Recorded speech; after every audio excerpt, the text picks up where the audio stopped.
Well, actually...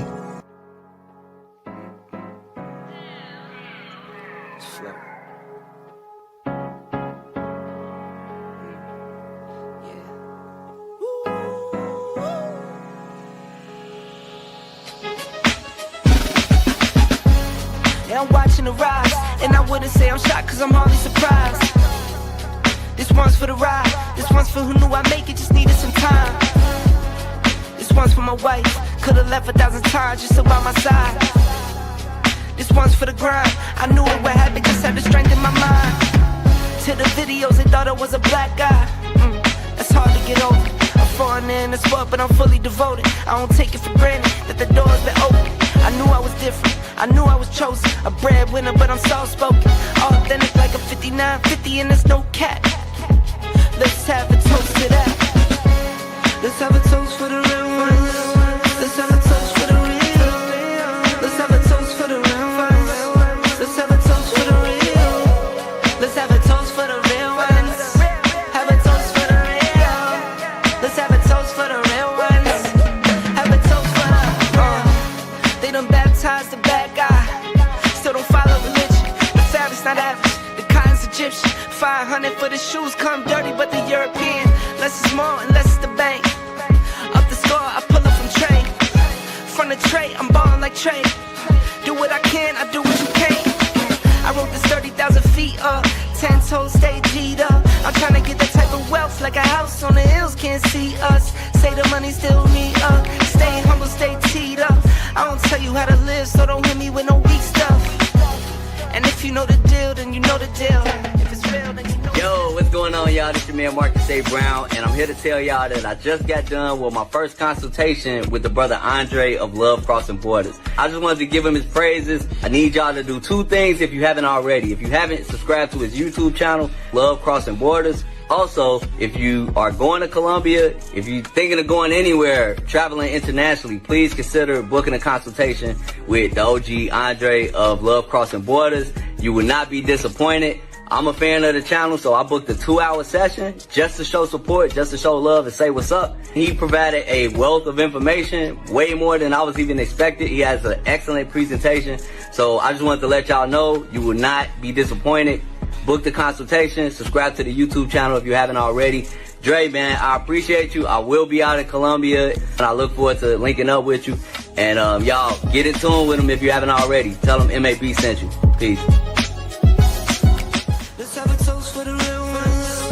Let's have a toast for the real. Let's have a toast for the real ones. Let's have a toast for the real. Where are all the black men? And I'm not talking about the scammers, the drug dealers, the robbers, and the crooks.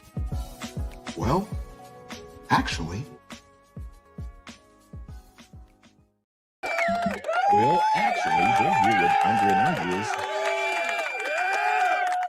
They're here with Andre and Andre's Love Crossing Borders on a wonderful Sunday evening. Excuse me, gentlemen, for being so late. Had some things I had to take care of earlier. My apologies, my bad, gentlemen. My apologies, my bad. Women cheat. Rich, poor. Ones that are tall, short. Fine chicks cheat, ugly chicks cheat. Women cheat. That's what most people will say. Even though statistics show that most women don't cheat. But here's the kicker. When they do cheat, they cheat like champions. They cheat in a way a man could never imagine the level of cheating that's taking place. So yes, most women don't cheat. But when they do, they take it to a whole nother level. And this is why quite often the side dudes end up looking like the winner. Because quite often the side dudes will get emotional investments from that woman that the husband or the boyfriend no longer gets. Somebody's going to get her her desire for attention. Just might not be the husband anymore. Somebody's going to get them crazy orgasms. Just might not be the boyfriend anymore. We're going to look today in regards to a woman talks about her 16-year affair that she had, what took place. Yeah, 16 years. 16 years she had a side dude. And what took place. You're going to hear from other men who were the side dudes and the women that had side dudes. Because at the end of the day, if you're going to be in the dating arena in the United States and in many countries, you're going to have to come to the reality. And the reality is, it used to be just men cheating. Now, in masses, the women are. Well, before we do that, you guys already know. We got some shout outs to do. Shout out to all you guys that are here with Andre and Andre's Love Crossing Borders. Appreciate you guys being here. Glad you guys are here. Got some invitations to send out to a couple guys that want to watch the show tonight. Glad to see you guys that are here. Glad to see you guys are here. So shout out to all of you. And let's get ready. Got 26 in the building. Click that like button if you don't mind. I like you. Make sure that you like us too. First brother we got at the gate. Give me a second, Tevin.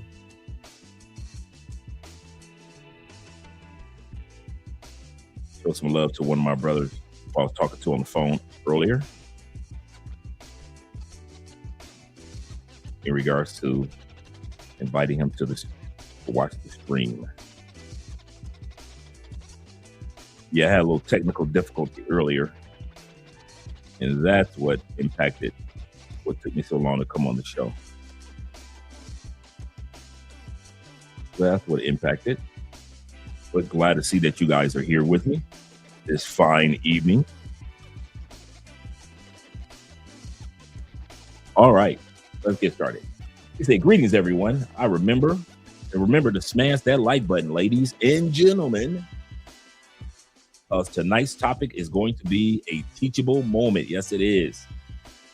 We say as well as a learning experience. Thank you very much, Kevin King. Appreciate you. And good morning to my brother Ronan Travelers. Thank you guys once again for your patience for me coming onto the live stream. Glad to see you guys here. I won't hold you guys long this evening. In other words, I won't be long-winded. Glad to see that you guys here. Salute to you, brethren. Salute to you being here. He says, good morning from the Philippines. Can't wait to hear this one. Yeah, this is a doozy, brother. This one here is a doozy. If I do say so myself. Shout out, good evening to my brother Jay Kaysen in the building. Shout out to you, Jay. Glad to see that you're here as well. Shout out to Dre and Mrs. Spence. Mrs. Spence is on the road right now. She is on her way home. She just finished going to speak by one of the presidential candidates that was here outside of Colombia. And it was kind of cool, man, how they did it, man. They started here in Cali, right? They started here in Cali. So all the cars meet up like a convoy here. And then they start driving. And then all the other cars in all those other towns on your way to the speak. So you may start off with like 50 cars leaving Cali, right? With all the banners and flags and everything. And as you go past each time, you might end up at the end, by the time they got to the end, 400 or 500 different cars. And I'm talking about thousands upon thousands of people showed up. Andre sent me video. Thousands of people showed up for the presidential candidate speech this afternoon. So Andre is finally on her way back home after seeing her candidate speech. Shout out to her, safe driving. Simple Logic is in the building. Them VA boys doing what they do best. Shout out to VA, as well as my man Don, aka the Don JP, in the building. Glad to see that you're here, as well as my brother Chris Cheesy saying what's up, and salute from Mom SpaghettiOs. Glad to see you're here, brother. Kenny Ford in the building. Have a good one. Hey, Kenny, glad to see you're here, brother. Really am. And of course, we got a man supporting men in the building. AMSM is in the building. Glad to see that you're here. So this is going to be a really good show. Really good show, especially since Black Empowerment 01 is in the building. Come on now. We know what we're doing. We know what we're doing now. Shout out to my brother T-Pat being in the building. He said, what's happening, Coach Drake and everybody? Man, we're having a good day. Once again, congratulations to the Knicks for winning their championship. I don't know if this is the first one that they won. I think it is. Let me know if this is the first championship that the Knicks has won. Shout out to Spike Lee and Patrick Ewing. Shout out to Spike Lee, Patrick Ewing, and all the Day One Knicks fans. Shout out to you guys. Salute to Andre and everyone in the chat. Yes, sir. Salute to you. You say, never forget who said it first. Yes, sir. Salute to you. Yes, sir. Shout out to Hugh being in the building, Mr. Stuffers himself. Glad to see that you're here. Salute from the Seattle, Washington men. Shout out to you being here, brother. Glad to see that you're here again. We're going to have a great show tonight. Great show, because we got Show Enough in the building. Show Enough. Yes, sir. He said the reality is women ain't ish. If you want the truth, in many cases, they're great. But in many cases, they ain't. So, yeah. He said, yep. Women constantly search for attention. Men are in love while women are in business. That's global. You just got to come to reality of that. You say, no, it wasn't just men cheating. It was just becoming widely known that women are 304s and they be cheating. I like how you worded that. I agree with you. Now that it's becoming known, because I kid you not, I got so many co-workers, man, when I was in the States that was cheating. You're absolutely correct. It's just that nobody knew that they were cheating, except for us that was cheating with them. Caught that? Yeah. Yeah, plenty of co-workers is out there throwing that thing around. 85% of women, 85% of cheating scenarios happen in the workplace. So these women are out there throwing that coochie around like it's a frisbee. Yes, they do. Yes, they do. Shout out to my brother, The African Wolf, my favorite YouTube name in the building. He said, 2026 Exodus from the plantation. Countdown. Yes, sir. Let me scroll down and see who else I need to get to. Shout out to Theo in the building. I was about to send you an invitation, Theo, to check out. He said, hello, how's life? Pretty good. Pretty good, man. Can't complain, man. Life is not perfect, but life is pretty good. Can't complain. Let me know how things are going with you as well, Theo. Let me know how things are going with you as well. Let me see. Oh, it's the third championship. Okay. Oh, the third one. Okay. First in 53 years. Wow. Woo. Okay. Oh, they had one in the 70s. That's what the 70s was you guys were putting up. Okay. Wow. Well, congratulations to them. Third champ for the... Okay, cool. Cool. All right. The lessons I've learned. Shout out to Izzy being in the building. Glad to see that you're here. Glad to see you here. Good day all. Good evening all. And we got Craig Andrew Craig Jr. He say, just watch BMT replay interview. Great information. It was a wild sports night yesterday. Yes, it was, man. World Cup was taking place last night at the same time we were on, and at the same time the Knicks game was taking place. So yeah, it was a lot of sports going on last night. He say, respect my brother. Blessings to you and your family. I will take that, brother. I will take that. Shout out to the real Captain Marvel. Yes, sir. Glad to see the real one is here. The real one is where my brother Zeta in the building. Hola to you as well, Zeta.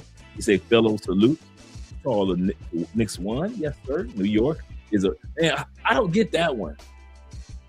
I don't get that one. Why y'all tearing up your own cities, New York? If y'all won the championship, I've been looking at y'all attacking each other all over buses and setting stuff on fire and fighting the police. Wait a minute. You are supposed to be celebrating. Why are you destroying your own cities, New York? That is asinine. I don't get that one. That one I don't get. Every other city I've seen get get world championships, whether it be Brazil or Argentina winning the World Cup, or you're seeing, you know, who was it last year that won the Super Bowl? That's how fast it goes by. You know, I know New England was in the Super Bowl last year. I forgot who beat them. But, you know, you never see these cities tear up their city. And then you guys destroy your own city. For what? And this is not a black or white thing. This is a New York thing. I'm seeing New Yorkers of all races and colors just out there acting a dang. Y'all embarrassing, bro. I'm gonna tell this. Y'all don't need another championship. If y'all gonna act like this, y'all don't need another championship. It should be another 53 years before y'all get another one, man. Y'all horrible, bro. Y'all are not an example of a winning team. You win and you tear up all your stuff. You would think the losing city would be tearing up stuff. But here y'all go, New York just tearing everything up, man. Y'all city looking like the Rodney King case, the Rodney King verdict. Idiots, man. Shout out to Chris Jeezy. He said they got one in the from the 70s. Okay, cool. Shout out to you, man. I just don't get it. Shout out to LJB Southern Vegan being in the building as well. Salute to you, brother. Salute to you. And my brother says this, AMSM says this. We say, Andre, as a man, you will put up with hell no. I ain't even got to finish what you wrote. No. Andrea already knows what my line is. My line draws at cheating. You can lie to me about stuff. I don't trip too much on money. As far as like you bought something and all of a sudden it came out of our investment accounts, stuff like that.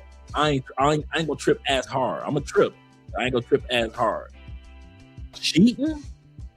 That means that you had to lay back. Come on, let's be real with cheating. Come on, guys. Let's be real with the cheating thing. Ladies look at cheating the same way as when you went between her legs. Ladies, you gotta understand.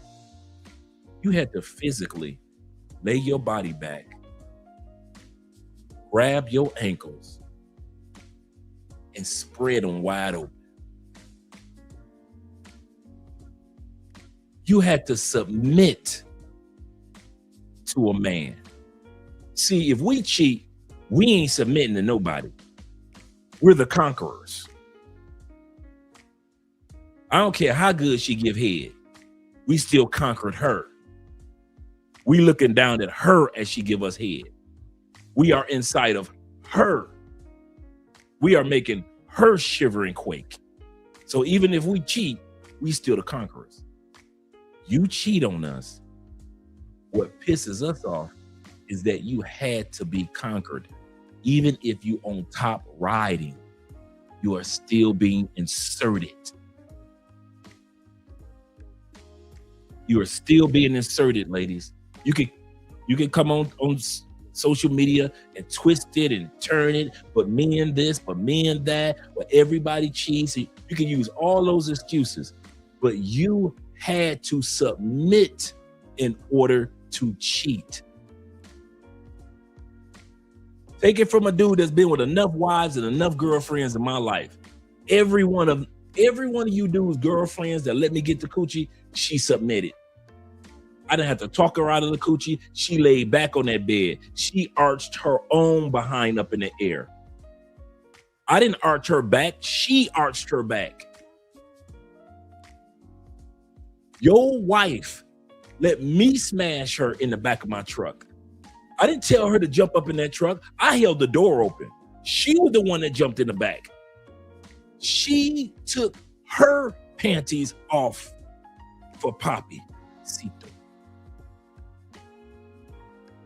So there is a big difference. That's why I don't tolerate cheating.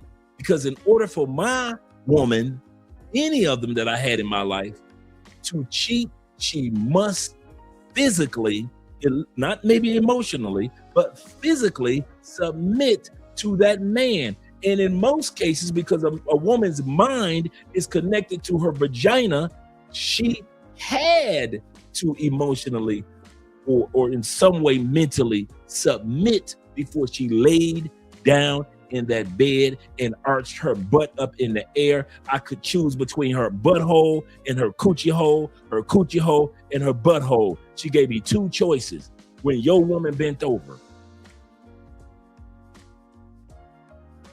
So yeah, I ain't got to read the rest. I will, but no, I don't play that cheating. I've been on the other side of cheating too much. Andre will tell you. Andre will tell you one thing. Andrea know one thing and one thing only about her husband. She don't know nothing. Andrea will tell you. Andre ain't gonna argue. Andre is not gonna fuss. Andre will leave you in a minute. I have ingrained that in my wife's brain. So we don't even have we don't have that discussion. Not saying that we've ever experienced that. Like I said, Andre and I have never had an argument in 8 years. We have never had some of you guys think I'm lying. Andrea and I have never had an argument, ever. We've had disagreements, like I want to go this route, she wants to go that route.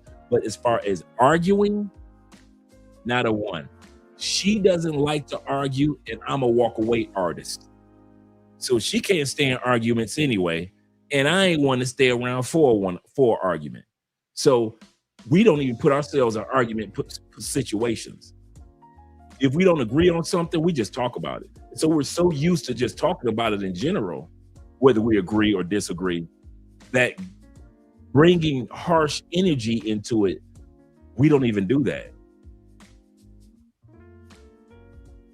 Now, when it comes to cheating, I've already told my wife over the years, don't worry about it. By the time you get home, I'll be gone. My wife already knows that about her husband. By the time she gets home, her husband will be gone. I'm not one of them dudes like y'all. Y'all need closure. Why'd you cheat on me? Why'd you give my coochie away? I ain't built like that. I ain't built like that at all. I'm not close to that.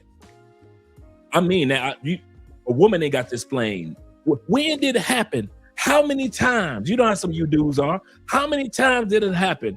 When did it happen? How did it happen? With who? Was it one of my boys? Was it a coworker? Have I seen him before? Was it your boss? I don't need none of that. All I need to know is facts that you laid down and submitted to another man. Because that's all cheating is for a woman. Submission. Cheating for a man is conquering. You're going out there to conquer another woman. Most men are not going out there thinking, I'm going to cheat on my wife. I'm going to submit to another woman, right? Most women don't realize in order to cheat on your husband, you must submit to the dude who you're cheating with. You must lay back. You must spread your legs. You must let me insert you. A lot of you dudes need closure. I'm not built for closure. I'm built for building a new life. I'm good. Dude, I will walk out with bags in hand, full of tears, in my car. This is fun. I can't believe she did this. But she'll never see it. She'll never see that pain. Andrea, no, she would not be getting 50 text messages from me like a lot of you dudes. I ain't built like that. Andrea, no, I'm not coming back to get the coochie again. I ain't never went back and got no ex-coochie. I'm gonna tell you this now, straight up. I have never had ex-girlfriend coochie before. When I'm gone, I'm gone. Ex means next. Most men aren't wired like me. Most of y'all, if y'all ex call y'all, man, forget that, Dre, you talking crazy. I'm gonna go get this coochie. I got you. Like I just said, most men aren't wired like me. If it's over with me, it's over. And I'm not talking about that limbo, like y'all trying to work it out. That's one thing. Y'all trying to work things out, see if y'all gonna be together, see if y'all not. I can work with that if y'all in limbo. If I'm in limbo with a woman, I'm still caring about her, she's still caring about me. Let's see about that. I'm talking about when it's over and I get a text message from an ex Yeah, that ain't gonna happen, bruh. She ain't gonna get the sex. All my exes, they never had to worry about me coming back, texting, call. That's one of the reasons why they want me to come back, because I don't come back. To where you thirsty dudes, y'all go back. I'm gonna hit it one more time. I'm not. I'm gonna make her feel bad what she did to me. I'm not. I'm gonna cheat on her. I'm gonna make her give it to me while she with her new husband. I won't.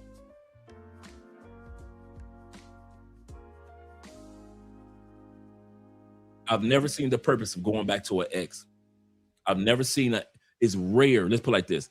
I've probably heard about this maybe 4 times in my 58 years where a guy, him and the female separated and they got back together and it worked out long term.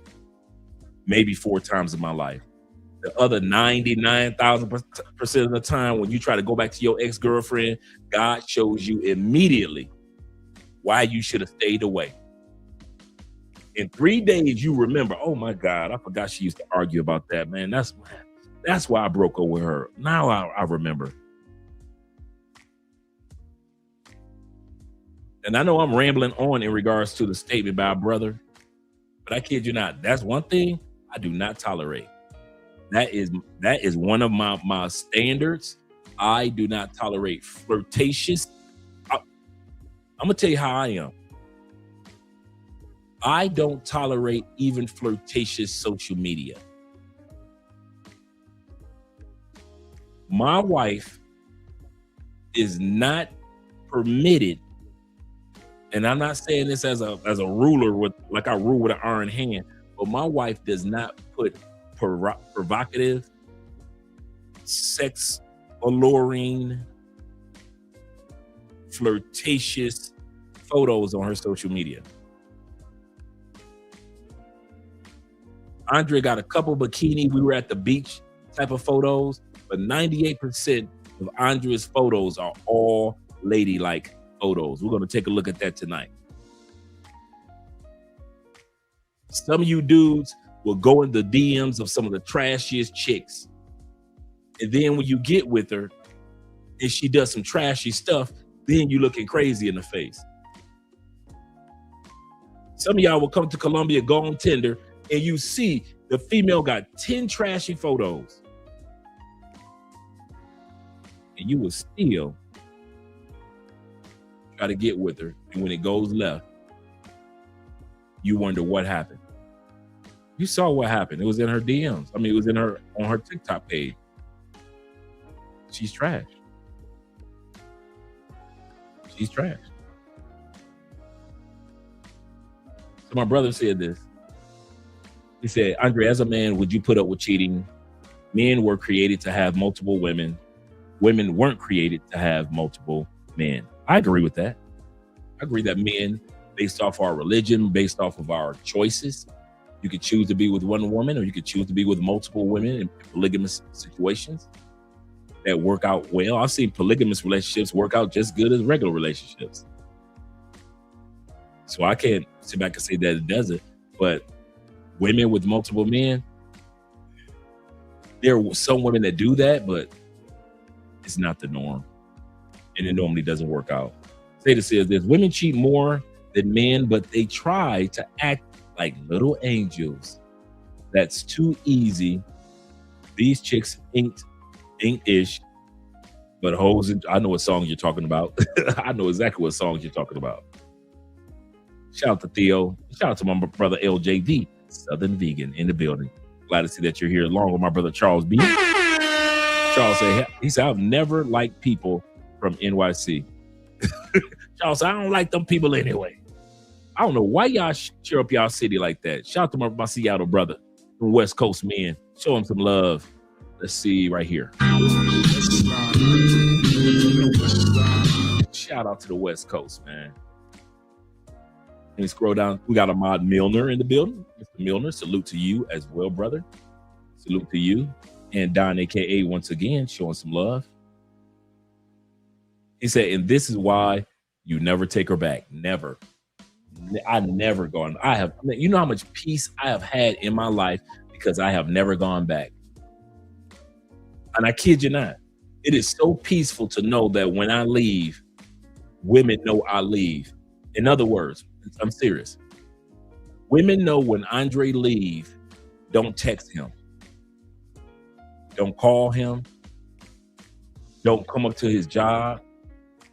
Don't bother him because he ain't coming back. You might as well go on through your phone and scroll through your roster, girl, because Andre is not coming back. That is so peaceful to know I don't have to go through the stresses of you dudes that don't have a boundary when it comes to your exes.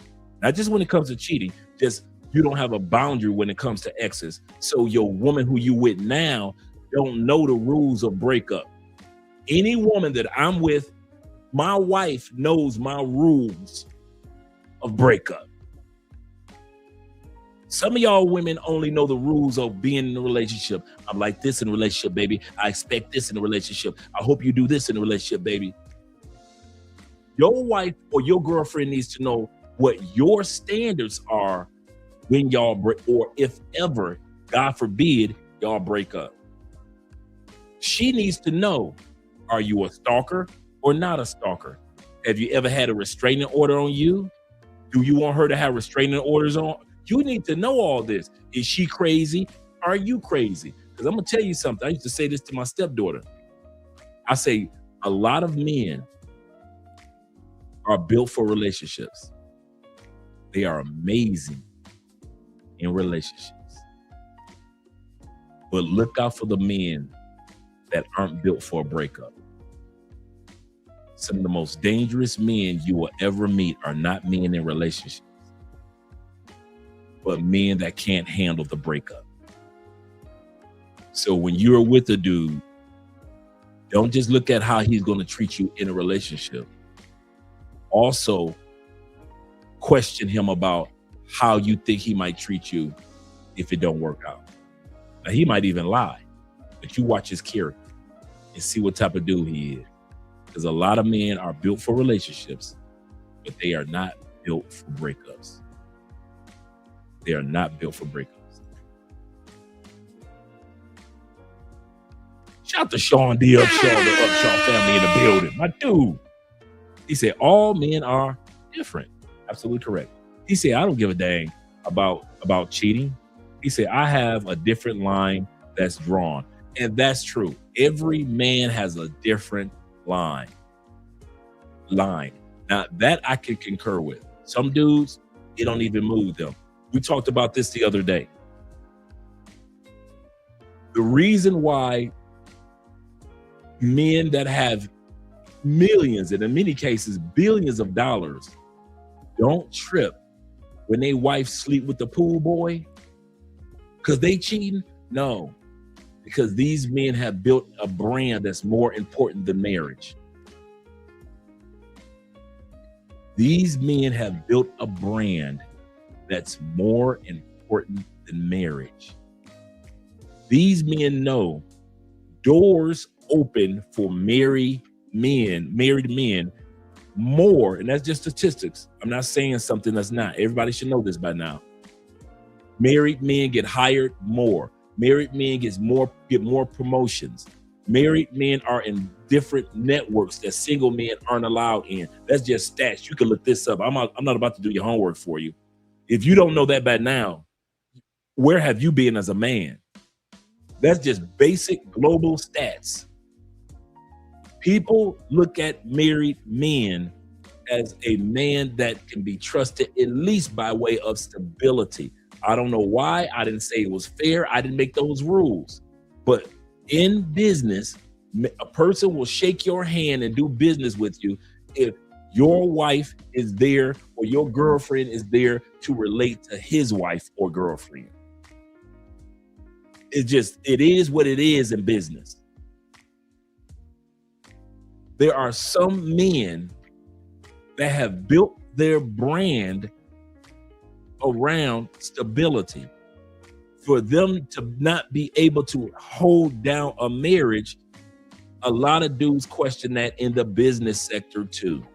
So what happens is a lot of men will sit back and allow their wives to cheat as long as they get the business benefit of marriage until they can't take it anymore, like the Jeff Bezos.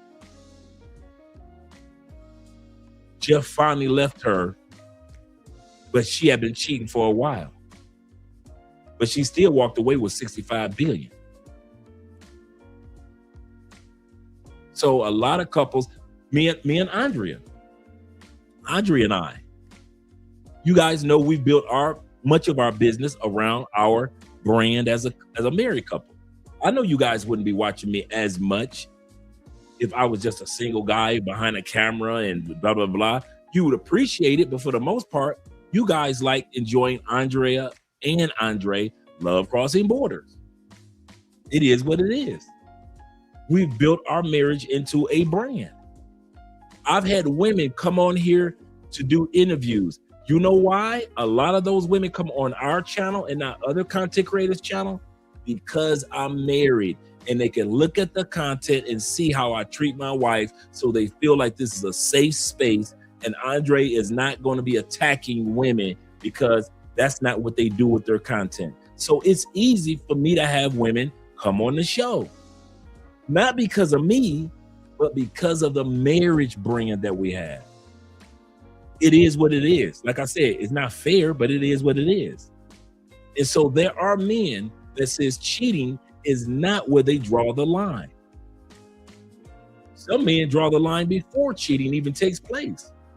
Some men are like, hey, you don't support me, you don't encourage me, you don't have my back with certain things. You expect me to do everything. You're not a helpmeet like the Bible says. She may not have ever cheated, but he's getting rid of her because she doesn't know how to be a helpmeet.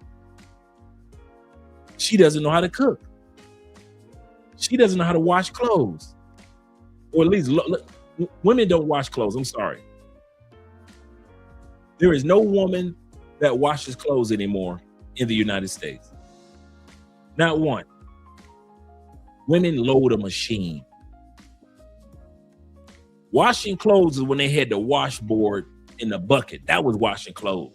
There are countries where some women still wash clothes. Women in America do not wash clothes. They load machines. They load machines. I ain't washing his clothes, baby. He ain't asking you to wash clothes. He's asking you to load a machine that will wash the clothes. He's asking you to load a dishwasher that will wash the dishes. He's asking you to load a air fryer that will fry and cook the food. You ladies ain't cooking from scratch. Y'all dudes have slept with plenty of women. You ain't never seen them with a rolling pin in their house. Ain't none of them got a rolling pin to make food from scratch. Let's be honest. Let's be honest. So when it comes to expectations, some guys are like, she can't even load a machine, bruh. I'm out of here. And that woman may have never cheated, but it may be something else that caused that man to say, yeah, I'm leaving. So Sean is correct. 1000% Drake, cheating equals divorce. Yeah, I don't need to wait around for it. Ain't no, baby, please give me a second. I'm sorry. I'm so sorry. I'm gone before all that happened anyway. Bruh, I'm that cat. True story. I'm that cat. I catch you cheating on me. It's going to be about a good month before I say something. Why? In that month, I've gone to look for a new apartment. It'd probably be furnished or unfurnished. If it's unfurnished, I'm gonna need a couple weeks to buy new furniture, have it delivered over there. I'm gonna start slowly but surely taking my clothes over there. By the time I tell you, dude, I'm like this. By the time I tell you, here's the evidence of you cheating. 70% of my shoes are in my new house. 50 to 60% of my clothes are in the new house. All my little stuff that I had at the, you know how you got the bathroom sink, you got all your little private stuff and your shaving creams and all that stuff is over at the new house. You ain't even notice. You so busy cheating, you don't even notice that I moved all the things that impact Andre is basically gone. Only thing I got left to move is the studio equipment. I'm not like y'all. I'm gonna be telling this chick, you cheating on me. And then, okay, you ain't got nowhere to go. Where you gonna go to a hotel room? You cheating on me. You gonna go back to your mama house? You cheating on me. Or you gonna stay with your boy for about a month or two? No, dude, you cheat on me, I'm plotting. I ain't getting no, I'm gonna cheat on her revenge. I don't need all that. I don't need all that childish. I need a new place to stay. That's where I need to be.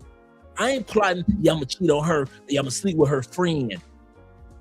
Bruh, I'm gonna get my new place and sleep with her friend in my new place. And I'm not gonna tell her that I'm sleeping with her friend. Why? When I leave, all communication is gone. I'm not like you dudes. A lot of you dudes still got your ex-girlfriend's social media connection. You can tell me when her birthday is. You can tell me how old her kids got. You ain't been with that woman since her daughter was 3. Her daughter is 13 years old. You know how you know? Because you still have social media contact with that woman. X means next. If you ain't got no kids and no fatherly responsibility with that woman, I don't see how y'all still got ex-girlfriends in y'all phone, how y'all still got ex-girlfriends connected to your social media. Dude, I ain't got no, and Sean know my ex-wife. We were that couple. Sean and his wife, me and my wife, we were that couple like that. So Sean can tell you if I'm lying or not. I have no communication with my ex. None. What the hell for? What for? We were together 14 years. So be it. Divorce happened. So be it. We ain't got no kids together. So be it. And my ex was a nice woman, bro. Sweet, very, am I lying, Sean D. Shaw? Very soft-spoken, very ladylike, not loud. She never dressed provocative and look at me, I'm also sexy, except for in the bedroom type of thing. Very soft-spoken. I don't have, in other words, if I were to keep in communication with somebody, you would think it would be that person, right? Very nice, not revengeful, not evil. I have no communication with her. That's mean, Dre. No, that's moving on. In life, you move on. You keep going. Okay. Would it be fair for me to keep up with my ex on social media, but then Andrea can't keep up with her exes on social media? How does that work? I can talk to my ex-wife and ex-girlfriends, but my current wife, she can't talk to her ex-men because I'm the man of the house, because I said so. Negro, when was the last time in modern America because I said so worked when it comes to a woman? When the last time y'all were able to say in the United States, don't do it because I said so, and it worked? These women don't give a dang about y'all saying so. So when it comes to cheating, I'll show you way more than I can tell you. You ain't got to never worry about me cheating again. I mean, you ain't never got to worry about me finding out you cheated again. You know why? Because after the first time I find out, I'm out. I ain't about to waste my time. You crazy to waste my time. He said, exactly. If you can't send her, he said, if you can't send her, you can't pimp her. Free game. And that's serious, bro. You can't control what you can't control. You can't control what you can't control. My brother says this. He say, normal men care about cheating women. Women's hearts are in their vagina. Absolutely correct. That's the part. Even my wife says that a woman's emotions is connected to her body parts. And that it is what it is. We didn't make this up. So when a woman, dude, I probably would sound like I'm guesstimating if I hadn't ran through so many of y'all wives and girlfriends. If I had not ran through so many of y'all wives and so many of y'all girlfriends, I'll be just guessing what I'm talking. I'm telling you, your wife had to submit emotionally to that man, if only periodically in that magic moment, in order for her to spread her legs and let him insert himself inside of her.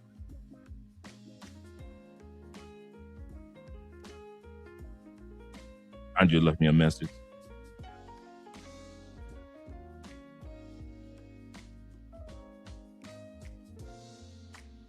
Give me a second, guys.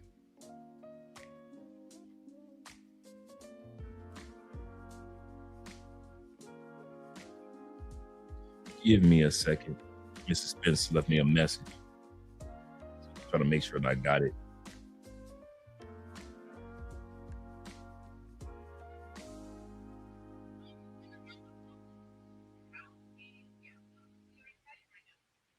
Okay.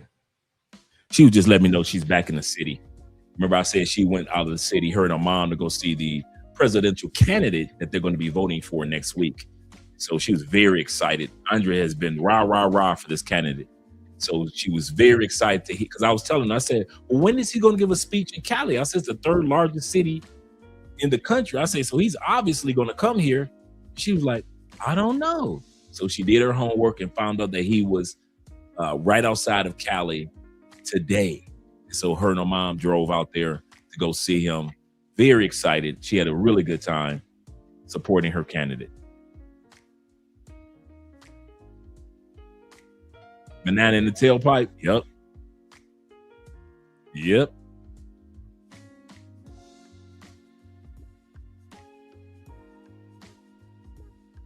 You say closure, if you're empty-handed, ain't nothing to discuss. Some dudes, I mean, I won't even lie. Most men need closure. Whether they cheated and they want to say, hey, baby, you know, you were a good woman. It was all me. Or whether you got cheated on. Why, baby? Why? Why'd you cheat on me? Most dudes need closure. I'm just not wired like that. I've never been wired like that. And it's kind of funny. I don't know why I'm wired like this. So don't think that I'm thinking like, yeah, I'm so cool. I don't need closure. I'm not talking like that at all. I just so happen to be wired like this. I could have been wired just like the average man and need closure. Me? You ain't got to explain nothing to me, boo. I'm not about to cuss at you. I'm not about to fuss at you. We ain't about to spend no time. I'm about to plot. I'm on the other side of the city with a whole new apartment. I got a new apartment. I done took you all off of the life insurance policy, everything. I done already took care of all that. Dual bank accounts gonna be closed by the time I tell you that I know you've been cheating. I'm not getting revenge. I'm not a revengeful type dude. I'm not a spiteful type dude. He being petty. I'm not normally a petty type dude. That's not me. You telling me if Andre did this, you would? Yes. I've been in that position before. So before y'all wonder, you talking good, Dre, but if Andrea, yes, my wife knows that about me. I am a let go artist. This is what I do. Some artists use paint, some artists use music. I will break up and not even flinch, bruh. My mom used to say that about me all the time. Dre, you are the only man I have ever seen that can be so in love with a woman 1 minute and the next minute you can look her in her face as if you've never met her before. I've always been like that since my teen years. I had one sucker stroke when I was like 17, 18. My little girlfriend was cheating on me. She cheated on me. And after I had that little, baby, why you cheating? After I had that one little child sucker stroke, I said, I'll never have a sucker stroke again. Never, you'll never see me have a sucker stroke again. Never, no, never. Never, no, never. That's serious. Let me scroll down a little bit further. before we get to the video, shout out to you guys supporting by way of PayPal, Cash App, and Super Chats. Shout out to you guys and our brother in the building, Black Nubian. Show them Canadian brothers on this game. Where I was from. He said, "Oh, Canada." Shout out to Bean being in the building. Glad to see that you're here. He say, "How are you feeling this Sunday evening?" I'm feeling pretty good. Pretty good, man. Talked to one of my brothers today, man, over there in the back in the States. Talked to one of you guys. Had some prayer time today. Just been a relaxed day, man. I mean, Andrew said, off topic. Call me crazy, but I have a feeling that the El Tigre, that's Andrea's candidate. That's what she just left. She got the hat. You can't tell your girl nothing. You can't tell your girl Andrea nothing.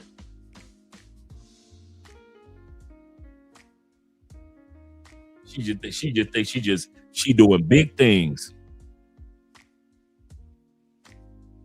You can't tell your girl nothing, boy. She got the El Tigre hat and everything. So she ready for him to be president. That's down at the where she was today, where he was giving a speech. She's so excited. She's so excited. And like I said, it was thousands, man. Like when they were in Bogota, it was like it had to be 20,000 people when my man gave his speech. So out here, it's probably like 10,000. They all, I mean, cars were everywhere from the video Andre sent me. They were out there in masses. Yeah, Tigre, the tiger. Dude, like I said to you guys the other day, he is such a well-known candidate. And his logo is the tiger, or El Tigre. In Colombia, they cannot keep Tony the Tiger Frosted Flakes cereals on the shelves. People are buying up Frosted Flakes, Tony the Tiger. So when they see the dude, they get the box autographed by the president. They cannot keep Tony the Tiger on the shelf. Frosted Flakes. I was telling Andrea the other day, I say, I can imagine Kellogg's company saying, what is going on in Colombia? Our sales of Frosted Flakes is through the roof in Colombia. What's going on down there? The election. Yep, the next president, he said, I know nothing about Colombian politics. He said he looks, his look remind me of Bukele. I don't know who Bukele is, but I agree with you in regards to that politician. Shout out to my brother Alan Richardson of the Richardson family in the year of our Lord, 2025. Shout out to you, brother. And Joseph, we got Joseph in the building. Yes, sir. He say New York women are rude. That I see. Even the attractive New York women are very rude. I'm going to say something. And don't take it bad, New Yorkers. Even y'all beautiful women on the outside are ugly on the inside. I noticed that about most New York women. Not all, but most. They might be attractive on the outside, but they're so ugly and masculine on the inside and rude on the inside that you're like, man, you ugly. Yeah, I don't know how y'all do it, but hey, y'all do it. Shout out to all you New York, New Jersey dudes.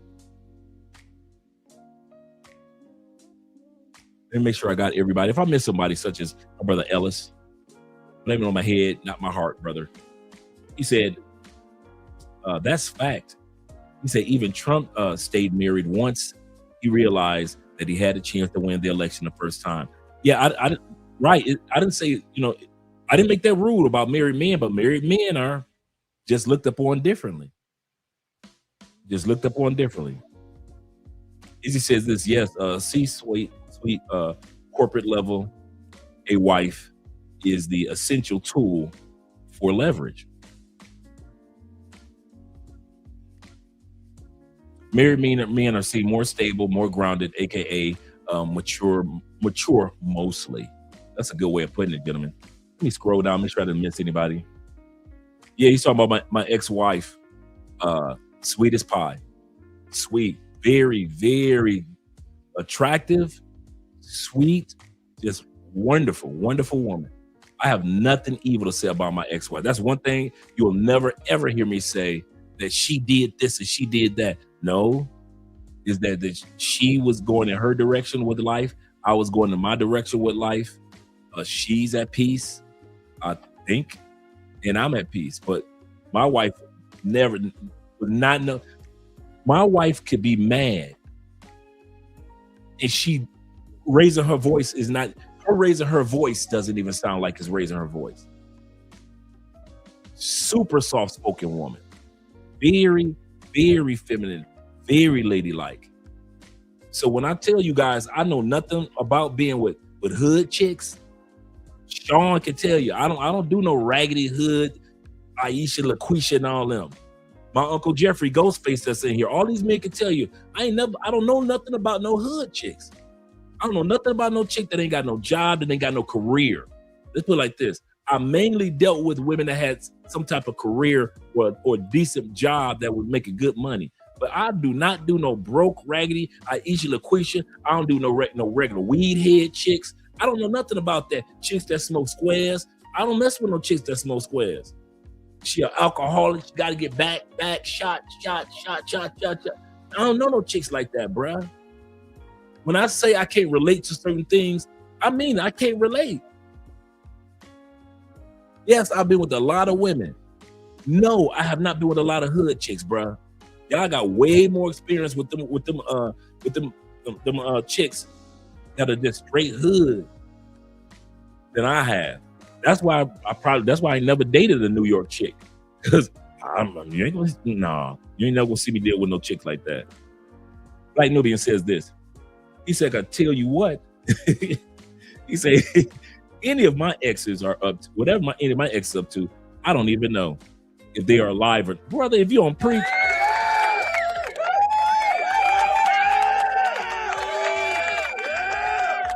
I don't even know if they are alive or not. That's exactly how I feel about my ex-wife. I don't know. That ain't none of my business. That is none of my business, bro.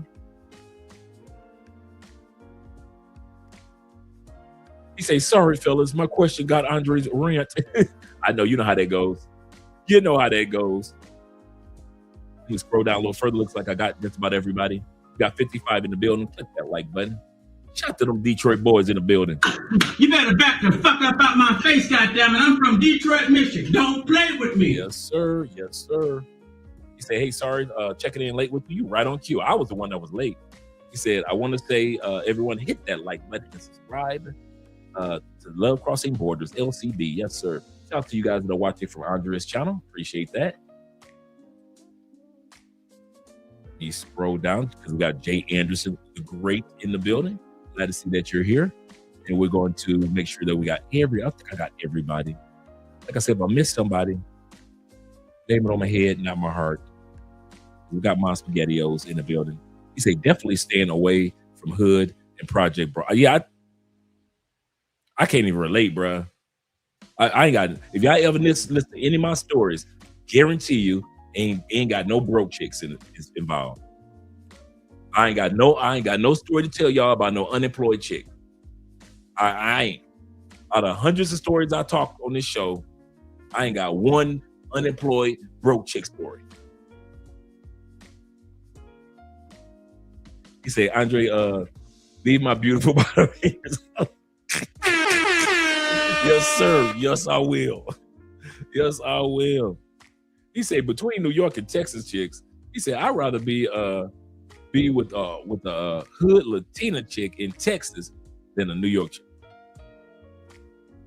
I can agree. I think for what I've seen, not what I've dated, for what I've seen, yeah, New York chicks, yeah.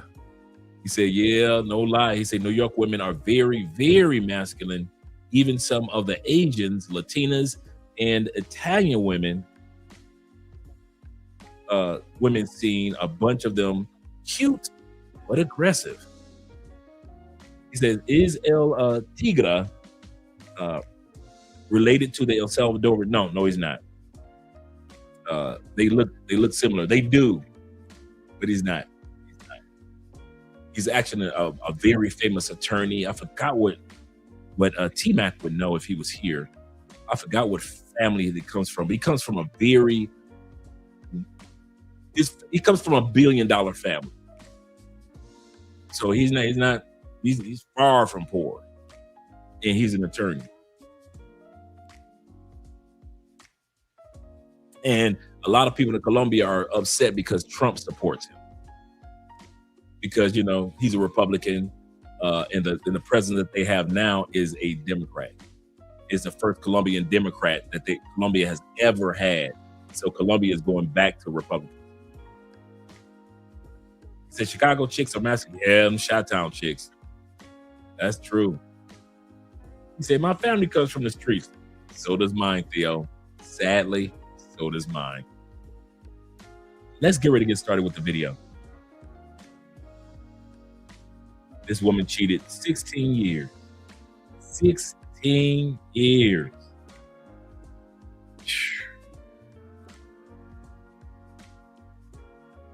So this is a story about how I cheated on my husband for like 16 years. Like, yes, I've been married for a long time, but I cheated on my husband for 16 years, and he took me back, y'all. He took me back. Like, y'all dudes gotta stop taking these chicks back, man. That scarcity mindset, you gotta stop taking these chicks back. I just can't. Y'all need to get y'all men like that, like, for real. But before y'all judge me now, I got married at a very, very young age. Like, when I got married, my husband was like many, many years, like, I'm talking about many, many years older than me. Like, motherfucker go say, Ryan, you trying to humble women. Nah, I ain't trying to humble women. I'm snitching. It's a difference. I'm putting cases on all you bitches. For sure. I used to be quiet and be like, and just be a player and wouldn't say nothing. But when I was a side nigga, I saw a lot of niggas suffering, bro. Like, when I was a side nigga for a long ass time, bro, I saw the dark side of women, bro. Like, it's through the graces of God that a nigga found love, bro, because I didn't trust women for a long time. Not because I had something against them. I was just at a time in my life when I was trying to understand them. And what I came to realize is women are just like men, but worse.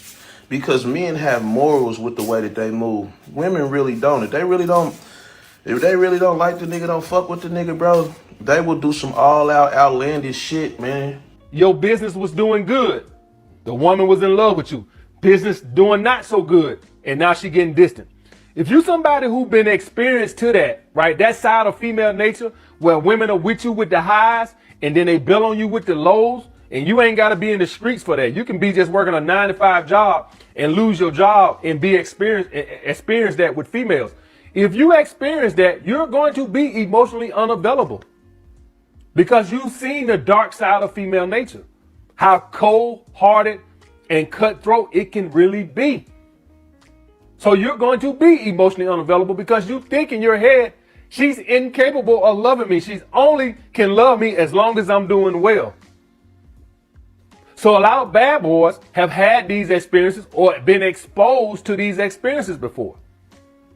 That's why they're so cutthroat with women and so emotionally unavailable. Now, I explained to you how they got like that. Let me explain to you why it's so attractive to women.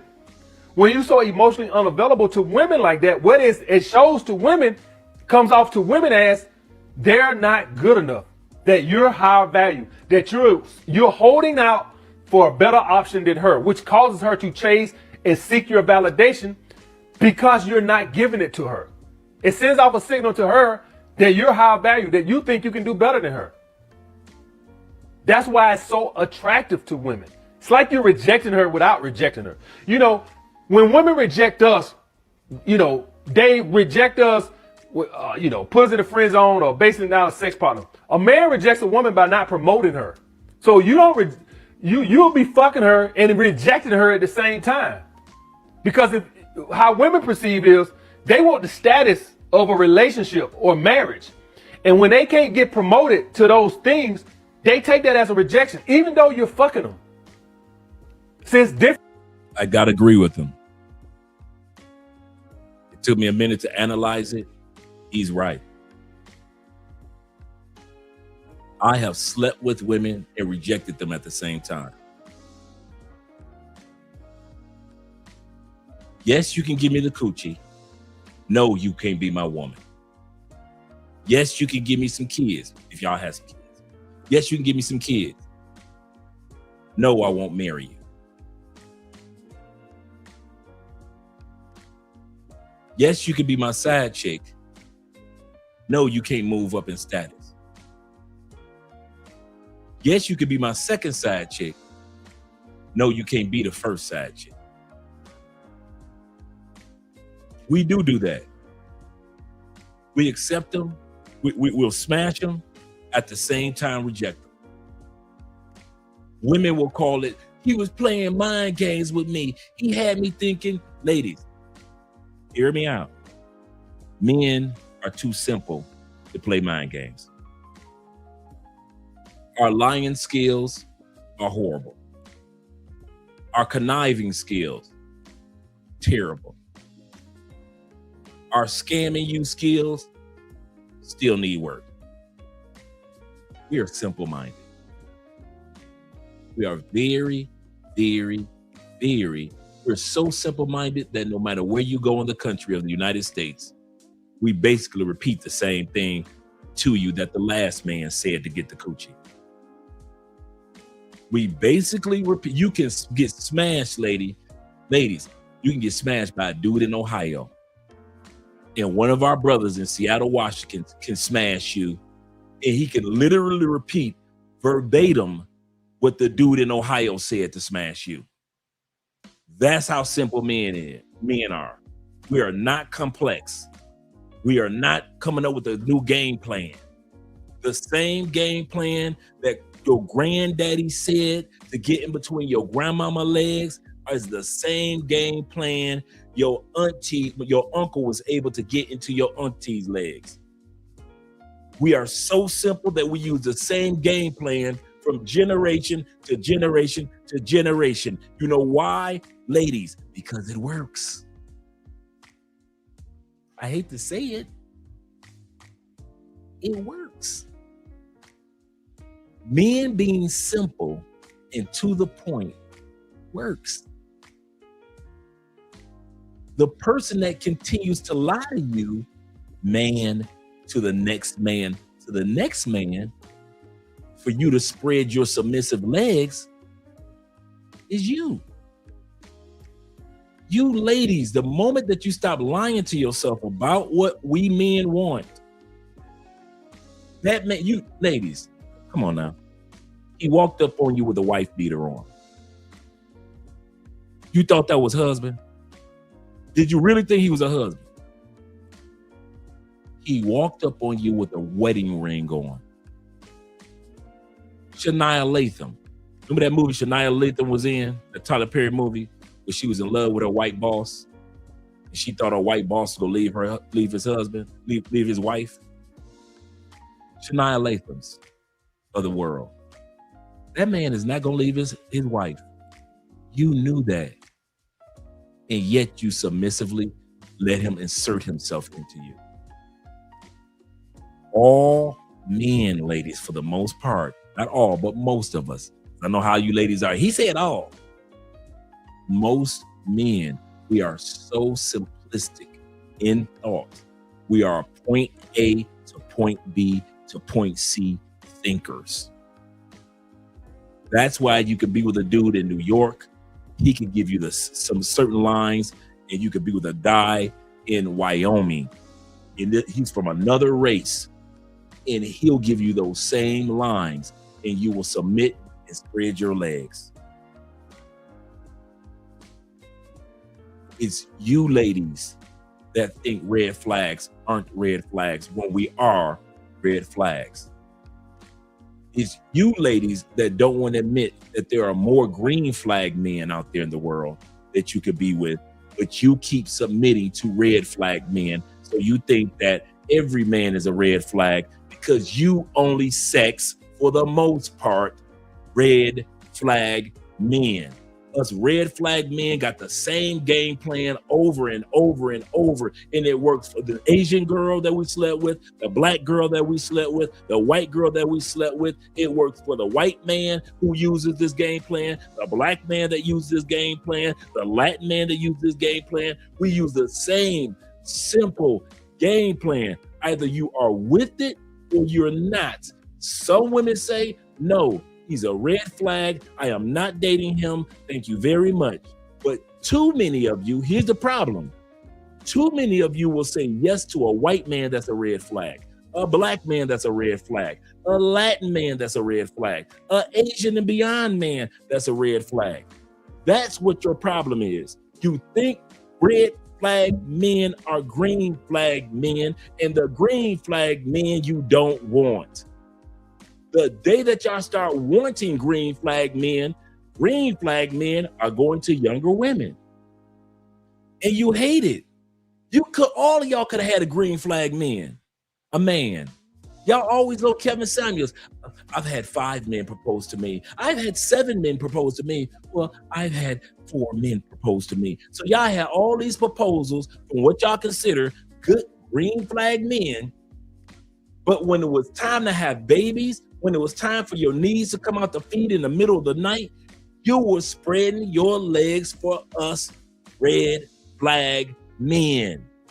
You have been lying to yourselves from generation, from your grandmama, and your great grandmama lied to herself, and your great aunties and your aunties now lied to themselves. Your sister lied to herself. Your female co-workers were lying to themselves, and you lie to yourself. You lie to yourself. There's plenty of green flag men out there, but you love red flag. I love a bad boy. And then you will lie and say, no, I don't. No, I don't. No, I don't. When you with your girls, I don't need no man to put me through all that. I don't need no man to put me through. I can do bad by myself. But yet and still, you had a baby by a red flag dude. So for you to sit back and say, I can do bad by myself, you're not by yourself.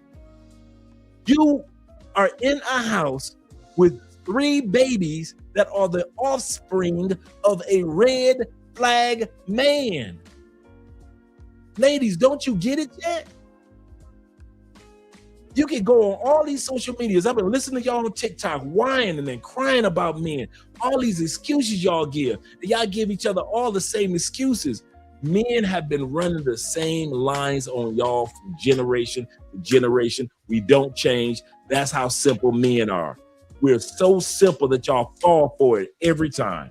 You can't blame it on youth, because the same game plan that I used on you when you were 23, I used it on you when you were 33, and it worked again when you were 43. And I bet you if I was still single at 53, I could run through you at 53 years old with the same lines and lies that I used as a red flag man when we were 23.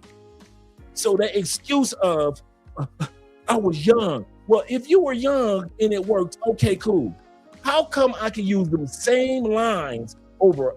The only difference is I gave you those lines while we were eating a $5 foot-long Subway sandwich at 23.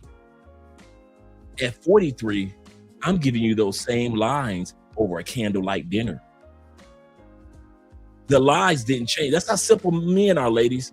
Our lines don't have to change. They don't have to be lies. Just the lines that we use don't have to change, because between 23 and 43, you all have a bad habit. Let me not say all.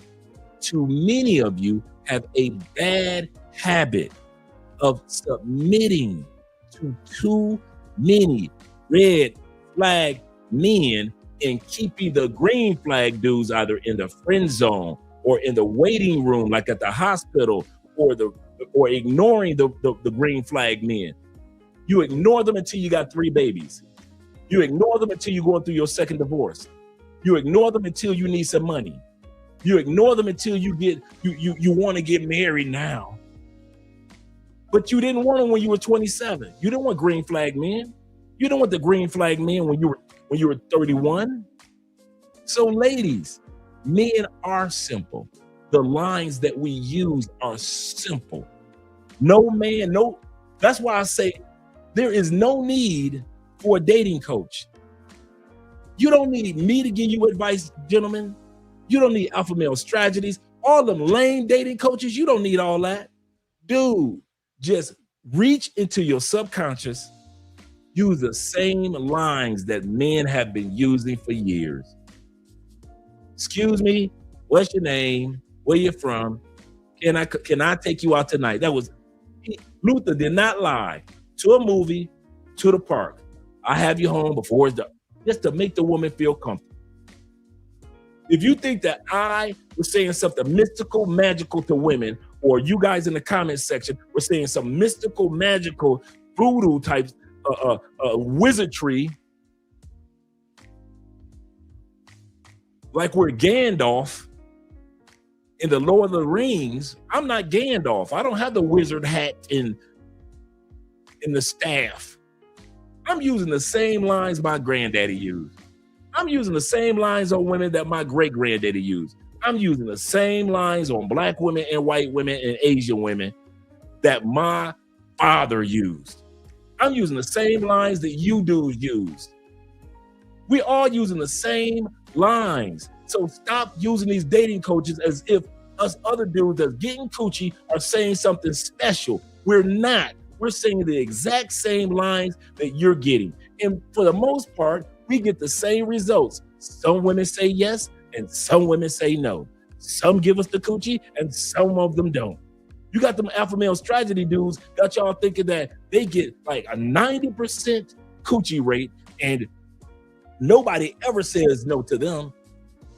And that's what gets y'all lost with those dating coaches. Too many men want a 100% win rate. Where the hell that happened in life? You ain't never went bowling, and for like every time you went for a whole month, you got a strike. Maybe you had a perfect game, but you ain't never had no perfect game for a month. You went fishing. You telling me every time you cast your net and every time you threw your pole out there or your reel, you brought in the best of the best.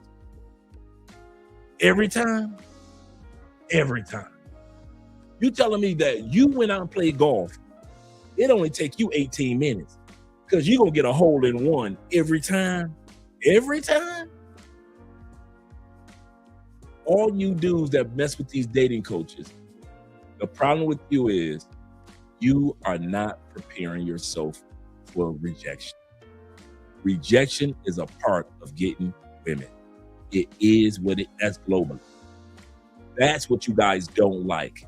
You don't like the fact that you're going to have to walk through 5 rejections to get to those 2 yeses.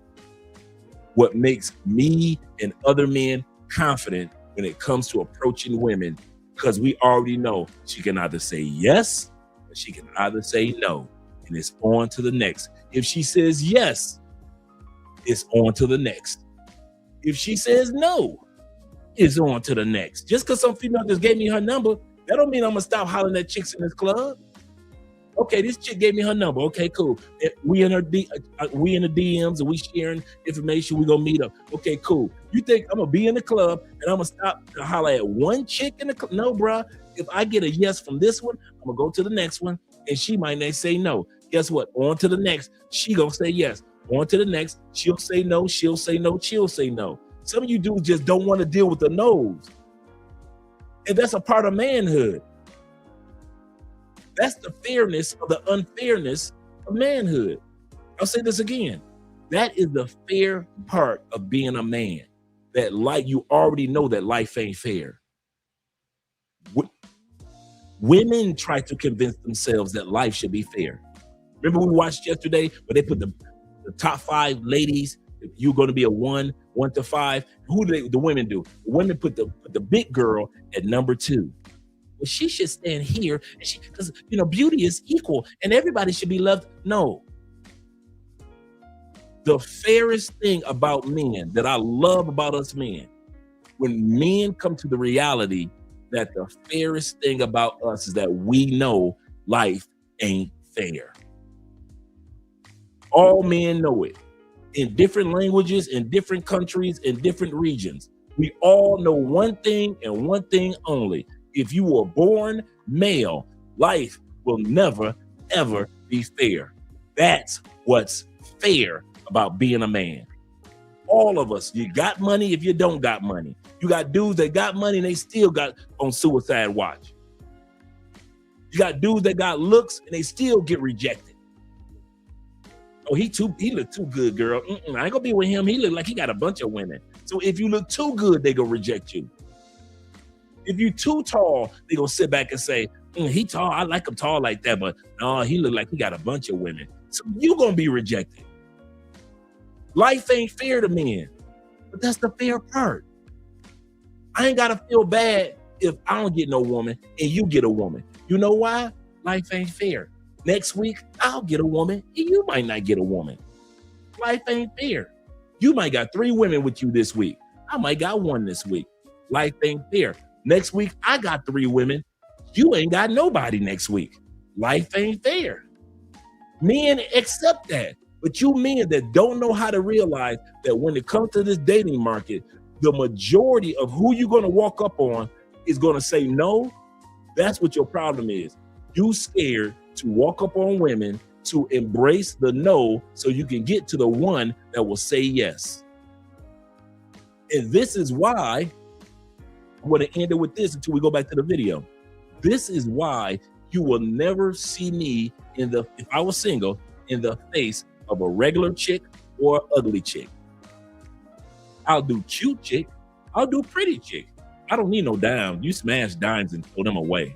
They'll never keep no dime. I'll say this again. If your woman is a dime, they never have a good personality.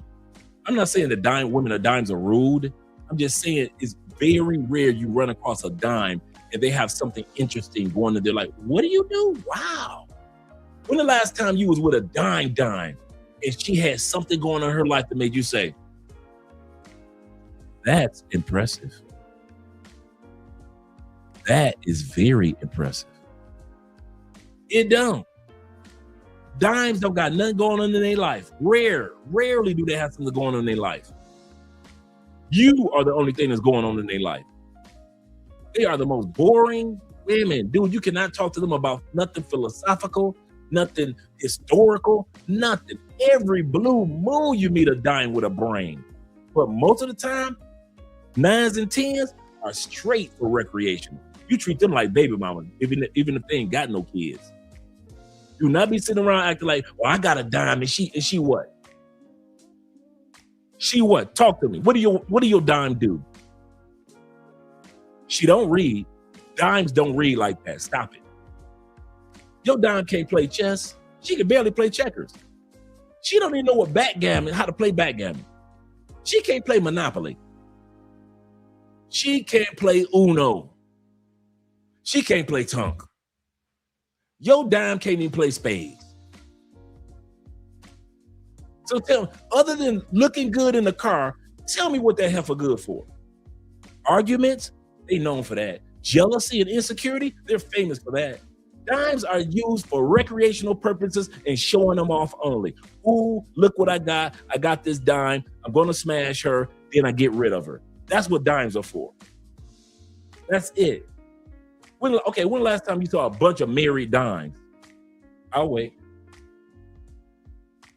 Even among billionaires and millionaires. When the last time you saw just a bunch of millionaires and all their wives was dimes? Never. You ain't never seen when they showed photos of millionaires and billionaires in Morocco and Madrid and all that, in Spain and all over France. It's dimes. And they ain't married. Ain't married. I'm not saying rich dudes marry ugly chicks, but ain't nobody put no ring on no dang dime. And them the fastest one to get cheated on anyway. Find a dime, you'll find a woman that's been cheated on several times. Let's say that one again. Find a dime. You found or you are dating a woman that's been cheated on several times. Dimes will tell you right out the gate, we get cheated on the most because if he can get her, he can get a bunch of hers. So guys, if you are in a dating market, if you go into another country, don't worry about, oh, do they like black men? Don't worry about that. Just get your butt out there, start dating, hey, sexy boo, you okay? Okay. Andre just made it home. You have a good time?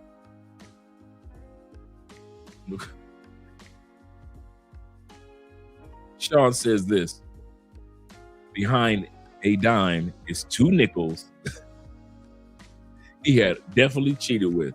Absolutely. That's a good way of putting it. Absolutely correct. Her brother Move Fast said, that's bars. Hey, sexiness. I see. Hey, you know, I'm gonna rep the hat. Yeah, let me get that right there. The presidential candidate hat. Yes, sir. Yes, sir. Okay, I'm ready now. I'm ready for the election next week. Yes, sir. So, yeah, my brother is absolutely correct. He said that's bars. He said, yeah, or 10 pennies. Serious. 10 pennies been smashing that. Absolutely correct. Absolutely correct. Take sex away, and most of these women are boring as F. Absolutely correct, guys. Some of you guys dream, oh, I'm gonna get that dime and she gonna be this and she gonna, I'm telling you, bruh, some of them dimes are the biggest headaches, bruh. They insecure. They want to know where you at all the time. They want you to do this. They want you to do that. And you be thinking to yourself like, girl, you a dime. Why are you so insecure? You are a dime. You're not supposed to be insecure like that. Shoot.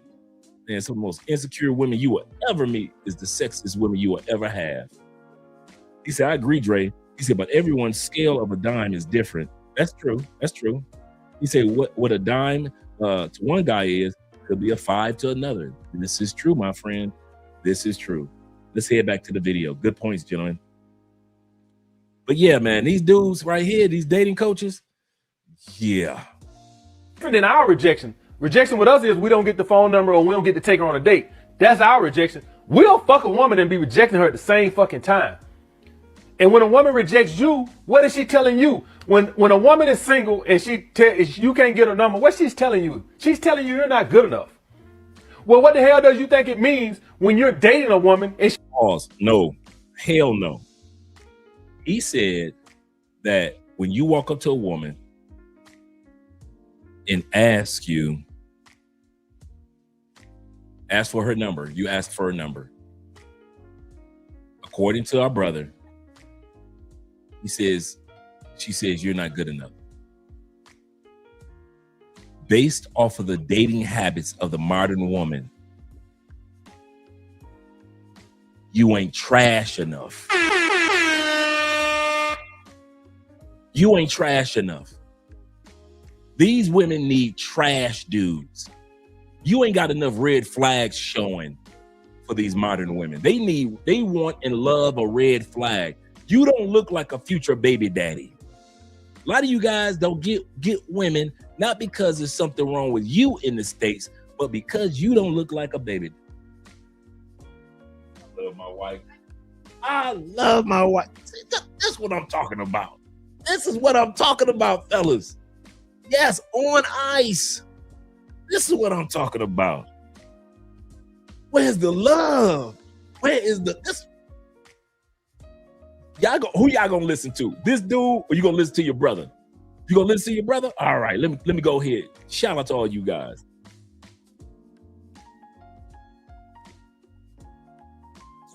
Oh, ice cold. Yes, sir. Yes, sir. She'll call you lame. She'll call you boring. And then when you get a passport, you move to Colombia, and the ones that considered you lame or boring, you get spoiled in another country for just being yourself. You'll get spoiled in another country just being yourself. The same qualities that those women consider in the States that you are not trash. The problem is that you're too good for a lot of the women that say no to you. I'm gonna say this again, and this is not a slight to men. This is a fact. The modern woman says she wants one type of man, but you see her choosing another type of man. That's why I am going to create the baby daddy challenge. I want women on TikTok, when they, you know how they have the black wife effect. White boy was a square, and then he married a black wife, and all of a sudden he cool. I want to see baby daddies.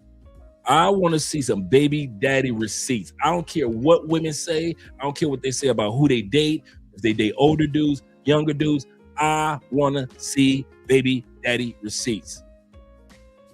Because a lot of times they pick the trashiest among us men. Not all the time, not most of the time, but too many times, women would rather choose the trashy man. The trashy man gets the love. So I would love to see these. They complain about their baby daddy. Let me see them. Huh? How many you can hear? Post some photos of your baby daddy.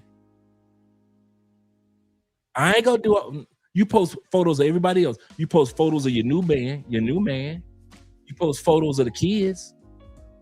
You post photos of your brother, your male co-workers. Go ahead, post your baby daddy. I don't care nothing about what women say until they post their baby daddy. Because too many women got trash dudes as baby daddies. Irresponsible hood dudes as baby daddies.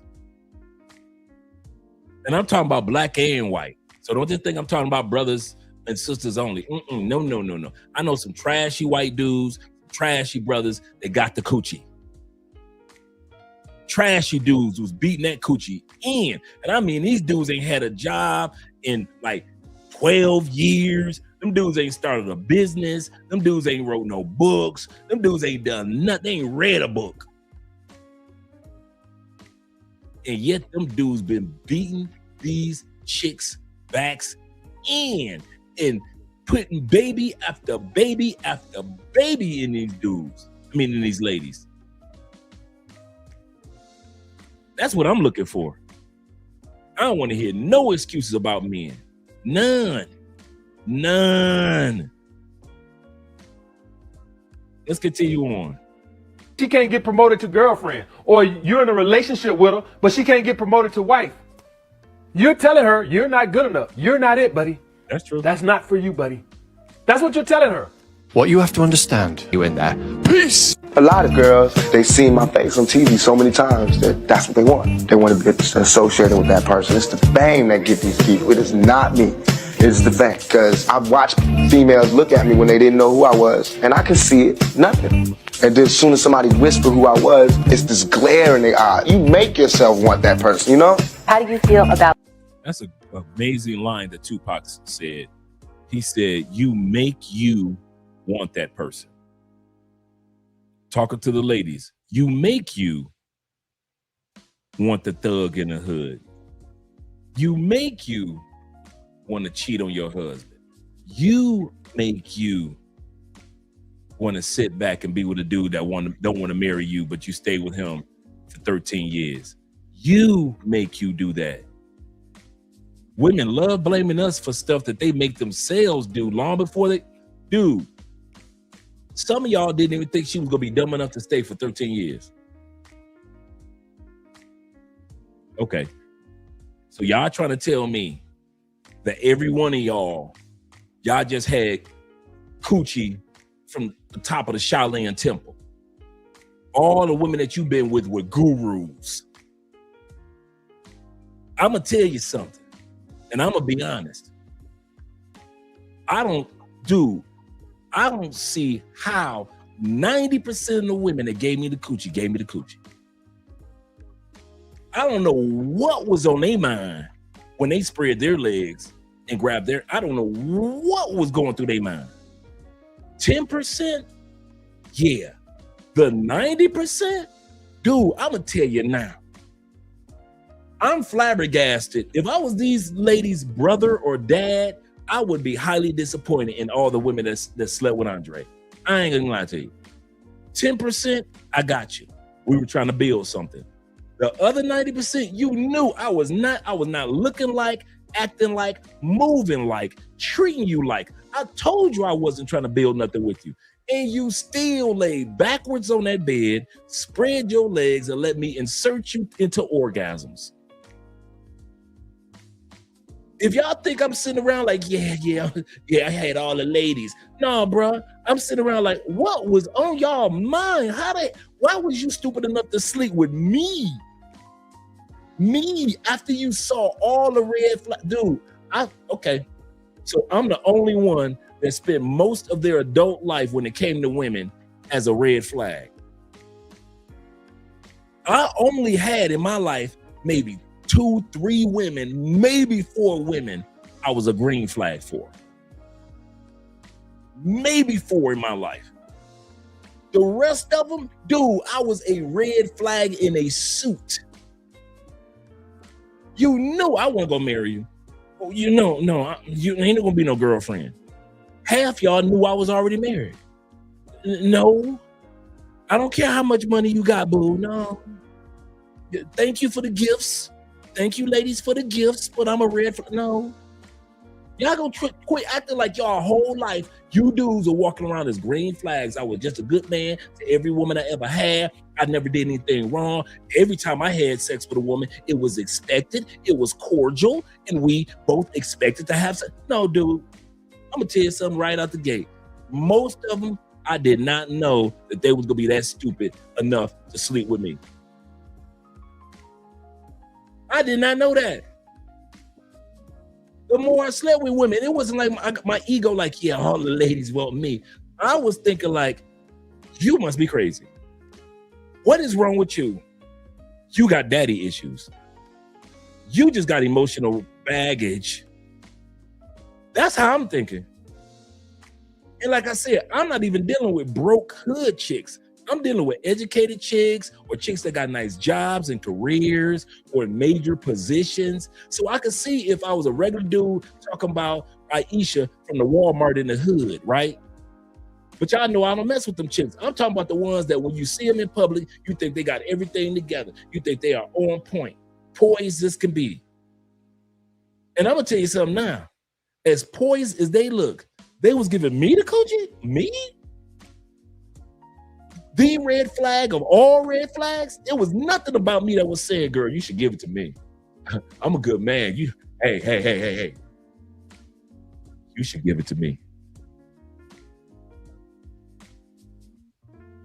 I was the flag that said, go on F around. That was my flag. Go on F around.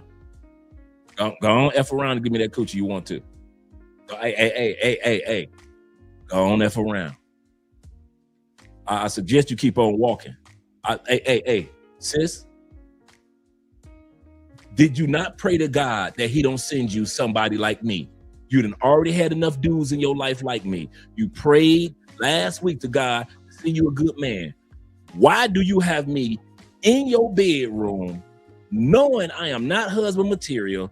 Why are you going through these orgasms when you just told God last week, Lord, if you send me a good man, I will be like this to him and I will treat him like that. You told God that. You've been going to that church for 5 years, jumping up and down, running back and forth in the church, screaming, hooping and hollering. You told God you were saving it for your husband. Bruh. If y'all knew how much reborn, sanctified, filled with the Holy Ghost coochie your boy done had in his life.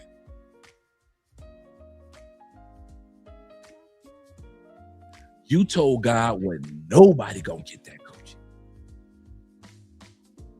The good dude in the choir, you ain't let him even take you on a date. The cool dude that does the maintenance in the church, volunteer, you ain't let him holler at you. He tried 3 times. The good dude that's been sitting in that pew for 5 years on the other side of the church, been trying to holler at you and take you on a date. You would let him take you on a date. I walk in that church. I ain't been there 5 days, and I done ran through 7 of y'all.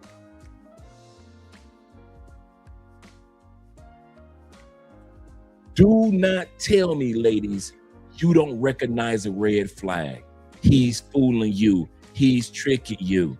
My charisma ain't that, fellas. I'm gonna tell y'all, I talk a lot. My charisma ain't that good. I'm a nerd by nature. I'm a nerdy dude by nature. So my charisma, yeah, he a player. He out there with the ladies, boy. No, that ain't me. I ain't wired like that. You see me in real life, in public, even the dudes I hang out with are laid back dudes, like a lot of you dudes. You know why I hang out with laid back dudes? Because in my heart, even though I'm a animated dude, I'm really a laid back dude by nature. It's like a dude that want to be laid back, but I ain't, right? So I'm kind of jealous of you quiet, smooth dudes. See, I wish I was quiet and smooth.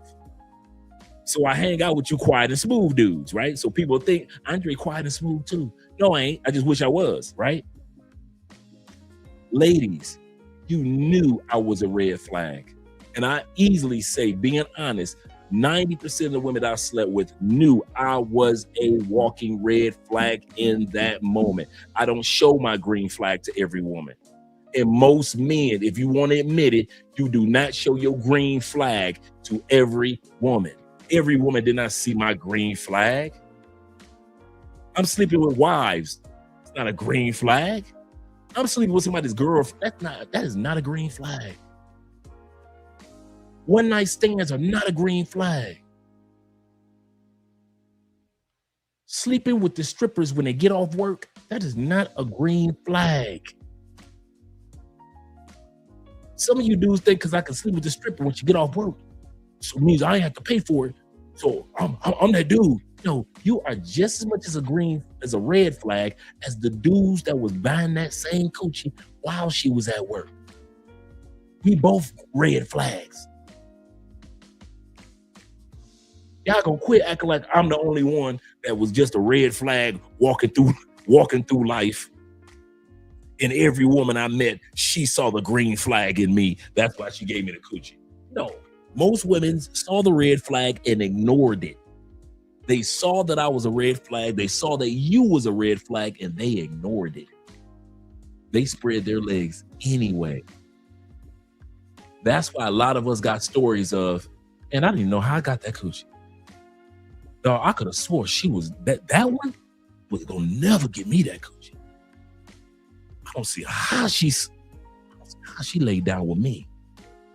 Hey, thank you, Lord, but hey, I don't see how she didn't. My boy who got 3 times the amount of money I got, he can't get that coochie for nothing. She don't even want to be bothered with him, and he got a good job. He owned 3 houses. He got 2 nice cars. One of them was a Bentley. He want to fly her out to blah, blah, blah, blah, and she can't stand him. You think I'm playing? Okay. Some of y'all remember this story. Some of y'all don't remember this story. I told this story the other day to a brother. I was dealing with the chick in Bmore. Remember I told y'all the chick that called my wife and was on the phone for 2 hours with her, my ex-wife? Okay, here we go.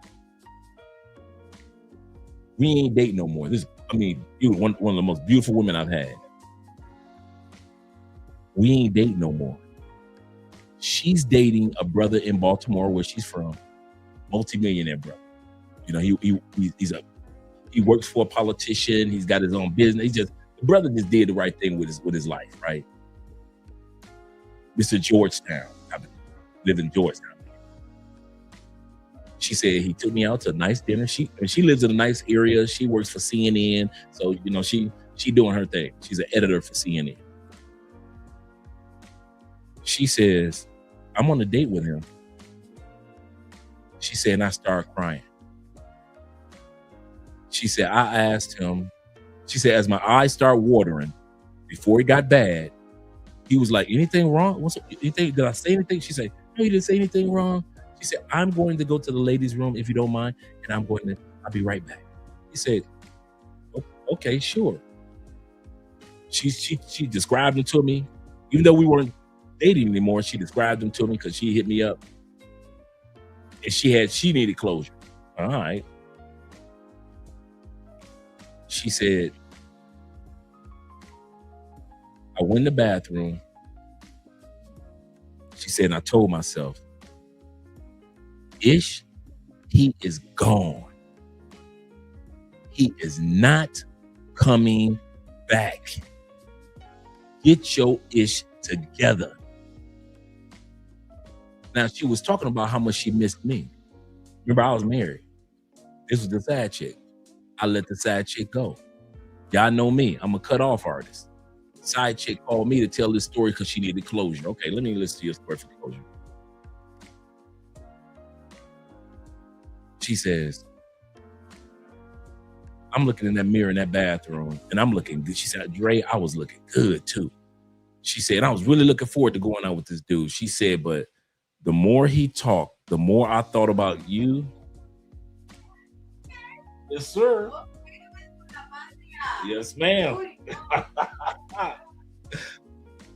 I can imagine. I can't wait to talk to you.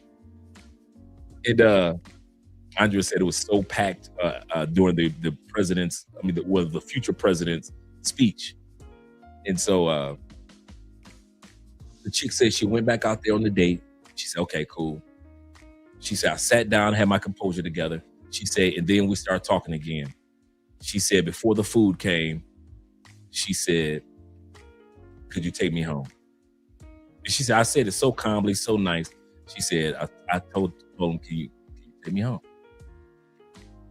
And he said, did I do anything wrong? She said, no. She said, I might be here with you, but my heart belongs to another man. She said, I might be here with you. She said, but my heart right now, it belongs to another man. She said, and I cannot take it. I am missing him like crazy. And I am about to break down and cry in front of you. And I don't want to be disrespectful. She said, maybe we can go out, maybe in a couple weeks. She said, but I am hurting right now. Now, once again, this was just my side chick and B1. Even if we got money, brothers, even if we got money, a chick will still be in love with a red flag. Don't ever think that your money will keep a woman from wanting a red flag if she wants a red flag. Don't you ever think that. Don't you ever. And this dude, for weeks, he was sending her gift. This dude had in a limousine. The next weekend after that, he had a limousine drop off a mink coat during the summer. She said, what is this? And the driver said, this is from so-and-so and so-and-so. It's a gift. She said, it is. She said, I was cleaning my house out, spring cleaning. She said, it is 80-something degrees outside. Tell him I said, thank you, but no thank you. And the driver took the mink coat and got back in the car. She said, a couple weeks later, the same limousine pulled up to the house. He came out, and this guy had purchased her like a collection of some of the most expensive bikinis because he wanted to take her on a trip, get her to Florida, right? And she said, I looked at the bikini sizes, and she said, Dre, what pissed me off was not that he sent the bikinis. This chick was a 38 triple D. 38 triple D. Petite and slender. Curves and behind like crazy. But this is breasts. And I'm not talking about them breasts that look like if you unsnap the bra, they're gonna hit the floor. No. You unsnap the bra and them nipples point straight to the ceiling. Like they were the dude. They felt like I told her a couple of times, I said, you are going to need back surgery. She said, I've already heard that. She said, I told my doctor because of my back pains, God made me like this. I am not going to have surgery for my body for reduction. I say, babe, you talking. I said, but, and I'll come to your super chat in a second, brother. I said, you're going to be in a lot of pain when you get older. Are you sure you want to carry it? And dude, many of us have been with women with full breasts. I have never been with a woman ever since then with heavy breasts. Now, from that moment on, I understood why Queen Latifah had breast reduction when she was younger. I understood it for that. You know, you see women with big breasts, and then, you know, you got women like Queen Latifah that had a reduction, and you're like, okay, I get it. You're back. But dude, I one day I was standing in front of her and I just held them in my hand. Bruh, it was like holding weights in the gym. It was just they were so heavy. And so, I said, and she was only like, and I rarely even date short women. She was only like 5'4", 5'5", probably Andrea height. I kid you not, dude. I said, I don't see how you do it. And they bra come off, ain't no, they still sit. She was in her 40s. And they just sit right there. I'm like, dang, girl, how do you do it? She said, well, God made me like this. It's how I'm going to be for the rest of my life. And I'm like, yeah, you see, you had a few like that, Kofa. Yeah, bruh. It's not like regular chicks. If you ever had a chick with heavy breasts, you know what I'm talking about. And I don't mean just big breasts. That's one thing. I'm talking about when they feel solid heavyweight, man. You're like, dang, girl, these are heavy, like heavy, dude. Like you're like, this gotta be like 1/5 of your weight. This gotta be like 1/5 of your whole body weight. And I kept trying to convince her of getting back surgery, but she would never try to do it. And so the dude sent her over the bikinis, right, in the limousine. She said he does not know my breast size, Dre. She said those bikinis were so small, my breast. She was like, I'm looking at him like, I'm looking at the driver like, please tell him I said thank you and send those, get his money back on those bikinis, because that's not my breast size. Yeah, you said you beat me to it. You say, be like, are you okay? For real? Yeah, for real. Yeah, because you be seeing somebody like that. Yeah, bruh. With the same, like, see, when guys say like a watermelon, they think that we're saying by the size. Not just that. I'm talking about by the weight of watermelons. That's what I'm talking about. That's why I was like, girl, I don't see how you do it. I don't see how you make it through the day. But she would rather be in love with me, a red flag that was married, and she knew I was married, than be with a handsome multi-millionaire that was willing to spoil her for the rest of her life.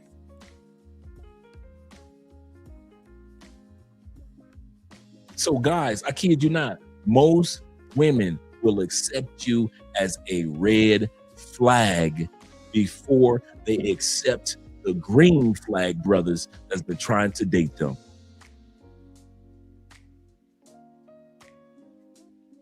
It's the craziest thing. AMSM said, he said, you could be a red flag for a woman, but as soon as you become a green flag for her, bruh. I told y'all when I got out the dope game, females disappeared. As long as I was in the dope game and I was carrying guns and I'm in fights and shootouts and stuff like that, women that were the corporate professional women loved your boy. The moment I said, because I'm telling you something, I was being influenced by the women that I was smashing. Bruh, I'm a dude from the hood, East Side Detroit. I'm making my red money, not green money. I'm making red money. I'm making money in the street. But I'm dating women that make green money. So, true story. I mean this. I would go to their houses. I would see how nice their homes were. I wanted one that was from green money. I didn't want to live in my house that was nice, but it was from red money because that could be taken away from me. So that influenced me, Dre. You need to get out the game, man. If you really trying to get what these ladies got, you got to get out the game. Because if you buy a house like that, they're going to hit you for tax evasion and all type of crime. So, Dre, just go ahead and go to school, man. So I was ready to go. I quit the game, got a job, first time ever getting a paycheck. Because I was like, what? Paycheck? What is this? That's all I get? And I used to make this in 13 seconds. But but the ladies, they weren't flocking to your boy. Was I still having a few chicks that could smash? Yeah, but that's from my personality. But the women that was flocking, it stopped. Once I became a green flag dude, you are not lying, brother. Them women disappeared. I was the same Andre, same look, same demeanor. I just wanted to stop being in the streets, and I wanted to have a real life because I saw the life that all the ladies I was dating, they were living. They could get up in the morning and dress in nice suits, ladies' business suits, and go and take care of business. I wanted to get up in the morning and put my suit and tie on. I wanted to be like that one day. I didn't want to always be a thug in the streets. So as I'm going into these ladies' houses that I'm sleeping with, I'm like, hey man, they got this, they own that. They've invested in this. I said, man, I'm out here with this drug money. It's cool,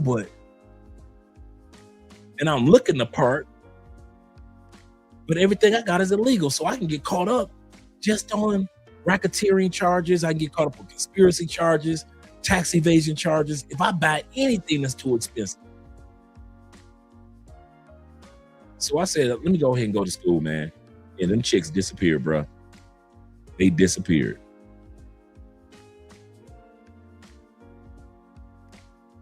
I know, right? They disappeared. You ain't never lied. MSM said this. He said, Dan, Dre, you right. He said, if you're making black market money, it's best to rent and never purchase anything on your own. Absolutely correct. Shout out to my brother Zay in the building. I was talking about you earlier today, bro. Good things, good things. Salute, brother. Salute to you. He said, Dre in the panel. He said, women love turmoil. He said, even in relationships and marriages, he said, women must always know that they can be replaced. Facts. That is one thing that you have to keep right in front of their face. You do know I ain't got to take this. You do know that, right? You do know I ain't got to argue with you. You do know that, right? You do know I can be replaced and you can be replaced. You do know that, right? Absolutely correct. Izzy says this. He said, Dre, they say, you know that you're out of the game is the first time the police officer holds the door for you. Enter the corner store. Hey. My relationships changed with police officers, man. Because I started doing a lot more volunteer work in the communities and stuff like that. I never thought I would have a community volunteer relationship with police officers, bro. I was so far in them streets, man. Me and the police was going at it. I done had enough police attacks in my life. I don't know if I got some scars or something, but it was part of the game. So I never really tripped on it. Thank you, Sexy Boo. You could bring me another one, though.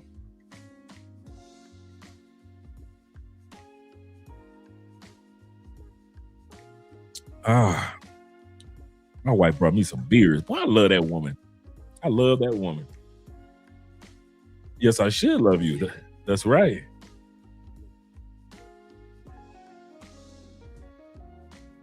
Let's go back. Let's bring this back a little bit just so So Tupac was talking about how women really don't love him. They just love the fame. Protected, to be soft, to be feminine, to be mothers. That is their nature, and they are far from it in today's age. And that is why they're miserable. Anyway, that's all I got for today. Hope you liked that one. Appreciate you all, lads. Remember, if you want to go deeper and if you want to change your life, I suggest you join the Better Man Academy. It's free to join. Link in bio. I'll see you in there. Peace! A lot of girls, they've seen my face on TV so many times that that's what they want. They want to be associated with that person. It's the fame that gets these people. It is not me. It's the fame. Because I've watched females look at me when they didn't know who I was. And I can see it. Nothing. And then as soon as somebody whispered who I was, it's this glare in their eye. You make yourself want that person, you know? How do you feel about that? I don't understand how people could stand next to you 1 year and next year they cannot stand there. They just go. Let me go back. You're absolutely correct. Thank you very much, Dave. Thank you very much. I missed a couple of you guys. My bad, gentlemen. He said dating coaches are stealing from old heads. Yep, just listen to what we have to say and then give it to the young guys. He said guys a little older than us are in locker rooms and barber shops. Absolutely correct. Ain't nothing new under the sun. I love how you put that. Because when you are a younger dude, all you got to do is go to a barbershop. All the game that dating coaches talk about, we talk about it in the barbershop. Day in, day out. Every barbershop in the world with men talk about the same topics that these dating coaches talk about. Give out the same game. You can be a 25-year-old in a barbershop hearing some old dudes, and all you got to say is, what about? I'm going to say this again for all you young dudes in the barbershop. All you got to say to us old dudes, well, what about? And then we're going to give you the rest of the game. Well, what about tall women? We're going to give you the game on that. Well, what about if she asks you to take her here? We're going to give you the game about that. Well, what about if you got two women that want you though? We're going to give you the game on that. All you got to do to say to old dudes that are over the age of 25, over the age of 30, 40, 50, 60, and you in the barbershop, all you got to say, what about? And whatever the topic is, and every dude from the barbers to the clients, everybody. The only time we ain't talking like this in the barbershop, when Mrs. So-and-so is bringing her grandson to get his hair cut. We changed the topic. We start talking about sports. We changed the music because Miss So-and-so from down the street, she bringing her grandson to get his hair cut. But once Mrs. So-and-so leave the barbershop, we going back to what we were talking about. That's the barbershop. That's the barbershop. Ain't nothing new under the sun. Yes, sir. These dating coaches are saying nothing but what men have been saying in the barbershop for years. Absolutely correct. David says this. He says, side dudes always seem to win because they treat the women for who she actually is. That's true. The main dude treats her for what he wants her to be. Delusional mindset. So yeah, side dudes will always win. This is so true, dude.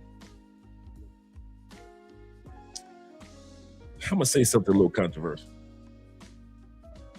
If you really care about your woman, if you really care about your woman, you love her, or you want to love her,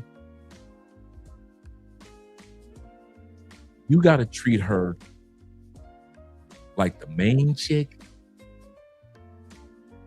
and periodically give her some side chick treatment too. You cannot treat any woman like she's 100% the main chick. Even your main chick want to be treated the way that you would treat a side chick. Even your main chick love that every once in a while you treat her like a rental car. Even your main chick love the fact that You ain't gonna put up with too much from your side chick talking crazy.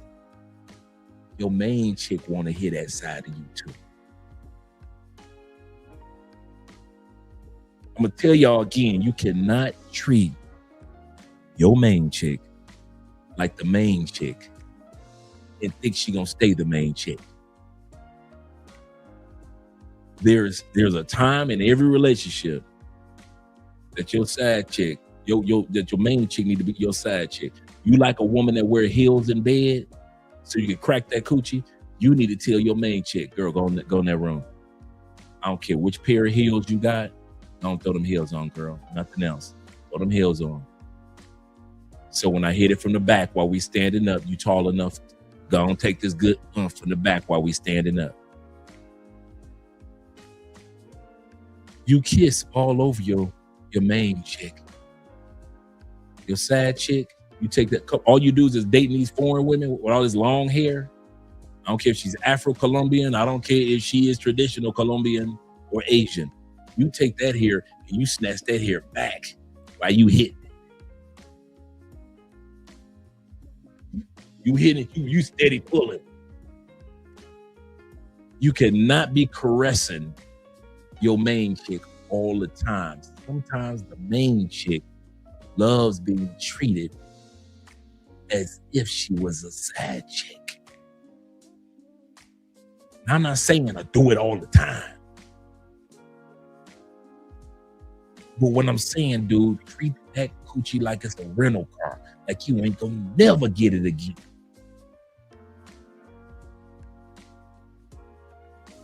She got to remember who daddy is. You got to bring the blindfolds, the dog collar.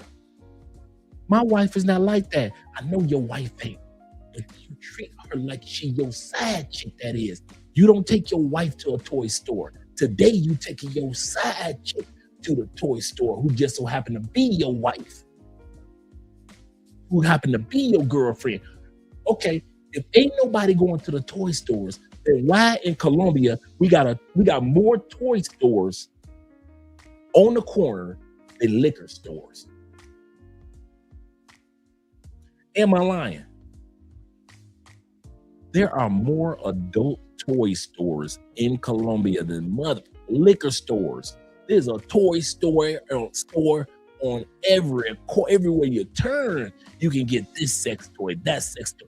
Take your woman to one of them. I don't care if you ain't buying nothing. I'll say this again. I don't care if you ain't buying nothing. Just the fact you taking her in, we've never been here before. Because tonight you ain't my wife, you my side chick. I don't care if you go in and y'all just walk out with a couple pair of blindfolds. I don't care if you walk out with just the edible massage cream. I don't care. You ain't got to walk out with nothing freaky dicky. She probably ain't built for that. But the fact that you took her in a toy store, I wouldn't do this with my wife. But I would do this with my side chick, who just so happens to be my girl. Who just so happens to be my girl.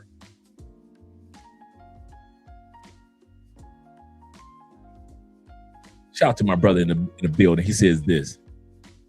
He say, on the nights, call her by...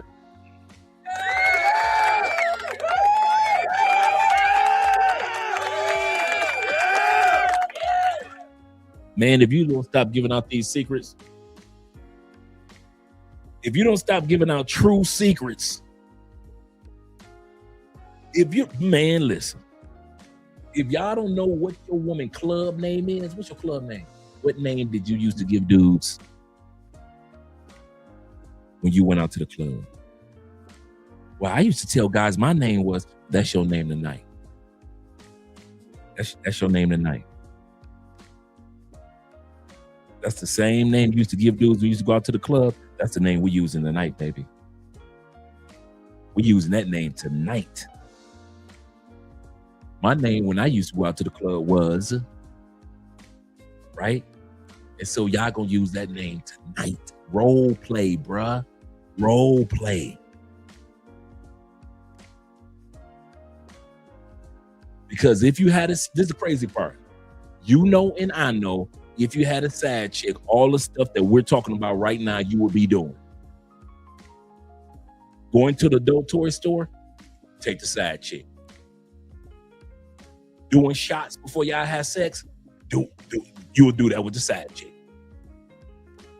Taking her to a cigar bar, she smoking her first cigar, you doing that with the side chick. Blindfolds and dog collars, you doing that with the side chick. Me, I just don't want the hassle of the side chick no more. So I got wifey and I got side chick in one combo.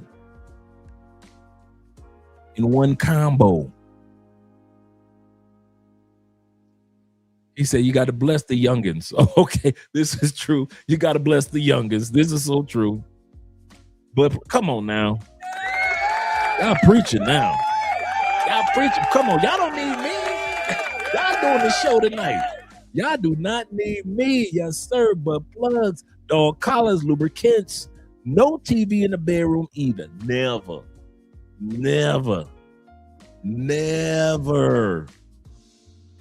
Zadie says, yeah. You see, that's true. Main chick is acting like side chick. So treat her such. A bunch of these women treat her as such. A bunch of these women I thought about that too as I was talking. Because a bunch of these chicks were side chicks and used to. I'm going to just be quiet and let y'all do the show. That is so true.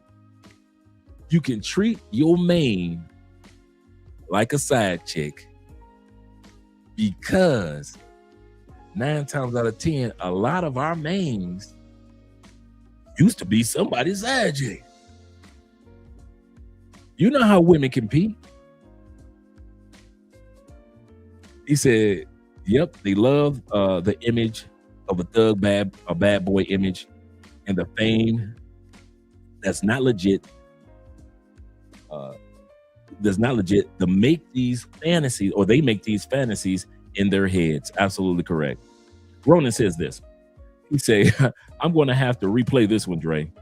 He say, I had to do a drive-by on a panel and got stuck. It's all right, brother. Do what you do, and shout out to that panel as well. AMSM says this. He said, I had a chick tell me, treat me like one of your...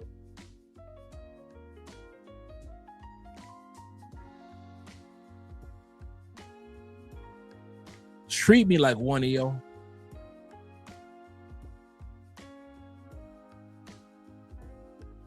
But I didn't see her like, bruh.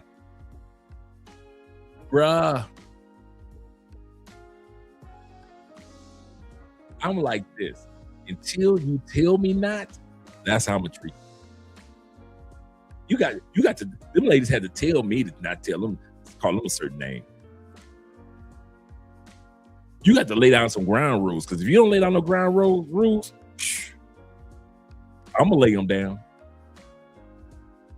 And they either gonna like my ground rules or not like my ground rules. But man, listen.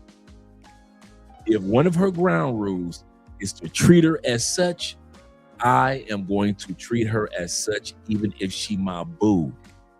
She wants to be my red light district, if you will, then I'm gonna treat her like she my red light district. If only in the bedroom. Now, outside the bedroom, we'll be responsible, we'll take care of business, things like that. But if she says in the bedroom, treat me like I'm from the red light district, then dang it, so be it. So be it.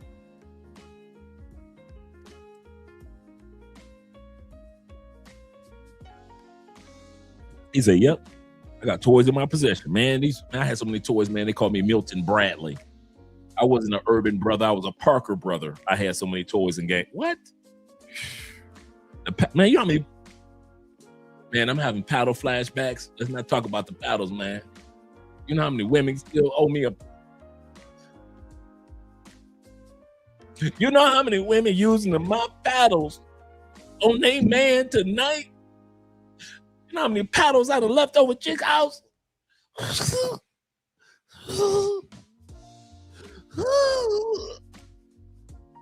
I'm sensitive about paddles, bro. I'm sensitive.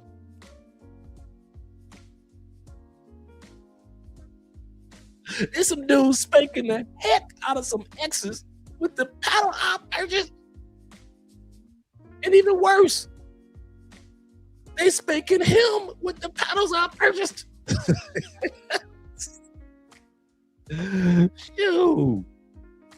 Yes, sir. And oh man, dog. Yes, sir.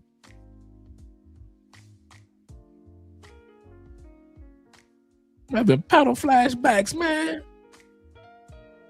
Every time I got one, it was like, and I don't know why I kept doing it. It was as if the paddles were bad luck. Like, you know, if you buy a paddle, Dre, the relationship gonna end in 3 months. So I don't know why you buying this paddle. Every time I bought one, 3 months later, it was over. And guess what I will forget at her house? The paddle. I'm leaving. I'm going to my house. Well, leave, Andre. I am. And you know, when I do a breakup, it's over, right? So I ain't going back. And what did I leave? A brand new, shiny paddle.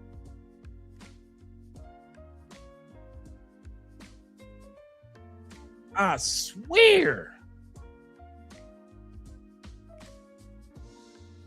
He said, I got a paddle that say baby on it. Oh man, that's nice. My brother says this. Toko says, did your paddle have holes so it stick to the... Yeah, man. When you hit them, yeah. Yeah, bruh. I needed evidence. Oh my God, I'm having flashbacks. Oh, the good old paddle days. Good times. Yes. And you ain't got to draw all back because you ain't got to be all like, like some women like that, but most women just like a nice little pop, a quick pop. Pop. If the coochie get wet. Pop. Just a quick little pop. Nothing vulgar. Just pop. It's all in the wrist. Pop. Then don't have that dog chain. You got the dog chain around their neck, and you hit them with that paddle, and as soon as that paddle hit them, they jerk forward, and that dog chain just snap that neck.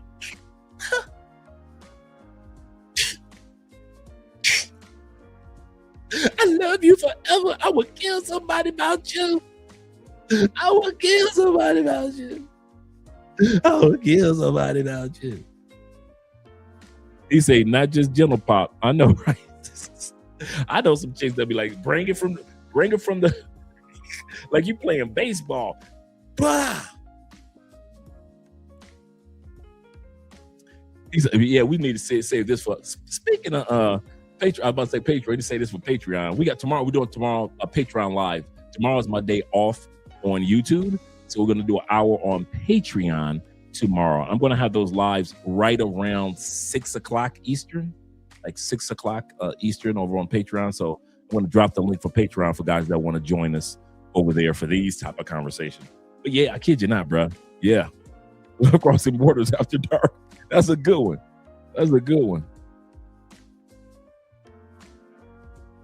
Yes, sir. Man. Woof.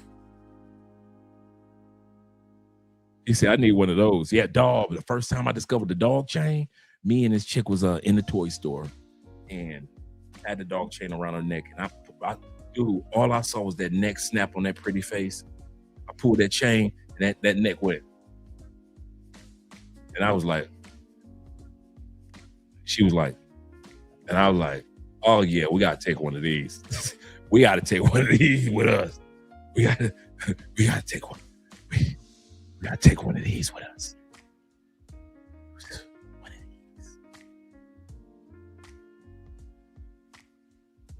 of these. Yes, sir. Sir, ring this up. Seriously. Ring this up. Let me get that. And what's that right there? Really? And then you look at her like, you cool? We get that? You cool with that? He said, I'm talking about the paddle with the holes in it. Yeah, I know exactly what you're talking about. Stick to that skin. Right into them holes, right on their butt. Especially if she light skin. Oh my goodness. You're going to see all the little damage. He said, don't get me started. And whisper in her ear while, yeah, smacking that behind. Yes, sir. Yes, sir. Where your hand holding that bra.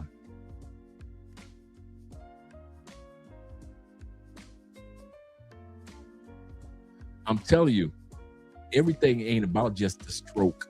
Some of you dudes like, I can stroke, so I'm good. Bruh, bring some toys to the house, bruh. Bring some toys to the house. Bruh, bring some toys to the house. Bring some furry handcuffs. Bring some furry handcuffs to the house. The pink furry handcuffs. She'll thank you for it. Handcuff her from the front, handcuff her from the back, bruh. Go on, do it one time. Okay. Like I said, y'all ain't even got to bring toys to Colombia. They got toy stores on every corner. That's why I couldn't understand why them dudes are bringing so many toys to Colombia. I'm like, wait a minute, this is the last country you got to worry about bringing some toys to. It's toys everywhere.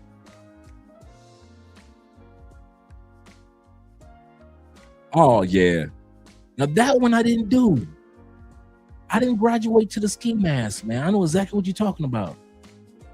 I didn't graduate to that yet. I know exactly what you're talking about. I did the Timberlands and the Jordans and all that stuff. Oh, yeah, I might have to try that one. Let's get back to the video. Okay, Tupac's still talking. Let me shut up for a minute. On crazy screaming. They just can't take it that you're right there. But just last year, I was in the same club, walking around lonely like a motherfucker. You know what I'm saying? Couldn't get a date. Couldn't get nobody to dance with me. I was too skinny, too something. And now he's just adorable. He's just, oh. Guys, you see how things change with status? Tupac hit it on the head. You know, bro was only, 25 years old, 25, 26 when he passed away. But he knew early on, he recognized the transition, as any man will recognize the transition when it comes to this, and you learn female nature. And this is a prime example of female nature and the herd mentality that women have that it seems like recently I've been covering on a lot of videos. But before we get into this and we unpack this, it's your favorite everything, JR Wisdom. Hit that like and subscribe button along with the bell. That way you receive all the notifications for all of my future videos that have content like this. Let's run it up to 100,000. Quit playing with me. Yo, shout out to Tupac, man. Tupac, icon, legend.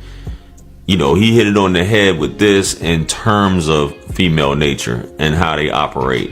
And you can say, well, this applies to anyone famous, so on and so forth. No, not so much when it comes to women. As I always say, women have a herd mentality, fellas. If one woman says a certain thing about another guy, women are naturally competitive and they are easily influenced. They're very impressionable by other women. Hence why if you want a woman to do something, you can get one woman and send her to get her to do it for you. And she'll be able to convince that woman, because women trust other women's judgment. They trust what other women like, their preferences and things like that. And they try to follow suit, because that's just. I can attest to that. I've gotten coochie. And I did this on purpose. I gotten coochie from other women who I wanted to smash just by showing attention to women I didn't want to smash. Just because I showed attention to somebody I didn't want to smash, I wasn't trying to flirt with that person. I was just having a conversation with the person that I didn't want to smash. But the one that I wanted to smash, was all in my face. And then I smashed her. I had a couple chicks tell me, you will never, ever, ever get this coochie. All right. As soon as they saw me in the face of some of their coworkers just having a conversation, I smashed them that same night.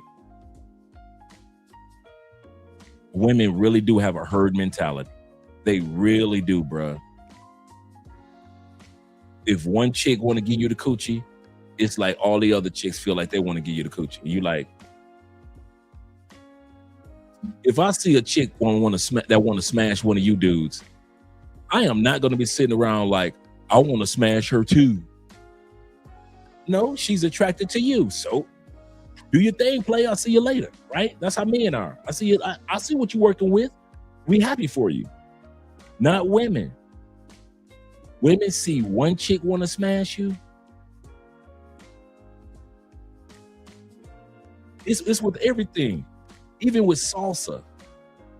If you get one baddie on a dance floor, you can get plenty of baddies on the dance floor because all the rest of the baddies saw you with that one baddie on the dance floor.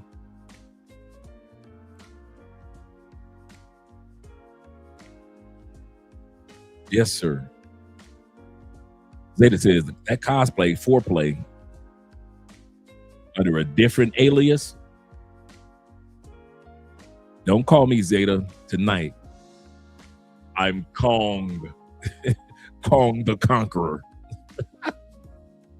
He said, I'm about to go ape walking on my knuckles in this body tonight. For real. Seriously.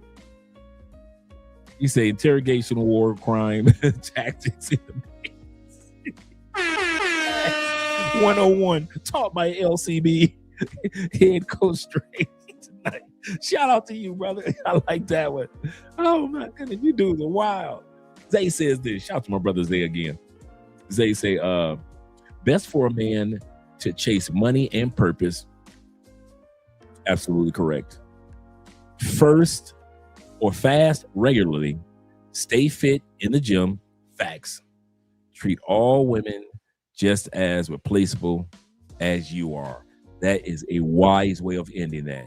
Treat all women as replaceable as you are. One of the things that keeps me down to earth in my marriage is I'm replaceable. But one of the things that keep Andrea down to earth is that I've shown her that she is replaceable. We're both replaceable. We talk about this all the time. We're both replaceable. We both love each other and we both are intimate. We enjoy our relationship, but we do realize that we're human beings and that humans can be replaced. AMSM says this. He said, you're right. Not every woman's orgasms off penetrations. He said, you just do other things to get her off. That is so true, bruh. And I learned that maybe at 33 about women's orgasms are not just through penetration and not through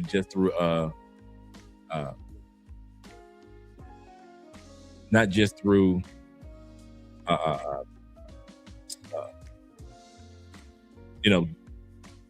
fellatio, her giving her head.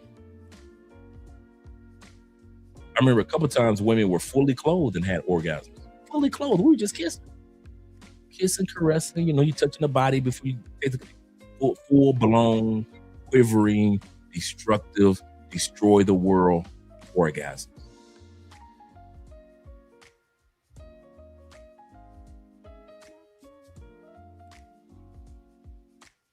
Fully just world changing with taking their clothes off. Shout out to Chewy. You gotta back the fuck up out my face, goddammit. I'm from Detroit, Michigan. Don't play with me. Chewy is not replaceable. That's right, brother. That is so right. Shout out to Chewbacca. And shout out to Theo in the building. He said you have a woman that orgasms off giving you women that do. Yeah.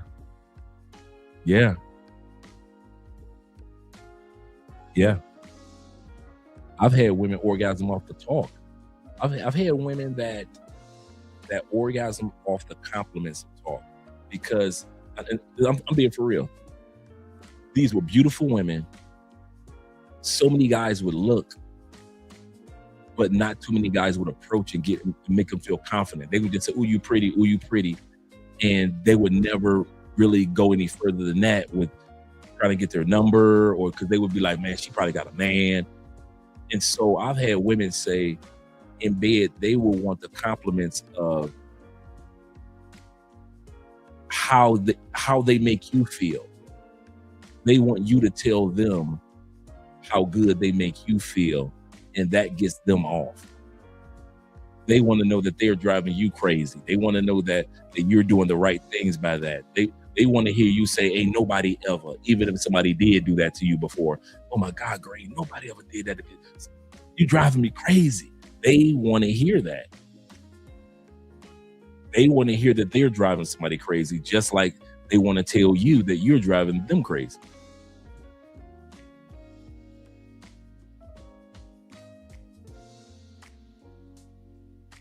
Yeah. Yeah.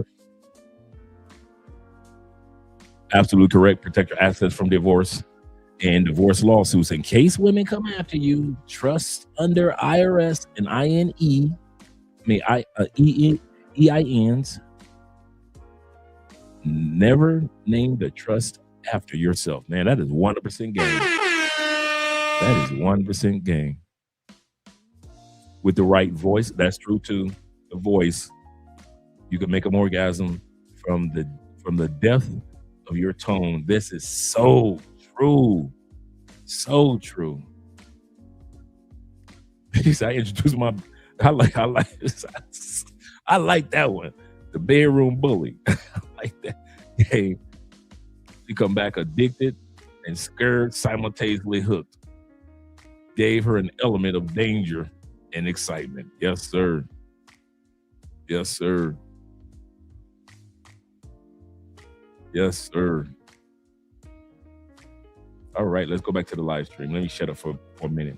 That's how they are, fellas. I'm telling you, the nigga be sharing bills with the bitch and, bro, the whole nine, sharing a family and everything. And he established, and this bitch will take this nigga's whatever car he put her in. If it's a Benz, if it's a Lexus, if it's a whatever it is, that bitch gonna drive that new booty to the hood, find a young reckless nigga, and she gonna treat him like a fantasy, bro. Jackson situation should just tell y'all motherfuckers that suburban, especially in the black community, y'all acting surprised, but everybody in the black community know that suburban girls, or girls that basically came from a good background and stayed on the good background, they do their dirty work behind closed doors. And another thing, they like things that they cannot have. Therefore, they go for the hood dude. As a black dude that grew up in the suburbs and got no women, this is 100% facts. Girls from the suburbs love going to the hood to get the hood dudes for some reason. And Scott Jackson no different. Scott Jackson and this albino YN that she got as her boyfriend, I mean, it don't shock me at all, because I seen it my whole life. If anything, a lot of you women got hood baby daddies as well, and y'all got college degrees. I want to know, what is it about the hood dudes? You be trying to talk to women these days, and the first thing they say, "I like hood dudes. I like street dudes." Okay, when he start whooping your ass, Tina, don't come towards me. I'm off limits. We want a square man with edges. That's off top. We want him they just like the rough around the edge of shit, bro. It really don't even matter if you in the streets, bro. It's just more of, you can't be lame, fam. And most of the time, you can't be lame. Most of the time, bro, the square dudes be lame, bro. And that's really all it is. I ain't gonna lie, I was attracted to them hood dudes. And on them, you know, it's not feeling of like, all right, yeah, he was toxic, but it was like the protection. Like, you know, like some guys that didn't have like the good, you know, relationship with their parents or anything like that, they've been through a lot of shit basically, so they ain't shit basically, but they so big on like protecting for some reason. And that was like one of the biggest turn-ons for me, cause I like a guy that protects me, you know? The hood dudes is big on protecting? Yeah. But what made you feel like he could protect you? Other dudes were scared of him? Because of like the person I am. I'm a loving person, I'm a caring person, everything like that. And he was just all about like keeping me safe type shit, you know, like nobody was with me. You know, like he was just big on like protecting me and his relationship and everything like that. And I respected that. But you didn't think you could get that from a regular dude or? I could have, but for some reason, cause it was toxic back in the day, it wasn't like healthy. It was toxic at that, you know, and I feel like it was just based on trauma bonding. The men that imprint women understood the devil and outplayed the devil. This is why women love thugs. This is why women will protect a felon. Listen to me. Why? You ain't got to get mad at me. Look at what they do. Don't get mad at me for telling you. Look at what women do. Look at who they like. Look at who they find attractive. Dysfunctional men, a lot of the time. They could have a hard-working man, but say, you know, he's hard-working, he treats me well, but there's just something missing. Cause she's the devil, bro. That's why. Cause she's the devil. Oh shit. Even women are like, damn, we are devils. Hold on. I didn't know. This makes sense now. I don't have to go to that therapist anymore. I am the devil. And she gonna cuss her dude out. It's fucking scary. What I think it is though, just from me to you, from my experience, just from me to y'all talking about it, I just think I don't think women like comfortability, man. I don't think women like comfort. Cause life is so easy. Like I gonna say life is just easy for women, but when it comes to material, life is easy for a woman. A woman could walk down the street broke as fuck.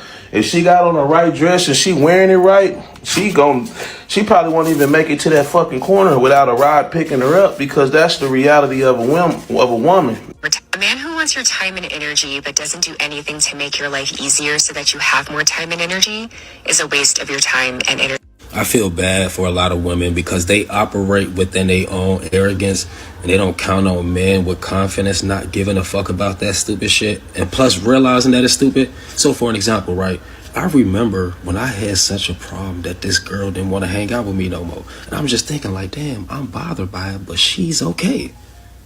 Like, I'm willing to go out of my way to try to make this work. Imagine if she don't feel the same way. You can do everything in the world, but you're going to be wasting your fucking time. That's why they say it's about matching energies. You, your own person, right? And if you interrupt in your life to make time for a person, you want them to do the same thing. So imagine if you got to go make her life better so she'll spend time with you. No, the fact that she not willing to do that on her own just shows how much she don't have interest in you. But they really be on here talking to niggas who don't know no better. I be listening to the shit they say, and I'm like, I know they ain't talking to niggas like me. That's why men be listening like, who the fuck is they talking about? They got us fucked up. When they describe what type of man they want, it's a reason it sound like a fucking simp. Cause that's who it gotta be. You're not gonna last if you a nigga like me. Subscribe to my YouTube, Planet Reality. The reason why so many women end up marrying fat simps is because they get to an age where they no longer want to date the bad boy. They need stability in their life. So now they settle for a guy that's less attractive, but is going to pay the bills, cut the grass, fix the sink, and basically be a steady provider. 100%. Ladies, tell me you have a simp boyfriend without telling me you have a simp boyfriend. I'll go first.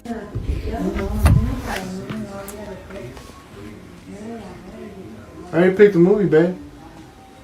You want to cut up?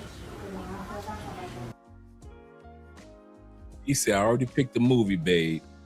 You want to cut? She calling this man a simp.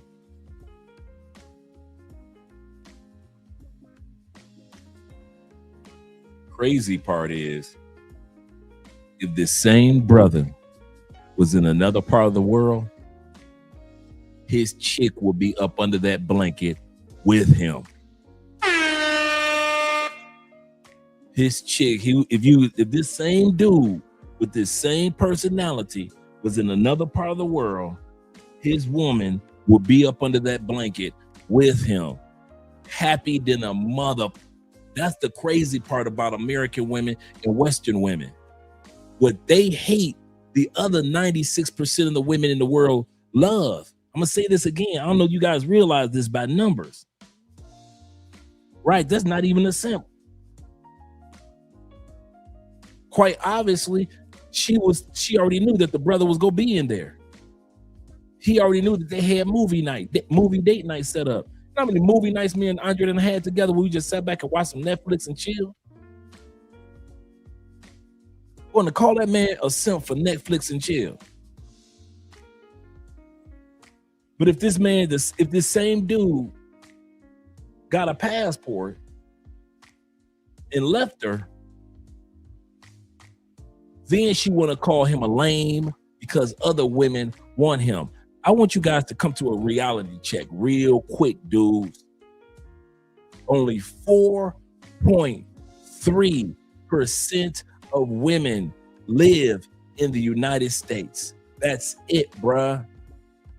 Some of y'all on suicide watch for 4.3% of women, bruh.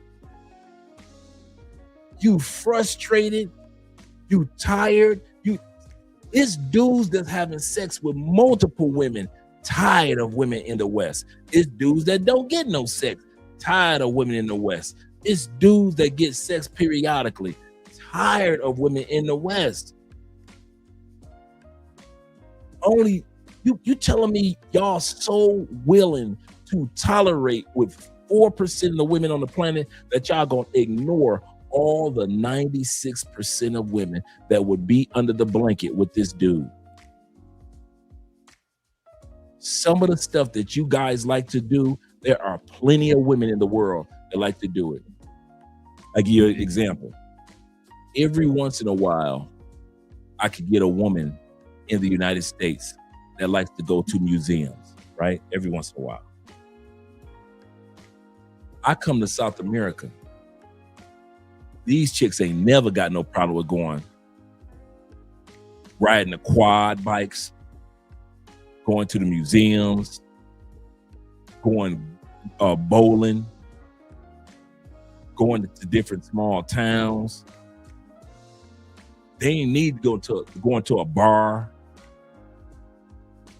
It's crazy how when you go to other countries, man, the other 96% of women ain't got no problem with how they chill. You drive through Colombia tonight, you will see kids or not kids, but couples in the parks, at the zoo, and during the day. Zoo stay packed. It ain't just kids. Our second date was to the zoo. First date was to the museum. Second date was to the zoo here in Cali. But then these same chicks, if you lead a tail, they will be at home alone with a blanket watching Netflix. That's the crazy part. That's the crazy part. They call you a simp for watching Netflix. But if they was at home with you, I mean, if you left them and they didn't have no man, they would be at home under a blanket watching Netflix. But because they got to do it with their man, he's a simp.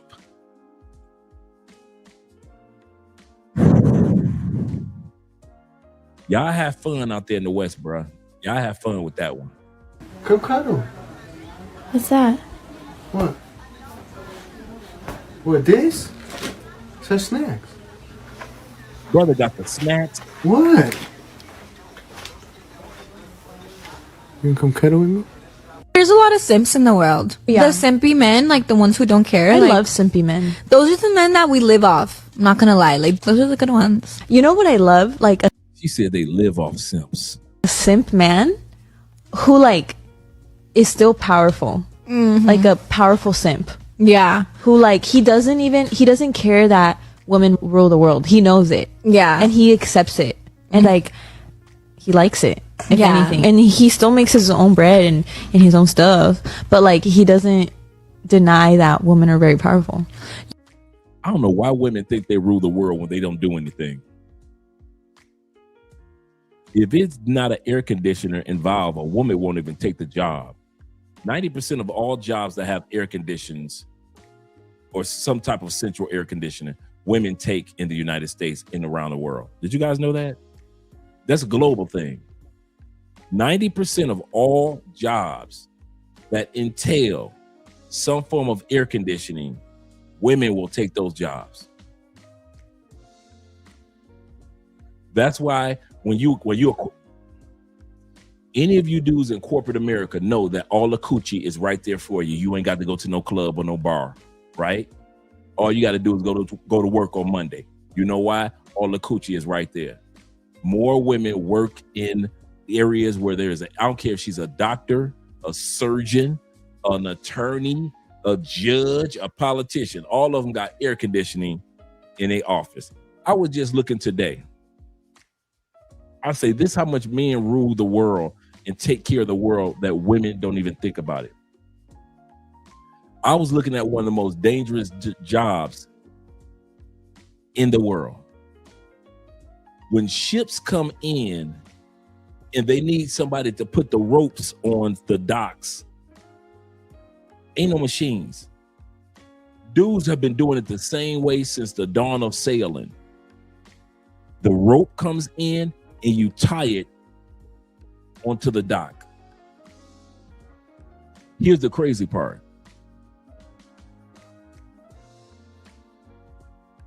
If you make a mistake and you tie it and that ship is still rolling and you get your fingers caught,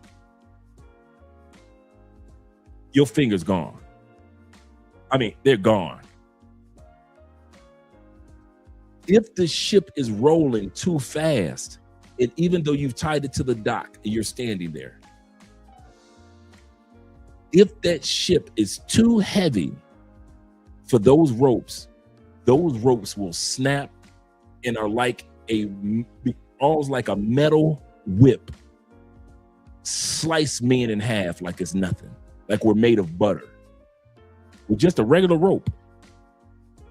And men do these jobs and these type of jobs every day, whether it be you Oklahoma or you Texas dudes or you Wyoming dudes.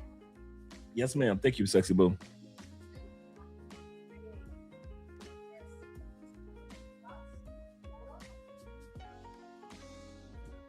Okay, cool. She's so excited about going to see the future president.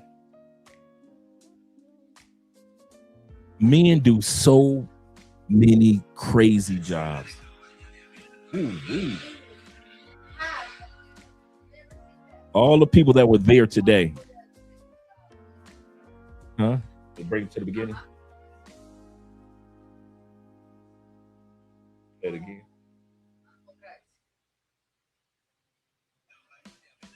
Okay, so that's all the people, including Andrea, that was there today for the speech of the future president. Yeah. So she was so happy. I'm happy for Andrea. Men do so, the oil rig dudes, the dudes that get up and climb up the electric poles, and some of those lines, man, we're talking about they're up there with the clouds, climbing across wires. Women, ladies, you do realize that without you, the world will continue going, but without men, the world will literally shut down. Ladies, number 2, there are not enough butchy women in the world that will climb those wires, that will work on oil rigs, that will work on tuna ships or any other sailing vessels. Ladies, you do realize your Amazon packages and your Shein packages will not be delivered if it was just ladies doing it. You do realize you could not trust the built buildings of infrastructure without men. Yeah, they're making some developments with AI, but they still need men to do a lot of things. I don't think you ladies really realize, because men don't brag about it, we just do the job. I don't think you ladies really realize how many dangerous jobs that men do. Ladies, just at home, if something happens to the electricity in the house, it is crazy how much your men. Ladies, I'm gonna tell y'all something. Do y'all realize that we do some stuff in the house we ain't even confident of to do sometime? Sometimes we doing something simple like changing the tire for the 50th time, but we still think, what if this tire falls on my foot? Let me make sure this jack is secure. We're worried, but you get to sit back and watch us change the tire for the 50th time. But we still think on that 51st time of doing it, hey, what if this thing just so happened to fall on my foot? What would I do? You want the spider killed. We don't even like spiders. We like Spider-Man, not spiders, but we got to kill the spiders in the house. You don't see the ants coming into the house. You just see an ant or two. We have to stand there and follow for days, follow where the ant trail is. Okay, that's where they're coming from. Let me spray there and make sure, let me close that area so the ants don't get in the house anymore. You don't have to think about no ant trails. That's our jobs. There's so many things that men do behind the scenes, ladies. Major jobs. You ladies sit back and talk about, I go to my job and I make so much. Ladies, you do realize the tech team that makes sure that when you go to your cubicle, your computer is running great. Mostly in most corporate countries, corporate cities, are men. Most tech teams, the tech department, that if anything happens to your computer in your cubicle while you're making $100,000 a year, you do realize 5-6 people that's making sure this whole office, this whole department, this whole campus runs smoothly with AI are mainly men. It's men that make sure that your cubicle, you do realize if that air conditioned unit goes out, they are not calling a woman to make sure your air conditioning in your office is working properly. They're going to call a man. Yes, you making $200,000 a year, but let that air conditioning go out. You ladies don't realize how much men are doing behind the scenes quietly. You own a Bentley. It don't mean nothing if a mechanic for Bentley ain't working. If he ain't at work that day, your Bentley got to wait till tomorrow to get repairs. I don't care I don't care if you driving a Bugatti, still got to be oil changed. And 9 times out of 10, that oil change for your Bugatti, ladies, is not being changed by a woman. It's being changed by a man. And if that man decides not to show up for work today, your Bugatti is going to sit there on the lot right next to a Buick that needs its oil change. So your Bugatti is sitting there waiting for an oil change. A Buick and a Chrysler is sitting there waiting for oil changes too. Ain't nothing special about your vehicle. What's special is what that man can do for your vehicle. Let anything happen, your heating and air conditioning go out. It is not mainly a woman that's going to show up for your heating and air conditioning to make sure that your hot water tank is working, ladies.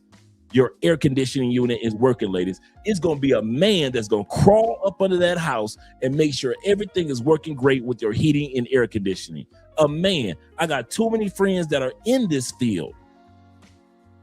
And many times I've called them. I'm like, what you doing? I'm up under so-and-so house. So, ladies, just because we don't brag about ruling the world does not mean that we don't rule the world. Don't ever make that mistake and think that you have come so far that you are equivalent to any form of men, black men, white men, rich men, poor men, because the men that really run this world, you ready? Rothschilds? Nope. Rockefellers? Nope. The people that keep things going for the Rothschilds and the Rockefellers. Being a part of the Rothschilds family doesn't mean anything if in y'all mansion the electricity ain't working. You need a regular everyday electrician, the Rothschilds do, to keep that mansion running. Doesn't matter if you're a Rockefeller if you ain't got the best chefs. It's the chefs that keep y'all fed as multi-million and billionaires. It's everyday men that are the butlers that run your multi-million-dollar homes. So at the end of the day, do realize it's everyday tradesmen that run this world. Take away us blue-collar men, this world will fall apart. Depend on us white-collar men and watch how far this world fall if it wasn't for blue-collar men. This world would crumble overnight if it were not for the blue-collar men and women that run this world.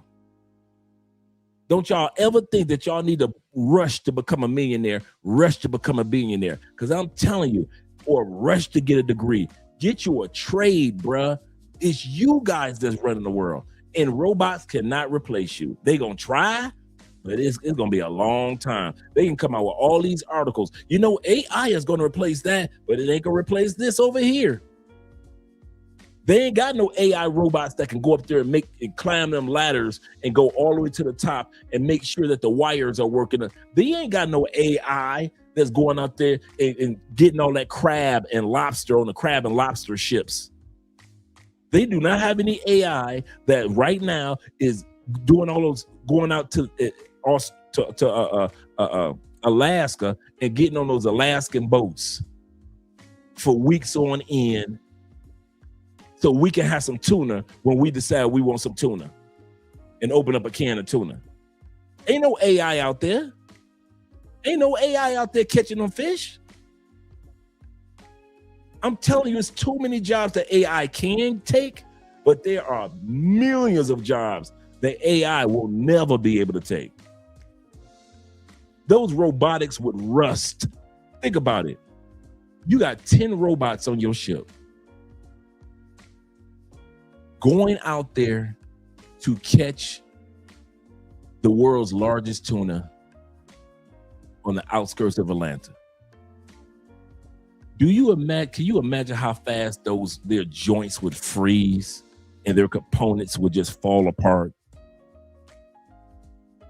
in that 15, 20, 30 below zero weather that men are out there right now so we can have a can of tuna?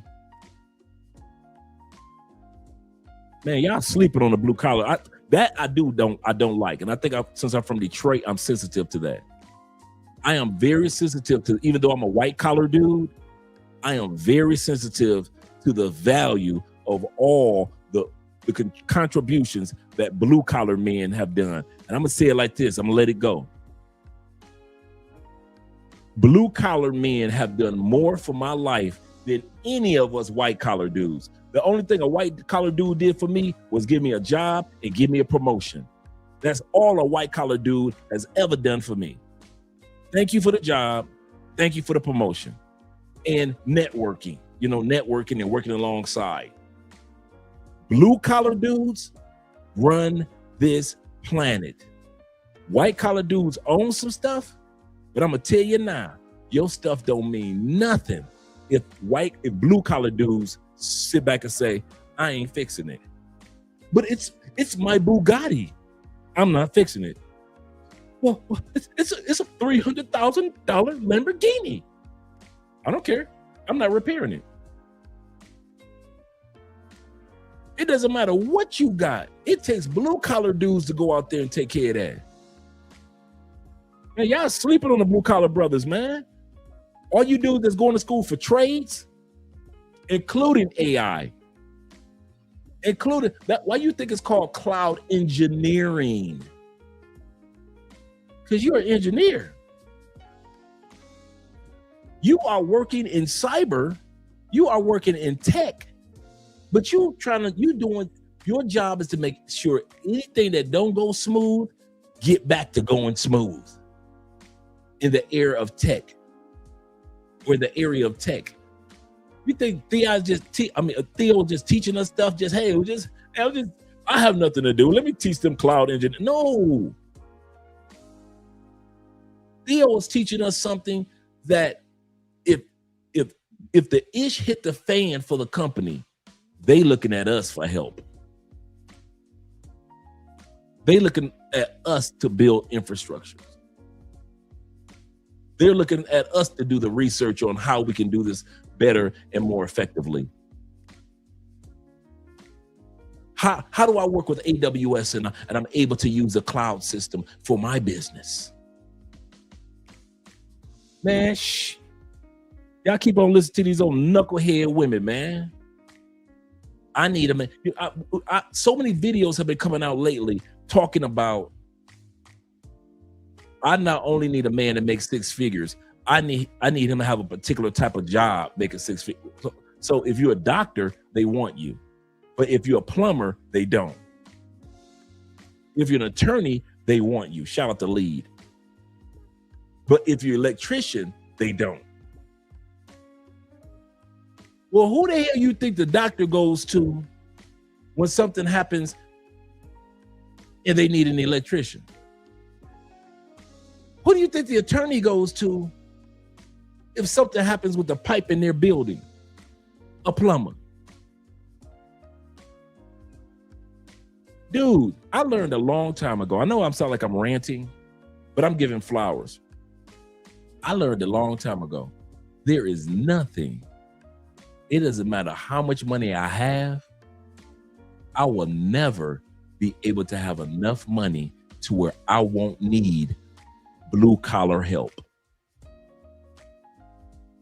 I will never be in a, Elon Musk is never going to be in a position where he do not need blue collar dudes to help bring his vision into fruition, to run his house, to make sure electricity is. It don't matter if you got SpaceX if there's no electricity.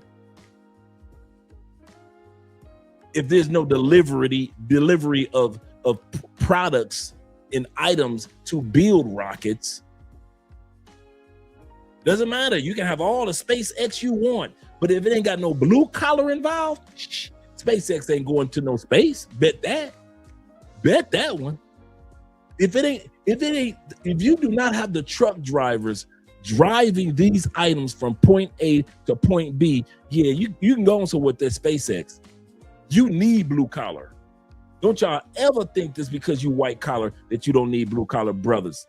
Always show respect. Always show love. Why do you guys always see me whenever I pour a drink? On Friday night drink in hand, I pour a drink. What do I say? Here's to all you guys that are second and third shifters. Shout out to all you guys that are truck drivers listening in right now to Love Crossing Borders. Shout out to all you longshoremen guys when the ships come in, you make sure we get our packages. Shout out to all you guys that are railroad engineers and you work on the railroads in one way or another. We need you.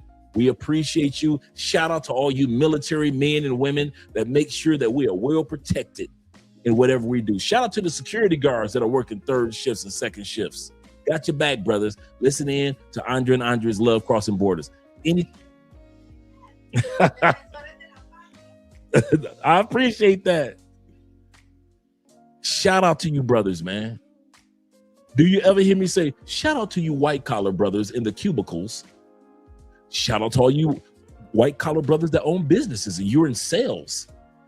I don't give you guys a shout out. We don't need a shout out. Society always giving us shout outs. It's our blue collar brothers and sisters that deserve shout outs too, because they are the ones that keep this world running, not us white collar folks. Don't you ever get it twisted. Ever get it twisted.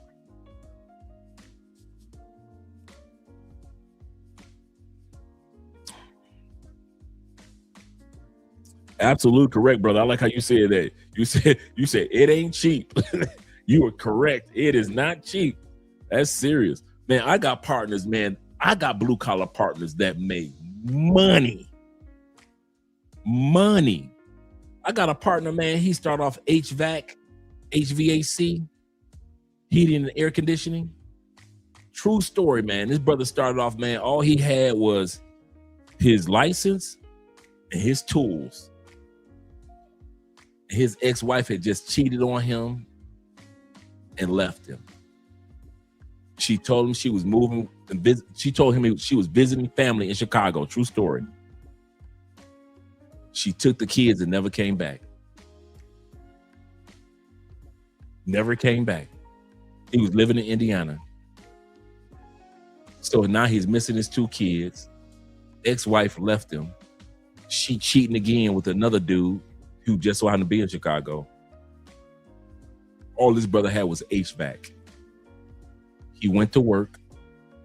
He was working for a company, did what he needed to do.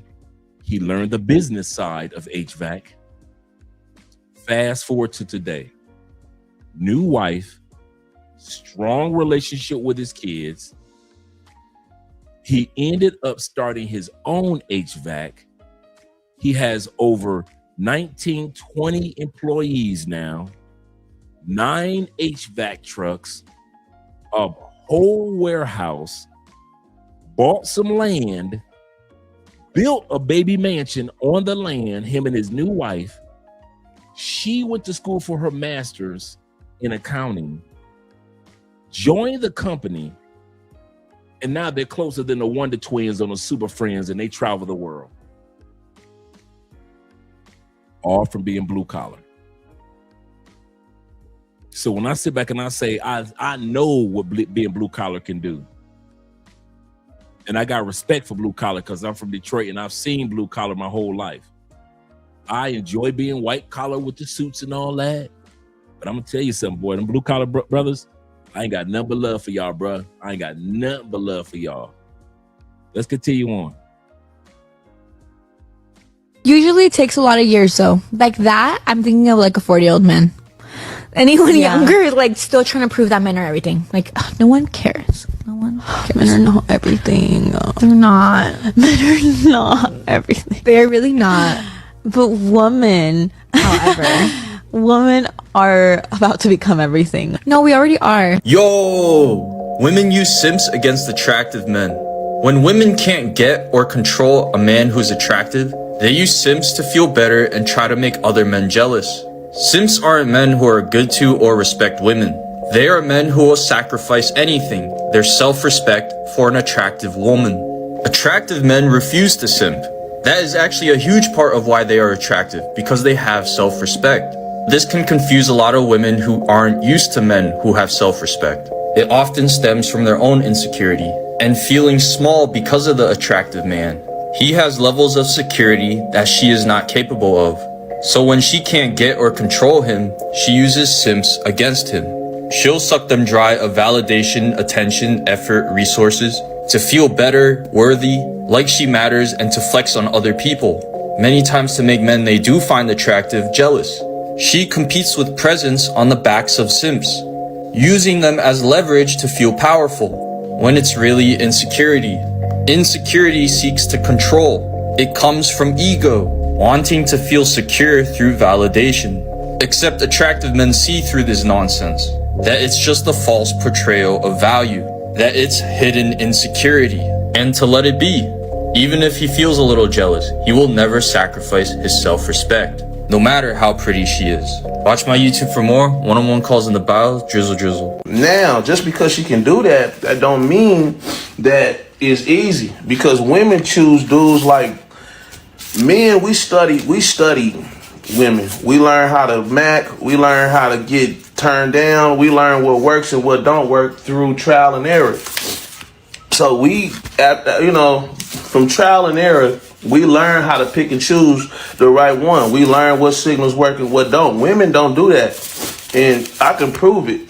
You can get on the internet right now and listen to all the women say that they just now figuring out that men got feelings. They just now figuring out that men got feelings. Are you serious? Some of these women 20, 30, 40 years old. Dudes can be as vulnerable as they want. You see dudes cry over the championships that their team won that they didn't even play in. Men can cry. Men can feel. Men do cry. Dudes will go out to a bar, have a couple of glasses of scotch, a cigar, and reminisce, catch up, cry. Love you, bro. Hey, stay up, man.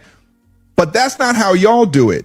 How dare you all tell us we have to feel in a way that is okay for you, but refuse to accept the way we feel and the way we show our feelings? And moreover, who says we have to show it the way you want to see it? What's really being said and what really should be said is, I insert name of woman who's in relationship with man does not like the way this man shows his emotion.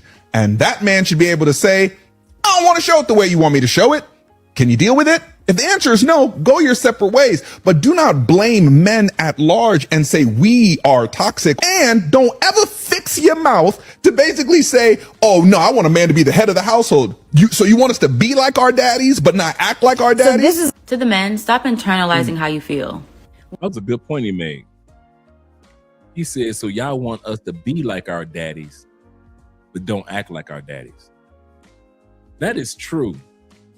They want us to be traditional like our forefathers, but they don't want us to have sad chicks, sad families, and do all the things that our forefathers and have the benefits that all of our forefathers had.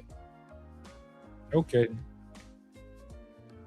One of the things my husband did often was if I did something that made him feel a certain type of way or hurt his feelings, whether it's intentional or not, instead of him coming to me and telling me how he feels, he would just bottle it up. I love seeing women that can look good with very little to no makeup.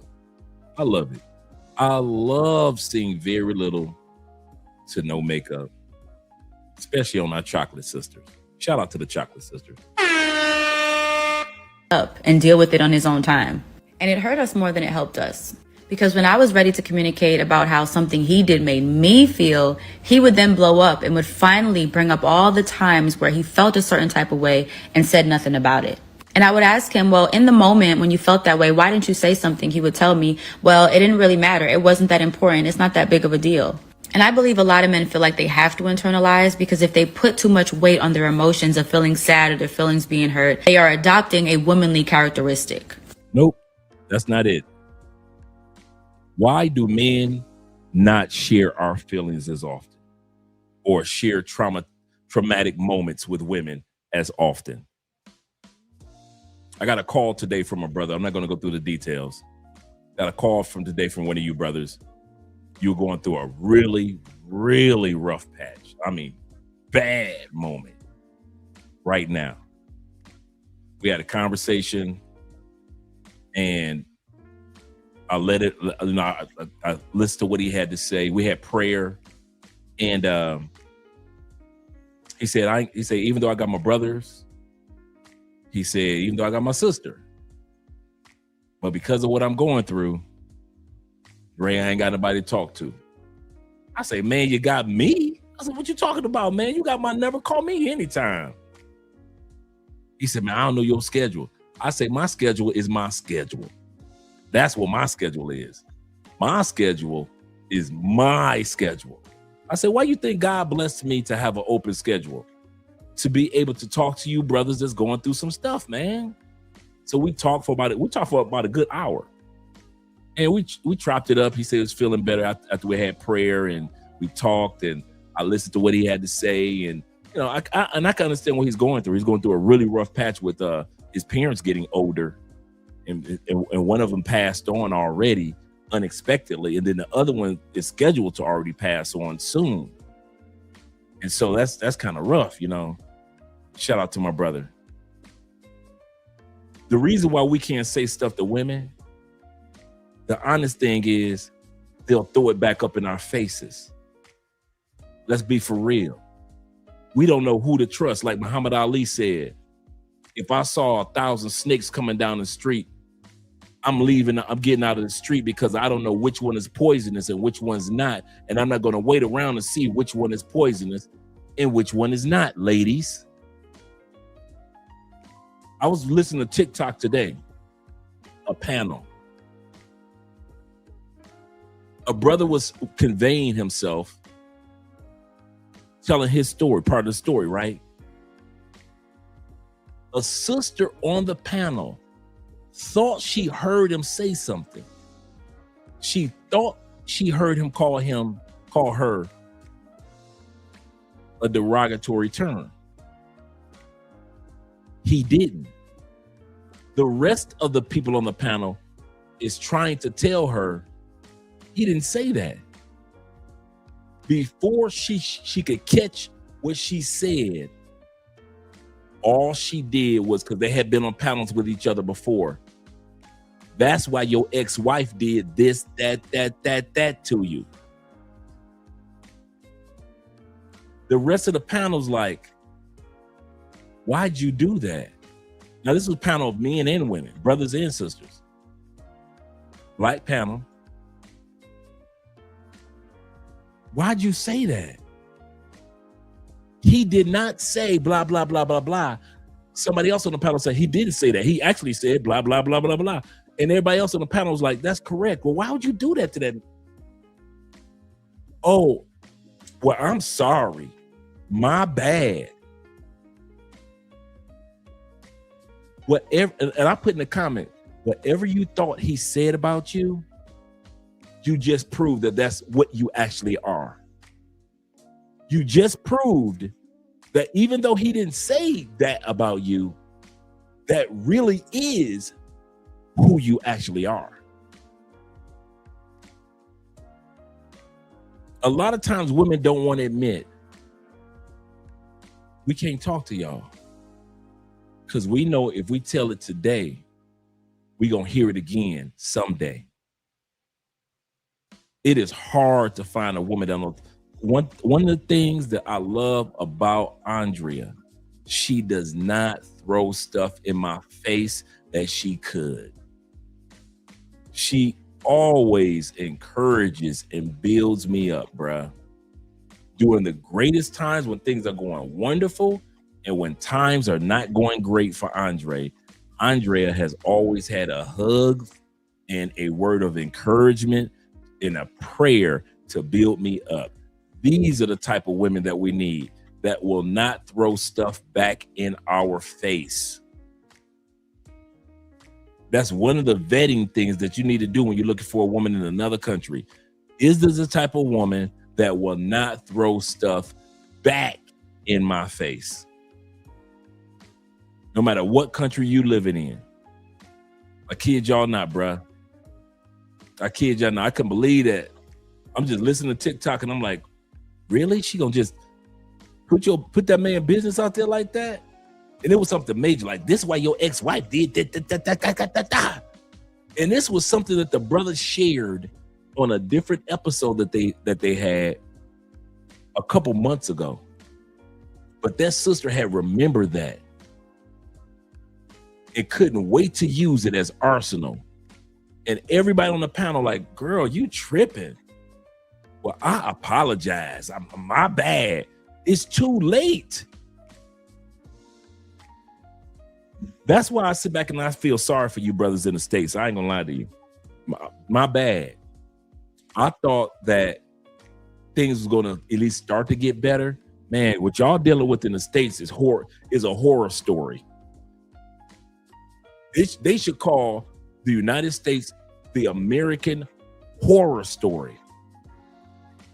America is no longer a comedy, a rom-com, a romantic. America is not an animated movie. America is when it comes to dating, it's a horror movie. It is Jason versus Predator. It is Nightmare on Elm Street. It is Freddy Krueger at his finest. It's Michael Myers. Halloween. Every time you go out on a date, man, get in a relationship. If total stranger women will throw stuff back in your face, how much more would the woman that knows you inside and out will throw stuff back in your face? I don't see how. Hey, I keep y'all in my prayers, and I do not say that lightly. He said because they're toxic and will throw it in your face. Absolutely correct. That's why we don't share stuff.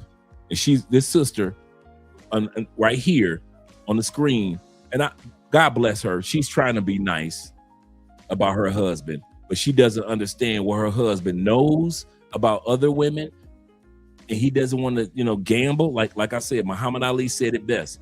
If I see 1,000 snakes coming at me, I'm getting out of the way of the snakes because I don't know which one is poisonous and which one is not. He said that's why we can't share our feelings with women, yet they want us to open up. Once they throw it back in our faces, we'll never open up again. That's facts. That's facts. My wife has had plenty of stuff that she could have threw back at me. She's never even glanced at me like that. Not even glanced at me like that. And dude, it just makes her value in my eyes 1,000 times more. He's always bragging on his wife. You dang right. When I brag on her, I brag on the fact that I made a good choice. We don't get a chance, dudes, as black men, we don't get a chance to brag on too much about our lives. Some of us enter the planet and leave the planet, and we ain't had too much to brag about. Let's be real. We done made a lot of bad choices on this planet. Some good, many bad. If I made a good choice, I'm gonna brag about it. I'm gonna brag about my wife. So y'all gonna have to get used to that part. Because as a black man, I don't get a chance to brag on too much that the world is gonna understand. But when it comes to a decent or really good wife, all of us men, for the most part, want whether it be a wife or a girlfriend or girlfriends or wives that are decent people. Let's go back to the video, gentlemen. Let's go back to the video. What it does in the relationship is, number one, it can cause a lot of men to resent their partners. It can also create a self-fulfilling prophecy for the men, because then you'll believe that your woman doesn't care about how you feel or that your needs are not being met. And number two, it causes women to have to adopt this belief that now I have to read my man's mind. I have to try to guess when something is wrong. I have to walk on eggshells trying to figure out if I'm going to trigger you or make you feel some type of way. I got to agree with Jay. I hear what she's saying. I hear that she's like, I'm open for my man. I would never do him like other women do. But little mama, little sister, hear what we're saying. I'm with Jay in response to this sister. That's why we don't tell them everything. I am happily married. I do not tell my wife everything. There's some stuff that God himself only knows as I'm in this other country. Andrea does not need to know everything. So if you guys wonder, does Andre tell Andre everything? Hell no. I'm old school. To the grave. To the grave. I'm old school. Gen X. 1967, October 13th, Friday the 13th, mind you. I'm old school. Hell no, you crazy? There are some things you take that to the grave, bruh. You having a bad day?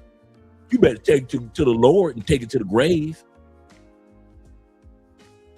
You ain't feeling good? You better take it to the Lord and take it to the grave. You don't be running around every time you feel bad or feel sad or something going on in your life. You running, baby, I need to talk to you. Your woman is not your therapist. Your woman will never feel comfortable. It's not, I didn't say it was fair. Guys, I didn't say it was fair. Remember what I said earlier. The fair thing about men globally is that globally, we know life is not fair to men, right? The fair thing about all of us men that walk this planet, what's equal about all of us, no matter what race, color, creed, height, no matter how much money you make, how much money you ain't got, the thing that's equal about all of us, no matter what stage or age you're in, life ain't fair to none of us, and we okay that it ain't fair. All of us understand that life ain't fair to men. Children, old people, pets, women, and you might be in there one day. You might be the one to get rescued one day. If Leonardo DiCaprio would have been on the edge of that little raft at the end of the movie Titanic, and the girl had went down in the water, that movie would have flopped. Am I lying? Wait a minute. You telling me Leonardo DiCaprio is on this little raft, little piece of wood, and he let the woman die? Everybody would have said that movie is fake and it's a flop. You know what made that movie real? Leonardo DiCaprio died. The woman lived. Life ain't never fair to men. But that's the fair part. It ain't fair for none of us. It ain't fair for none of us. He said, not proud. He said, I've been a side dude. Yeah, yeah. He said, and work boyfriend, women will tell now, Jay, to the side dude, to the work husband, bruh, I'm gonna tell y'all something. Jay is not lying. Can I tell y'all something? Your wife and your girlfriend talks too dang much. She does not know how to shut up when it comes to the work boy. How you think we got the coochie? How y'all think Jay got the coochie? Jay making just as much money on that job as she make. So Jay ain't balling more than she is. So he ain't get the coochie because Jay balling. Jay got the same type of car she got. How you think Jay got the coochie? How you think I got the coochie? I'm serious. I am so serious. How do you think that we men are able to sleep with your wives and your girlfriends at work? And they say over 85% of affairs happen at work. How do you think I got your wife coochie? As pretty as she is. Jay just gave you the answer. He listened. He listened during lunch break. He listened when he was getting some coffee in the break room. He listened while they were working together on the job. He listened before she went, and you're absolutely correct. We'll call D. Smith. Listening, bruh, you will get more coochie as a listener than you ever will get as a talker. Number one thing that you can do for a woman. Number one, nothing. Flowers, cars, and candy? Nope. How did the pool boy get the coochie of the billionaire's wife? How does the mailman get the coochie of the dude that lives in the wife that lives in the suburbs? Number one reason. Questions. How you doing today? I'm fine. You don't look fine today. What? Talk to me. What's really going on? Well, what's really going on is if you ask questions and don't give suggestions, just ask. Did you know the number one thing that Jesus did in the Bible was not miracles, was not preach? A lot of people don't realize this. Do you know the number one thing Jesus did in the Bible was this? He did this over 200 plus times. He asked questions. That's all Jesus was doing. Dude, it will amaze you as you go through the Gospels of Mark, Luke, John, and Matthew. You start to look at how many times he just asked people a question. Number one thing, nothing more. He did nothing more than this. Dude, I'm telling you, a listener will get the coochie every single time. Funny dudes and listeners are on the same level when it comes to women. Why? Because both of them show women attention. And that's why the work husband, like Jay, like who I was, and a lot of you dudes get the coochie. Your wife talk too much. she telling all your business, bro. If you think that I don't know how, dude, I know how many pair of socks you got in the drawer, bruh. I know when your kids' teeth come in, I'm telling you, bruh. I know the address to your home church or your mosque. I know your mama name, dude. Am I lying? All you dudes that's ever been a work husband or a work boy toy, am I lying? Man, I know your social security number. I know your social security number, bruh. Your wife talk to your girlfriend, your main, she talks too much, bruh. Oh, no, babe, I'm good. I just take them directly. What are you drinking?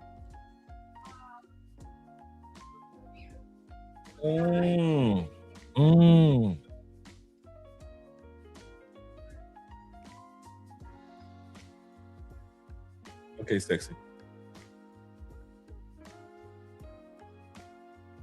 I kid you not, man. Your wife talk too much. And the more we ask questions, the more she talk. The next thing you know, she answering questions in the back seat of my Ford F-150. She don't care what she answer the questions, as long as I'm paying her attention to answer questions.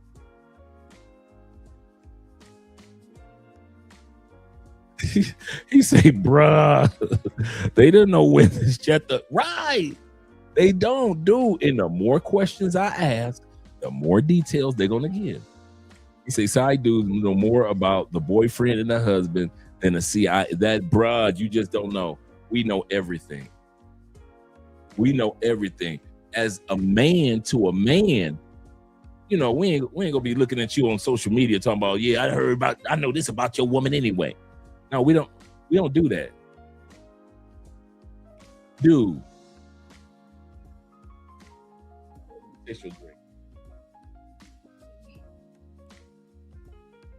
Oh, that's good. All right. Look at you. Sexy boo. He said, I got 3. African wolf. I never thought. I never knew. I never pegged you as the work husband type. Shout out to you. Zay says this. He said professional listening is a key life skill for success. Absolutely correct. And I heard this from a pastor, just a regular square. His hair was baldy and everything. He said, do you know how many women hit on me? And he was giving a sermon on the value of listening. He said, you know how many women hit on me and want me to be intimate with them?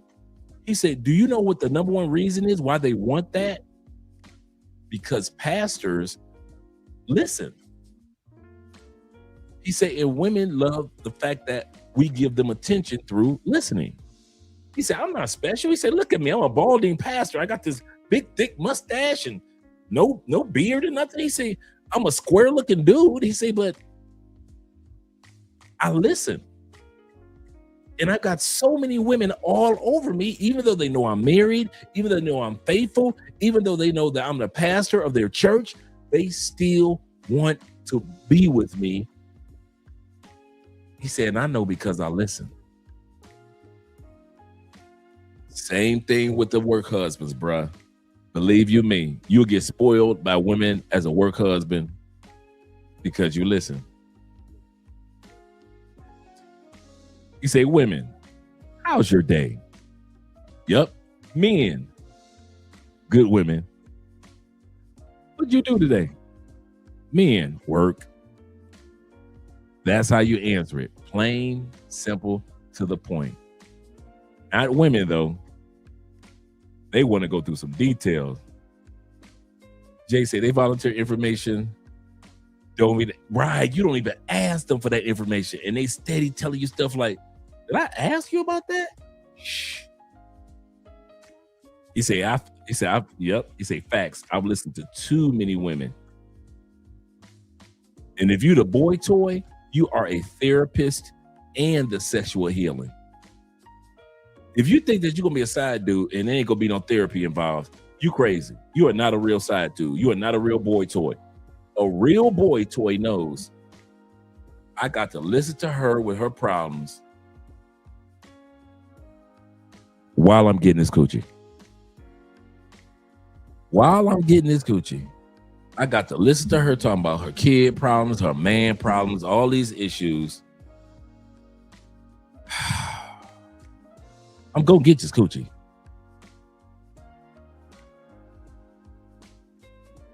But I got to listen to her after we have sex. I just want to have sex and roll out. She want to tell me about what's going on at the house. I do not care about what's going on at the dating house, girl. But the coochie's so good. I'm going to go ahead and listen to her. I know. He said African got Dumbo ears. I'm hearing everything. I'm listening to everything, ladies. He got them Obamas, Ricky, Martin Lawrence listening. YouTube in his app, it says this. He said, listen twice as much as you speak when dealing with women, 2 ears to 1 mouth. That is one excellent point. Zeta says this. He said, I had work wives and I had to get rid of them because they got too annoying, calling me at random times, trying to make me her therapist. He say, I'm like, man, no. Bruh. I'm with you. Let's continue on with the video. I ain't gonna keep you guys much longer. What it also does is in the moments when your woman wants to communicate with you and you use that as an opportunity to finally tell her everything that you felt and all the times where she hurt your feelings, it then looks like you no longer care about her feelings and her needs are not being met because you are so focused on your own. I need men to understand that a good woman, a healthy and a healed woman absolutely wants to hear what's on your mind. They want you to come to them and be vulnerable and say, babe, this hurt my feelings. Babe, this made me feel some type of way.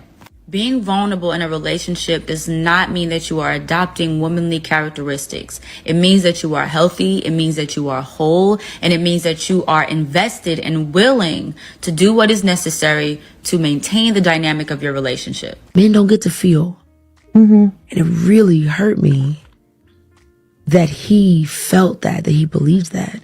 And I honestly think that a lot of men feel that way, especially black men. Yeah. Because we live in a society that tries to tell them how they should feel, and a system that tries to make them feel weak for emoting. And I do think that I take it as a personal responsibility for my male friends to carve out space for them to share what they feel and to talk about what they feel, because the truth is, I don't know if men have a lot of outlets, which is why I think there's so many podcasts that men are just talking. Because I don't know if they feel like anyone's really listening. I think that it's important to make men feel seen, heard, and understand that we want you to have emotions. It's important to us, especially as women. And it's not weak. It's that not they feminine. do have emotions, but that they're valid. I just wish more women understood that men don't hate you. Men are hurting. Men are isolated. Men feel invisible, and nobody ever taught us to talk about it. And for the first time in history, men are falling behind across education, income, and even like emotional health. And that's what you're seeing. It's not hatred. It's not anger toward women. It's just men. We're drowning silently because they don't know where they fit in the world anymore. And we don't hate you. We admire you. We're inspired by you. But a lot of men feel like just like failures, not because of women, but because they've lost like their sense of worth in the world. And because of women. I don't know why he's sugarcoating. Everything he said was just sugarcoated. And stop saying in the world. I hate when Americans do that. I'm gonna tell y'all something. I cannot stand when Americans use the term in the world. I cannot stand when we do that. Men and women, black or white, doesn't matter what race. No, the world is not like America. Men ain't got no place in the world. No, men ain't got no place in America. Say your country. Because if you go to other countries, there are plenty of countries that say, hey, I will never say I don't need no man. There are plenty of islands that will say, I will never say I don't need no man. That's America. That's the West. That's UK. That's Canada. That's Australia. That's New Zealand. That's Western Europe saying that if that's what your world is, that's what your world is, that plantation. So maybe that's that plantation talk when y'all say world. But I'm telling you, stop trying to blame the world for what's going on in the United States. It is not the world that's acting like y'all. Y'all at a 60% divorce rate. Y'all got 56% of baby mothers, no matter what race, got 2 baby daddies. That's y'all in the States. That's in the United States. Y'all got that inflation. That's you dealing with that. That's you dealing with divorces and women sitting up there with black women have a 20 million abortion rate. That's y'all in the States. You all. Stop putting that on the world. You're the ones that laid that foundation, men and women in the United States. Black men ain't got no place in this world. No, black men got a place in this world. Go on, take that black man to Thailand. Go ahead, take that black man to Poland. Take that same black man to another country and watch how that black man got a place in the world. Go on, take him to Brazil. Go on, take him. Yeah, sexy boo. Thank you, baby. Yeah. Go on, take that black man to Colombia. Watch him find a place in the world. He can't find a place. Black, white man can't find a place in your world. Asian men can't find a place in the United States. Latin men can't find a place in the United States. Islamic men right now can't find a place in the United States. African men can barely find a place in the United States. It's your world. Thank you, baby. It's your world is like that. Stop trying to make it seem like everybody's world is just so tore up, so messed up. Men aren't needed. Men aren't this. Everybody ain't got men suffering like men in the United States. So don't be selling that to us. I can't stand when Americans do that. Like the whole world. See, this is the crazy part. When I was living in America, I thought the same BS too. Yep. I ain't gonna lie to you. When Americans said the world, I thought it meant world too.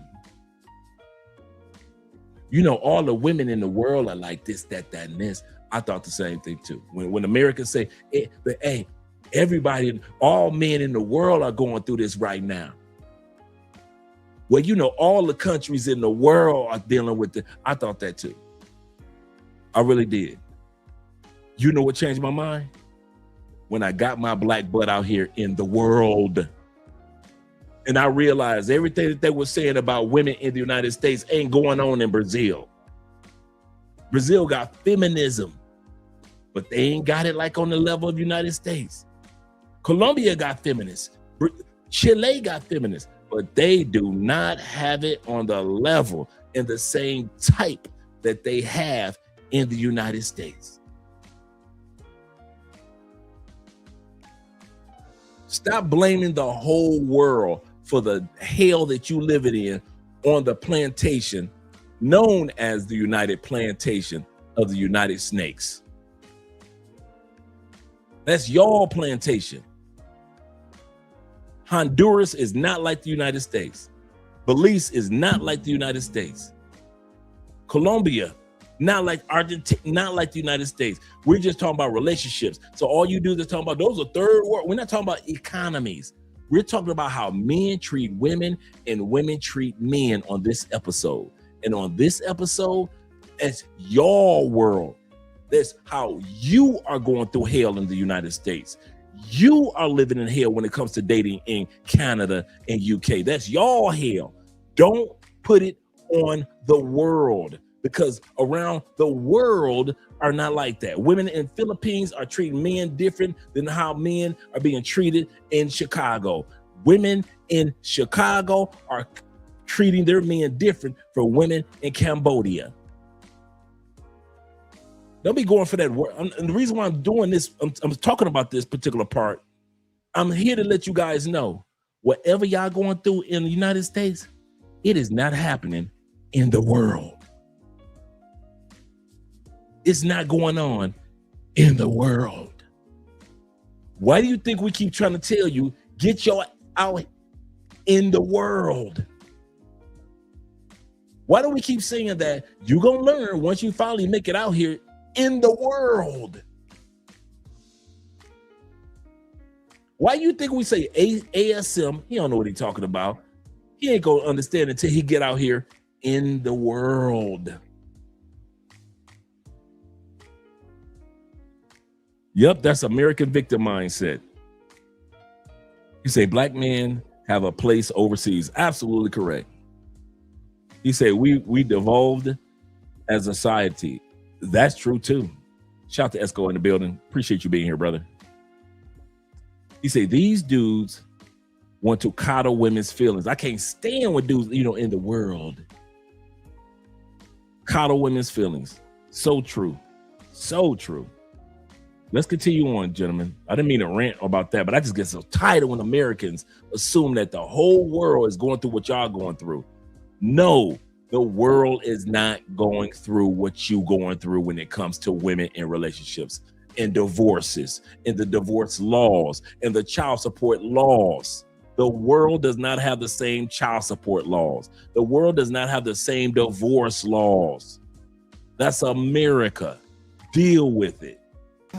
Don't get me wrong, of course we love the advancement of women, but the world just suddenly stopped teaching boys how to become men. So, ladies, when you see a man who's distant, detached, or shut down, you're not seeing a man who hates women. You're seeing a man who doesn't feel like he's enough for anyone, including himself. Masculinity abandons a new boy every single day. Most men aren't fighting you, they're fighting themselves. And what they really want is just to be understood, respected, and seen again. Why do men fear being needed but hate being unnecessary? I think men need to feel needed, but I also feel like they feel overwhelmed by the responsibility of it. So you're saying women put too much responsibility on the men? No, I think men assume responsibility inside of their own lives. And what I mean by that is a man that loves you wants to solve a problem. Even if it doesn't necessarily need to be solved, he's looking for the quickest way, the most logical way, the simplest way to solve any problem. Solutions. And because he's looking for that solution, sometimes he takes on a responsibility that is not even asked of, but he's trying to make things easier. He's trying to make life more streamlined. Men want to feel that need, but I do think that they feel burdened by the responsibility of it. I feel like there has to be spoken about how women have these unnatural, unrealistic standards that they put on the men that the men feel responsible for, if that makes sense. I think those are two different conversations, right? I do think that there are entitled women that expect men to pay the bills and show up and be the this and do the that and blah, blah, blah, and have the this. I do think that there is that, which is a completely different conversation. But also I do think that men, when you have conversations and they say things like, well, I'm married, I'm not supposed to be happy. Or men say things like, oh, well, this is just the way that it is. Happy wife, happy life. No, happy spouse, happy house. Why are men expected to act like a husband in a boyfriend stage, but you don't feel as though you need to act like a wife in a girlfriend stage until somebody chooses to make you a wife? She cooked with that one. Why are men expected to be traditional and do all the things that a husband is expected to do while you're a boyfriend, while you're a work husband, you're expected to do all the stuff that a husband will do, but women will fight you tooth and nail to keep from being expected to do what a wife would do while they're in the girlfriend stage.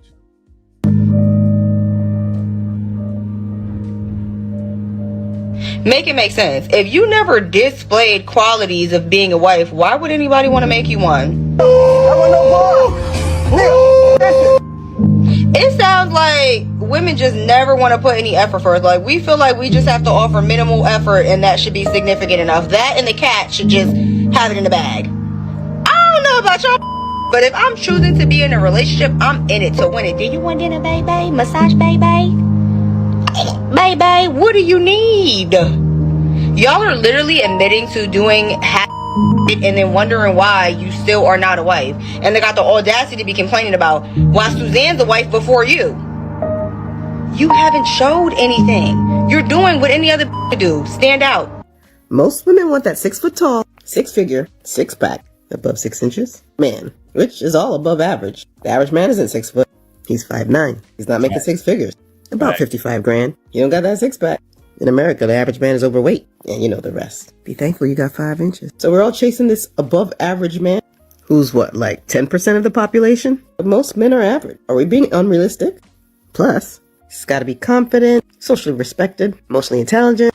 But most of us ladies are average our damn selves. Shouldn't we be looking for an average man? But what do you guys think? Women have no problem telling men, oh, he think he all that. Oh, he think he's so fine and he not. He whack, he lame. He not even that cute. Women have no problem doing that to men, but when men turn it around, women find so much fault. Oh, why are we limiting people to this? What about my personality? A lot of women are in a space where they're always condemning the man. Oh no, girl, he was fine, but you know, I don't know. His hairline wasn't perfect. Oh girl, he was fine, but can you believe that he was wearing Gucci cologne instead of, this cologne? Oh no, I could never be with a man who wear this cologne. Tell me you broke without telling me you broke. Like, foolish. Oh, it was all good until, he talking about, we could only do this or we could only go on a date here for our first time meeting. Brokey. Like, this is what women do. How do I know? I see it on TikTok on a daily basis.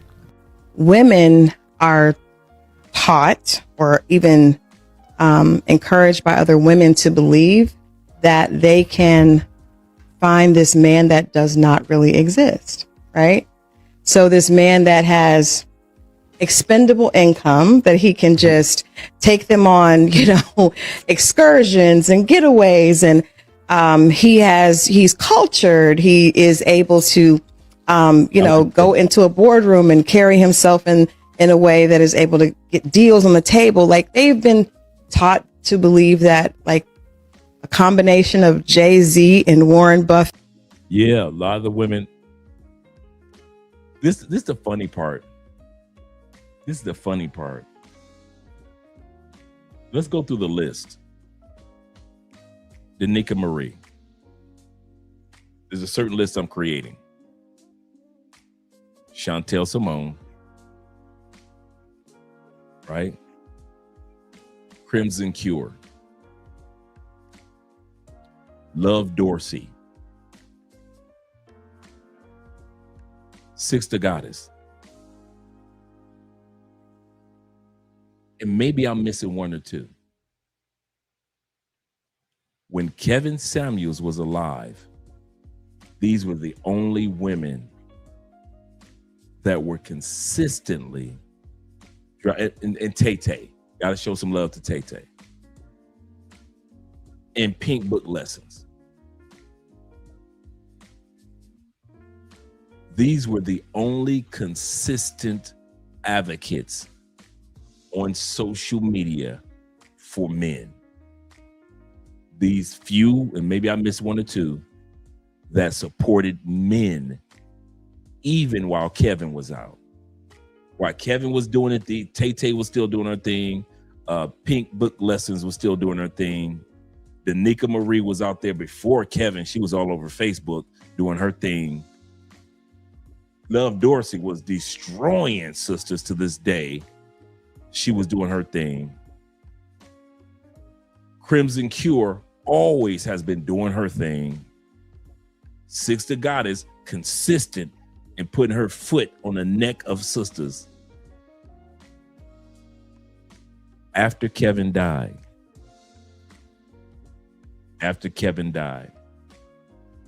Oh, did she? No. No wonder I ain't hear from her, man. I was trying to schedule an interview with her. She just had twins. Okay. Because you know Tay-Tay love the brothers. I'm happy for her, man. I ain't gonna lie. I'm happy for her. Shout out to Tay. I did not know that, man. Shout out to you, Jay. After Kevin passed, all of a sudden we start getting all these other sisters. White girl Pearl, right? The white girl. And a bunch of other sisters that have been on board and help and RZA. Shout out to RZA. Shout out to all Chantel Simone, been out here doing her thing. So we've been getting more sisters that had wanted to speak out, but didn't know if they were going to have a voice.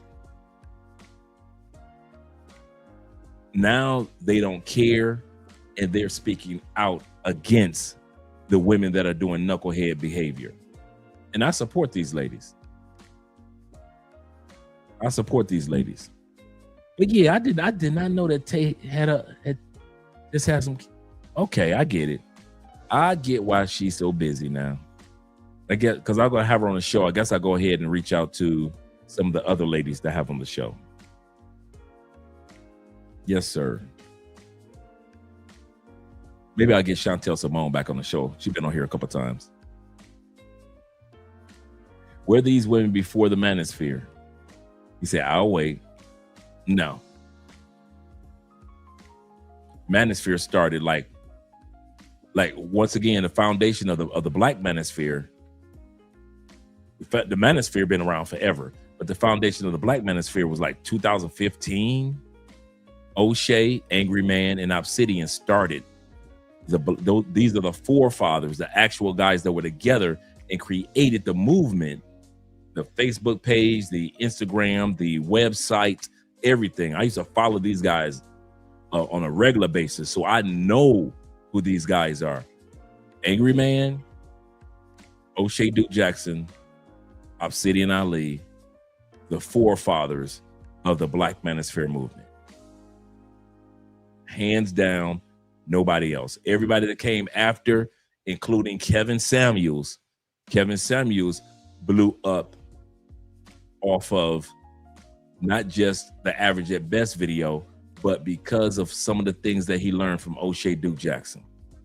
Kevin Samuels always confessed that he was part of the black male manosphere. He never denied that part. So, yeah, when it came to the ladies, you were right, brother.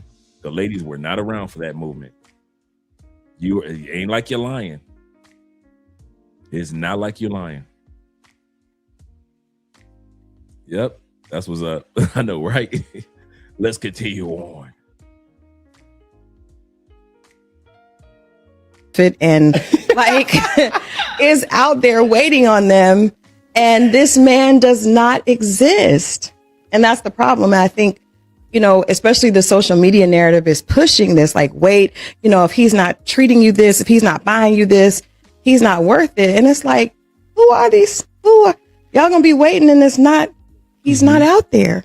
Or they're gonna be getting the fakes. Or they're gonna get scammed. Yep. Get scammed. Yep. So who do you think told this lie?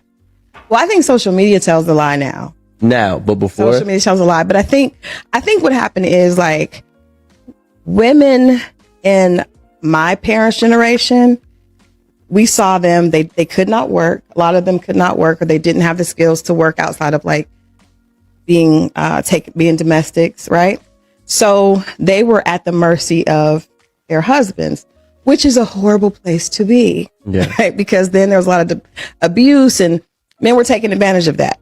So then my generation came, we were like, oh, I don't want to be that. Right. So I'm going to earn on my own. So then we started doing that. So you see that there's the feminist movement happen. And Okay. If I was still in the States, I would sit there quietly like he did. I wouldn't say too much about it. Okay, ladies, you know, grandma didn't have a choice. Based off of what you ladies say, you know, grandma didn't have a choice. She had to stay there and deal with granddaddy and his family on the other side of the city because and they make it seem like all grandfathers or majority of black grandfathers had a family on the other side of the city. That was not true. Most men did not have a family on the other side of the city. But hey, the black narrative is there. Based off of what the sister said,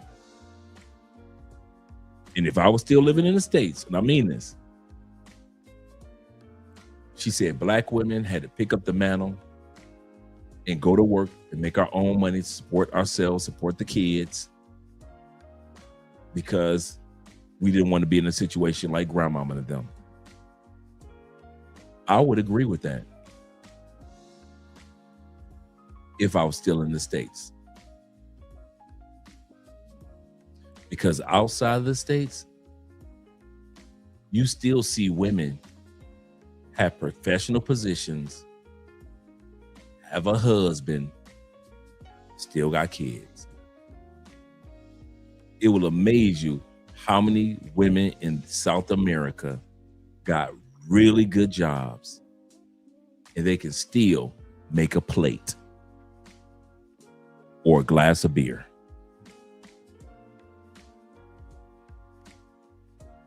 Really good jobs. I do not go for that either or. We either are housewives and take care of our families, or we're career women.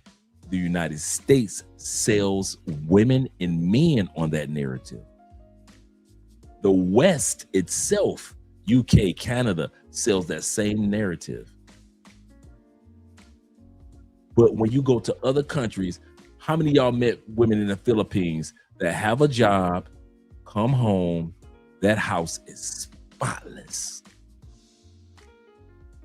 That woman makes sure that house is, wish her husband would walk in that kitchen. Wish you would act like you want to walk in that kitchen. But she's got a good job. I'm going to say this again. She wish you would walk in that kitchen. She don't care how good her job is. That's her kitchen. You want something? You ask for it. She'll bring it to you.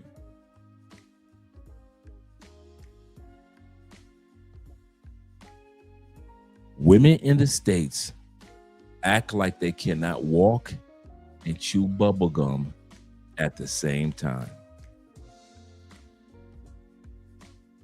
They act like they cannot take care of a household and still have a career at the same time.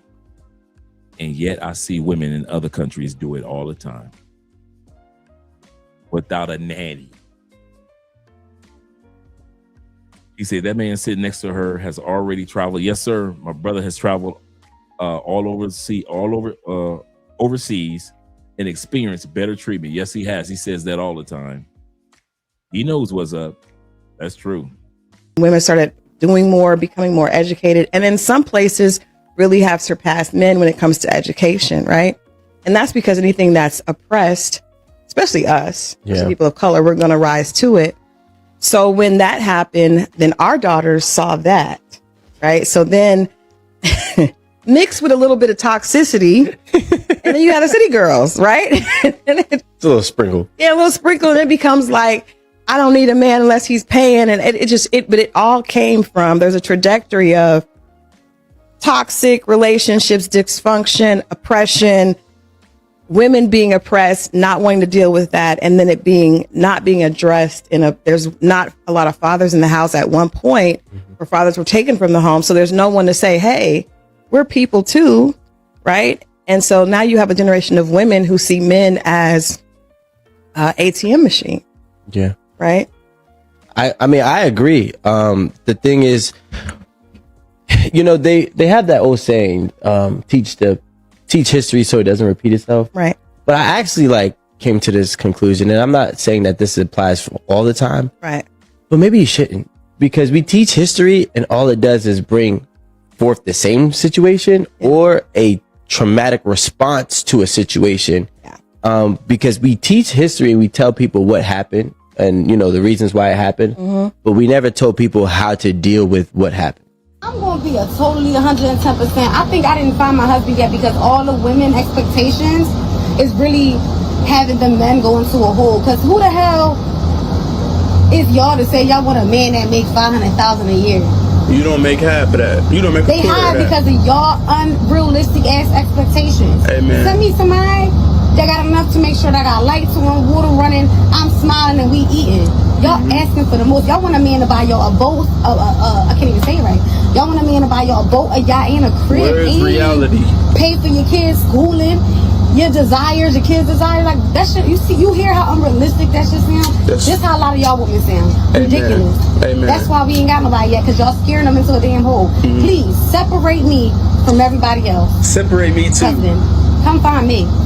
You ain't gotta make $500. You can make $500. Make it if work. You can make that shit work all year, and I'm eating. Amen. I'm good. The reason why the dating pool is so trash is because of us, the women. I'm gonna explain. Women are so brainwashed that if you're single and that you're not committed or have a ring on your finger, that you could talk to whoever you want to talk to. You could date who you want to date. You can have sex with who you want to have sex with. We're brainwashed to think that. Listen, ladies, when I tell y'all, that's nasty. It says a lot about us as women if we feel like just because we're not in a committed relationship that we could do whatever the fuck we want. Why is it that what we want is to be outside? Why is it that what we want is to have a roster? That's a problem. And then y'all wonder why men treat us how they treat us is because we treat ourselves like this. A lot of women today act like escorts. If a man has to pay you for your time in order to go out with you, you're an escort. Before she goes any further, the reason why I have this segue, this portion, is that you guys aren't crazy.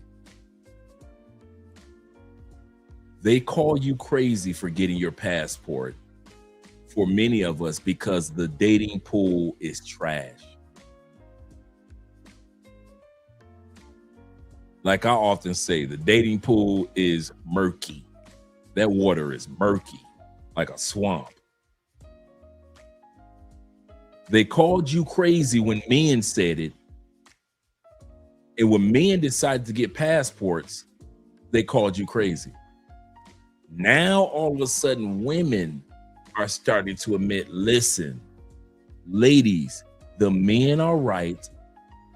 We are out here acting like trash in the dating pool. We are out here acting like trash.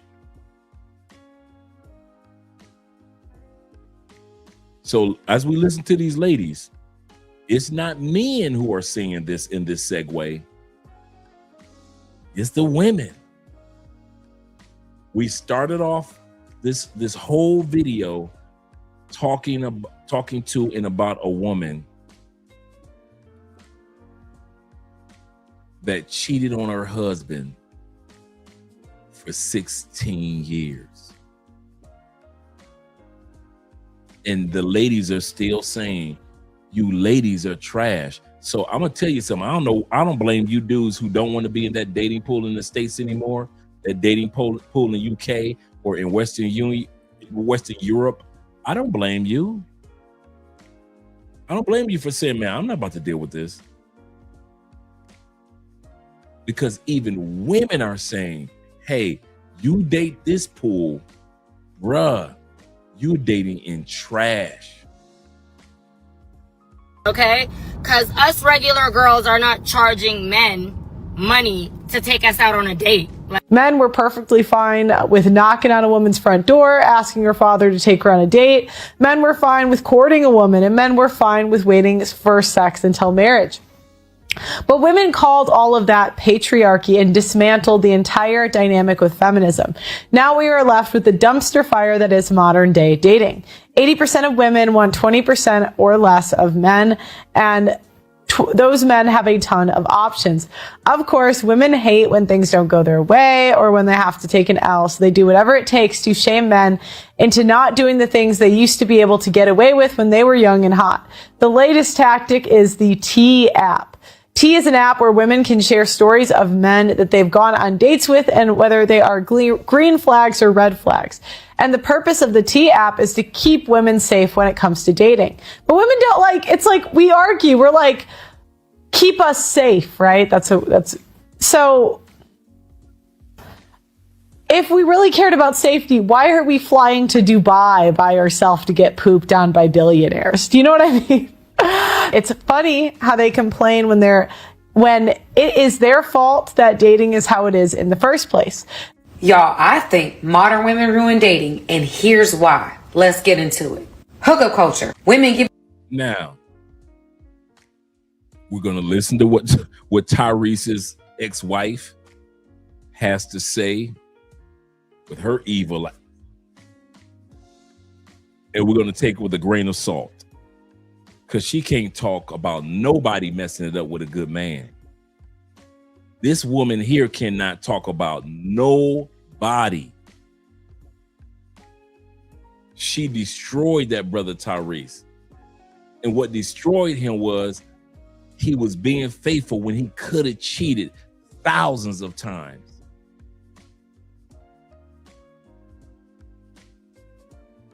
Giving their bodies away to men that have not committed to them on any level.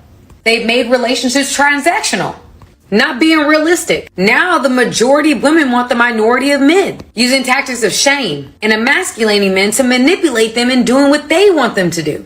Some men now are choosing to go their own way, not even trying to date in this modern dating culture. Ain't that a shame? A lot of good men not dating because they don't see value in this modern dating culture. Now, I just want to rant a little bit because there's a lot of women. Shout out to Tay. Shout out to Tay. Complaining about Cheesecake Factory and certain restaurants, and it's really annoying. You guys don't even know how privileged you are. Do you know there's some women out here who have never even gotten flowers? Do you know there's some women out here who have never even gotten a real date?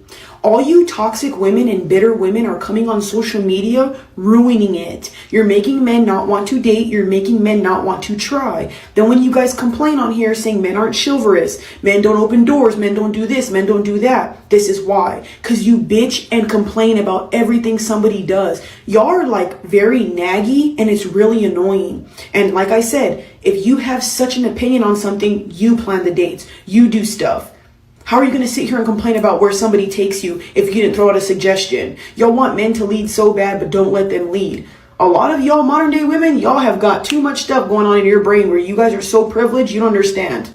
Single women keep women single. Ooh. Open your eyes. This is what I told women in relationships. Get rid of your single lady friends. I agree 1,000%. Because I'm telling you right now, if you get yourself a high value man and you get in a relationship and you're happy, your single lady friends have to go. They have to go, because if they don't, they're going to start throwing jabs, darts. They're going to subconsciously seep into the back of your mind with their statements, and you're going to start stressing, and there's going to be problems. One of your girlfriends have an unhappy relationship, but you good, she won't poison that. That is just what women do. And it's indirect and directly. They're in your ear talking about, oh, how do you know he's a good guy? I don't like how he acts. I don't like what he says to you. And you look at their situation, the woman that's telling them that is the exact problem we have. Girl, I told you thought that man was all of that. I told you he wasn't all of that. Here, come out with me. Or did you talk to so-and-so? So-and-so asked about you. It's like little snakes in tall grass. This is that Eve and Jezebel spirit that's going around in these women. Yeah, he's trying to control. Girl, that's what this is. Oh, that's what that is. Oh, that's narcissistic. Get my wife in here. Back to my point that I'm trying to make. Just because she can get a ride and have somebody pick her up, the danger is she don't know how to read men. So just because she hopped in this car from walking down the street and it changed her situation, women don't study men, so they don't know how to read men. You feel me? So it could end up being a bad situation. But what I'm trying to say in a nutshell is, I don't know what it is with women and dudes that don't give a fuck about them. I don't know if it's want something you can't have. I don't know if it's the thrill of the chase. I don't know if it's the mystique in it. But you don't have to. A woman will like you for liking you. Niggas think you supposed to have, like, we gotta have money, jewelry, and all that shit. When you break down, a woman just like you because you funny. She'll give you some pussy because you funny. Really, what it comes down to is an attractive guy that's funny. If you're attractive and you can make me laugh, I'd marry you. But I think that's the underlying issue, because the funny men are the men with such deep-rooted trauma. And listen, I could be funny too. It's from trauma. So I think that's the problem here. Don't mind my hair, I'm finna get my hair done. That funny nigga low-key get some pussy before that fine nigga get some pussy. Niggas be fine, but they don't be having no personality. Nigga ain't cracked a joke, ain't did shit. Now them funny niggas that look good, I don't know, I might, hey, you making me giggle and shit, I'm ready to ink on it. I'm like, the funny guy to hot wife pipeline needs to be studied. The man probably started out as a class clown, probably has a crusty headset, bad posture, and a hoodie that he probably never washed. But yet somehow managed to pull a 10 out of 10 woman who has a gym body, who drinks water on purpose, and could probably ruin your life if she wanted to. He wasn't rich, wasn't tall. Heck, he probably didn't even have a jawline until he was like 27. What did he have? Timing, a sense of humor, and the ability to say, hear me out, and actually be right. Bro, you want to know what type of nigga can get any bitch, keep any bitch, fuck any bitch, probably even take your bitch? The funny nigga, dog. On my mama, bro. I don't care how ugly he is. I don't care how broke he is. On my mama, if he can throw on a $5 t-shirt and have some clean shoes, my nigga, the funny nigga can take your bitch. On my mama, bro. Personality outweighs everything, bro. I swear, bro, it can be a group of niggas, bro. It can be a group of 5 friends, my nigga. This nigga got money, this nigga got money, this nigga got money, this nigga got money. And this the funny nigga the brokest one out of the clique, bro. I tell you this, bro. Yeah, the initial attraction is going to be to the niggas with the money. But if the bitch get around a funny nigga for long enough, my nigga, she gonna start choosing, bro. Girl. Before we go any further with that, we're almost done, because I know a lot of you guys got to go to work in the morning. He said, on his mama, bruh, I'm telling you, he ain't lying. Plenty of y'all got money, but y'all ain't got no personality. Now notice, this is how this works. Once you leave the United States, and I even say in the United States too, but once you leave the West, I was talking to a brother earlier, there is a personality in this world for all of our personalities. There, dude, anime in Colombia is just as big in the States. Comic-Con in Colombia is just as big as in the States. Dude, Andre and I go to the bookstore, that bookstore stay full. Any bookstore that I've been in Cali, it's always people in them bookstores buying books. So if you're a reader, I've never been to an empty museum in South America, not one time. There are some nerdy chicks here. There are some cuties that be in the museums. Take it from me. Me and Andre are always in somebody's museum. There are some cuties that would love for you to take them on a date to the zoo. There's a personality for every personality. So, of course, you might not be the funny dude, but that may only work in the States, because out here, there's always somebody for somebody. That's the cool part about being in the world with 96% of women. There's a personality in Brazil that's waiting on you. She's a hot, cute, sexy, and she likes to paint. She likes to paint. You got a sexy Brazilian, and all she likes to do is play her guitar. Cute. Oh, she got the dreads going. Afro-Brazilian. She is bad. And all she like is her little guitar. And the fact that you like her music, you're going to get that coochie. So whatever stereotype, my reason for saying that, whatever stereotype that you have in your mind about women globally, yeah, you can keep that in the States, bro. Keep that in the States with you. I'm gonna tell you that now. Whatever you thought about hot chicks in the States, yeah, you ain't got to go through all that out here. In the States, hot chicks, you got to be this, you got to be that. In the West, in general, you got to own this and own that. You ain't got to do all that in Colombia. Can you get us a McDonald's ice cream? Then you can get you a hot chick. Can you take her to a museum? And you can get you a hot chick. Don't. I'm gonna say this for real. Do not let these YouTubers fool y'all into thinking that when you go to Brazil, the only hot chicks are on the beaches of Rio. I'm here to tell you that there are some hot chicks in other areas of Brazil that you couldn't even imagine, that you hadn't even heard of, that have beaches. I'm gonna tell you this. A brother was telling me this the other day. He said, man, there are beaches in Rio that the regular people go to. Not the famous beaches.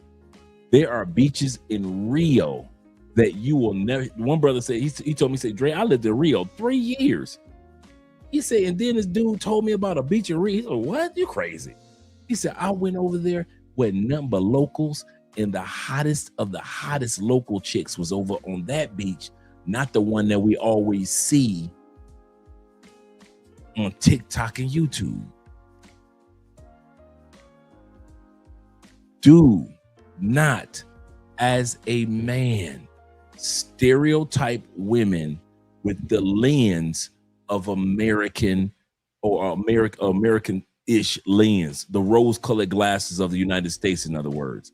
Whatever you think about hot chicks in the United States, let it go. Keep it in the United States. Because when you leave the United States, it's a chick that's working in a McDonald's in Colombia that look better than half the chicks in Miami, bruh. And so down to earth and so sweet and so cool. So all you dudes is nerd dudes like me, you see I've had my, you see I got I'm rocking right now. I'm rocking, let me see. I'm rocking right now. You can't see the back of it. But I'm rocking right now my Demon Slayer t-shirt. Tasty, right? While my beautiful Colombian wife has been serving me, you guys been watching, has been serving your boy beers all night, right? There is a woman for us nerdy dudes. I don't know why they try to sell you. Yeah, when you go to those other countries, you got to be cool and you got to spend all this money. And you got to, the only reason she's with you because you balling like that. Bruh, I'm telling you this. There are chicks out there that are nerd dudes that appreciate that you got money. Yes, all women appreciate it. All women appreciate resources. All women appreciate resources. Yes. Yes. that doesn't mean that she's only with you and is going to stay with you because of resources. So what I'm telling you guys, man, whatever you hear on this channel, when Western people from UK, United States are talking, dude, that applies sometimes to the States only, UK only. I'm telling you, dude, you get to parts of Europe, the baddest of the baddest white chicks, 6 feet, 5'11", 5'8", will be in love with you dudes because they are just as nerdy and quirky as we are. Don't you be letting these motherfuckers try to convince you that being a nerdy dude is something wrong with that, or being a laid back cool. Like some of you dudes are just laid back cool dudes. I'm telling you, ain't nothing wrong with being a laid back cool dude. Don't try to come out here and be the funny cat in South America. I'm funny. No, bro, if that's not you, don't be that. I'm telling you, it is some hot chicks in Colombia that can't wait for dudes that are laid back like you to get off the plane.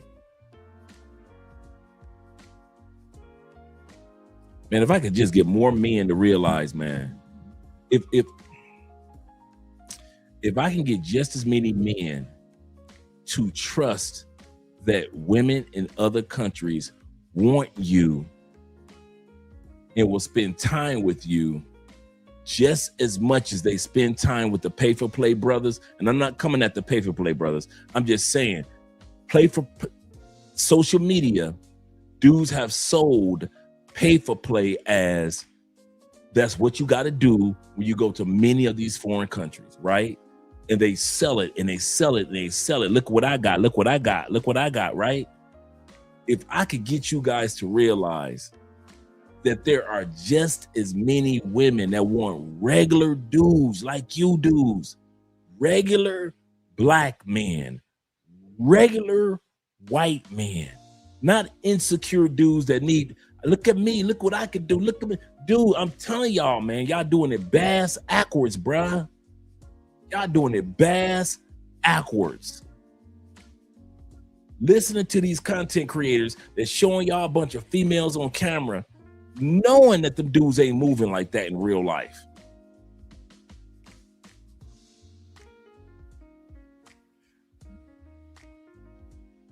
They've been in them streets for so long, they my age. And they still trying to sell y'all about getting a bunch of chicks. Bruh, if I wanted to be in them streets like them, I could have. I just don't want to be in them streets like them. Did that, done that. Been there, done that. Been there, done that. I'm telling you, dudes, all you dudes that feel kind of like, is there somebody out there in the world for me, for real? Bruh, I know America sold you that hot chicks only get out of Lamborghinis. Hot chicks only go to the Met Ball in New York, the gala events. Hot chicks only are for millionaires and billionaires. Bruh, when you come to South America, you gonna realize it's some regular everyday dudes that got them some baddies. Some women that you be like, man, there's no way she is not a supermodel. And she's just a regular chick that got a regular job. Regular chick, regular Philippine chick, regular Thai chick, regular Cambodian chick. But we have been sold this narrative that somebody that's that sexy, well, I gotta have all my money. I gotta be worth at least, if I ain't worth 100,000, she ain't gonna holler at me. That's America. That's UK.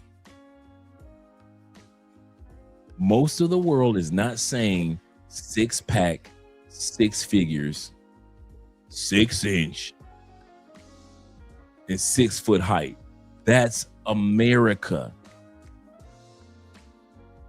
That's it. Why do you think so many of us, when we leave America, date outside the United States? we stopped dating in America. I'm gonna say this again.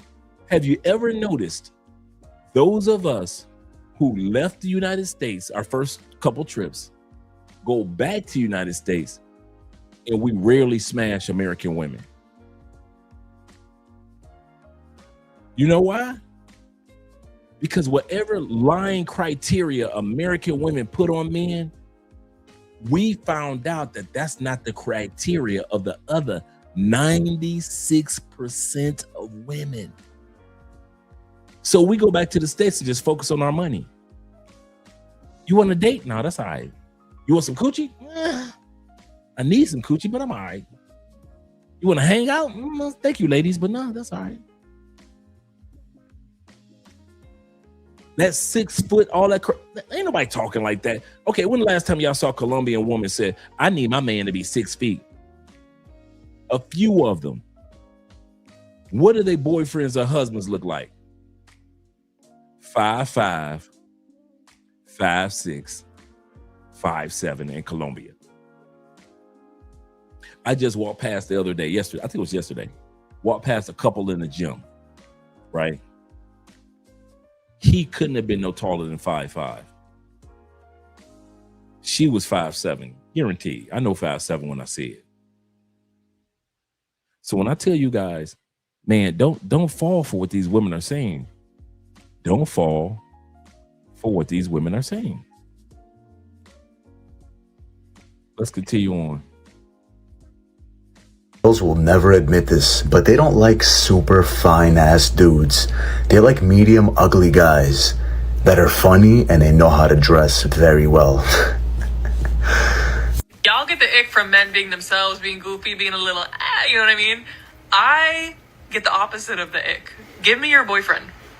If you're not going to appreciate him and his goofy, him and his silliness, him being a human, not just your protector, provider, strong man, give him to me. Because I'll appreciate that man. Give him to me. You want to make fun of him one more time? This is exactly why so many men say that they love a woman that is goofy, that can be her true self, and she's confident in it, because that is a woman that is not going to feel an ick just from him doing the same thing. She's actually going to appreciate it. Just like this woman. I mean, she has hit the nail on the head. She gets it. Which is exactly why I encourage women, especially early on, show who you are. Most men don't want a super serious woman, because what is life if you can't have a little bit of fun? Because let's face it, life can be tough. It's already serious enough. Why add to that? I tell y'all, the only weakness I may have in this world is a funny man. But I tell y'all, a funny man can have anything from me. Anything, everything. I'm not even gonna hold you. Once you start making me laugh, like how my homegirls make me laugh, how the girl Allahs make me laugh, you're my man. She'll give you some pussy because you was speaking her love language at the time. Or you just didn't say shit. Women will give you some pussy because you don't talk. You feel what I'm saying? But the nature of women, most dudes don't even know that this shit be going on, man. Like, until you understand the dark psychology of women, you're gonna always get your heart broke, bro. That's the reason for my content. Because it's dudes out here that really have no clue that this shit is like this. I'm gonna give you an example. This is how dark women are. I was fucking with this one chick, right? She said, I was like, I need to see you real quick. So she cussing her dude out while she in the car with him. Listen to the story. I said, I'm at the gas station, man. Come holler at me. I'm in a smoker rental, right? I bullshit you not. This bitch pulled up to the gas station, told dude in the car, I'm gonna go get some gas, right? So she goes in the gas station, go out the back of the gas station, come hop in the car with me, knock me down real quick. Dude calling her phone while she knocking me down in the gas station parking lot. Listen, bro, she told this nigga, listen, my stomach hurting, I'm in the bathroom, can you pay for the gas? Get out of my car, bro. Sorry, I didn't know he was gonna give. I didn't know he was trying to give me his number. What? I didn't know he was trying to get out of my car, bro. I'm sorry. Bro, get out, bro. Look at the girl, bro. Bruh. Get off this car, bro. I don't care. Bro, all right. Alright. Don't worry about it. Babe, What, bro? I ain't your baby. I'm sorry. You literally deserve the world, you know? Thank you. I know how much effort you put in the house, like with the cooking and the cleaning. So for Valentine's Day, babe, I wanted to literally get you the best of presents ever. Like, this is literally timeless. You didn't have to. I didn't know he was trying to Her do that while she in the car with him. Listen to the story. I said, I'm at the gas station, man. Come holler at me. I'm in a smoker rental, right? I bullshit you not. This bitch pulled up to the gas station, told dude in the car. So my man was in the God dang. My man was in the car with his woman as they pulled up to the gas station. As they pulled up to the gas station.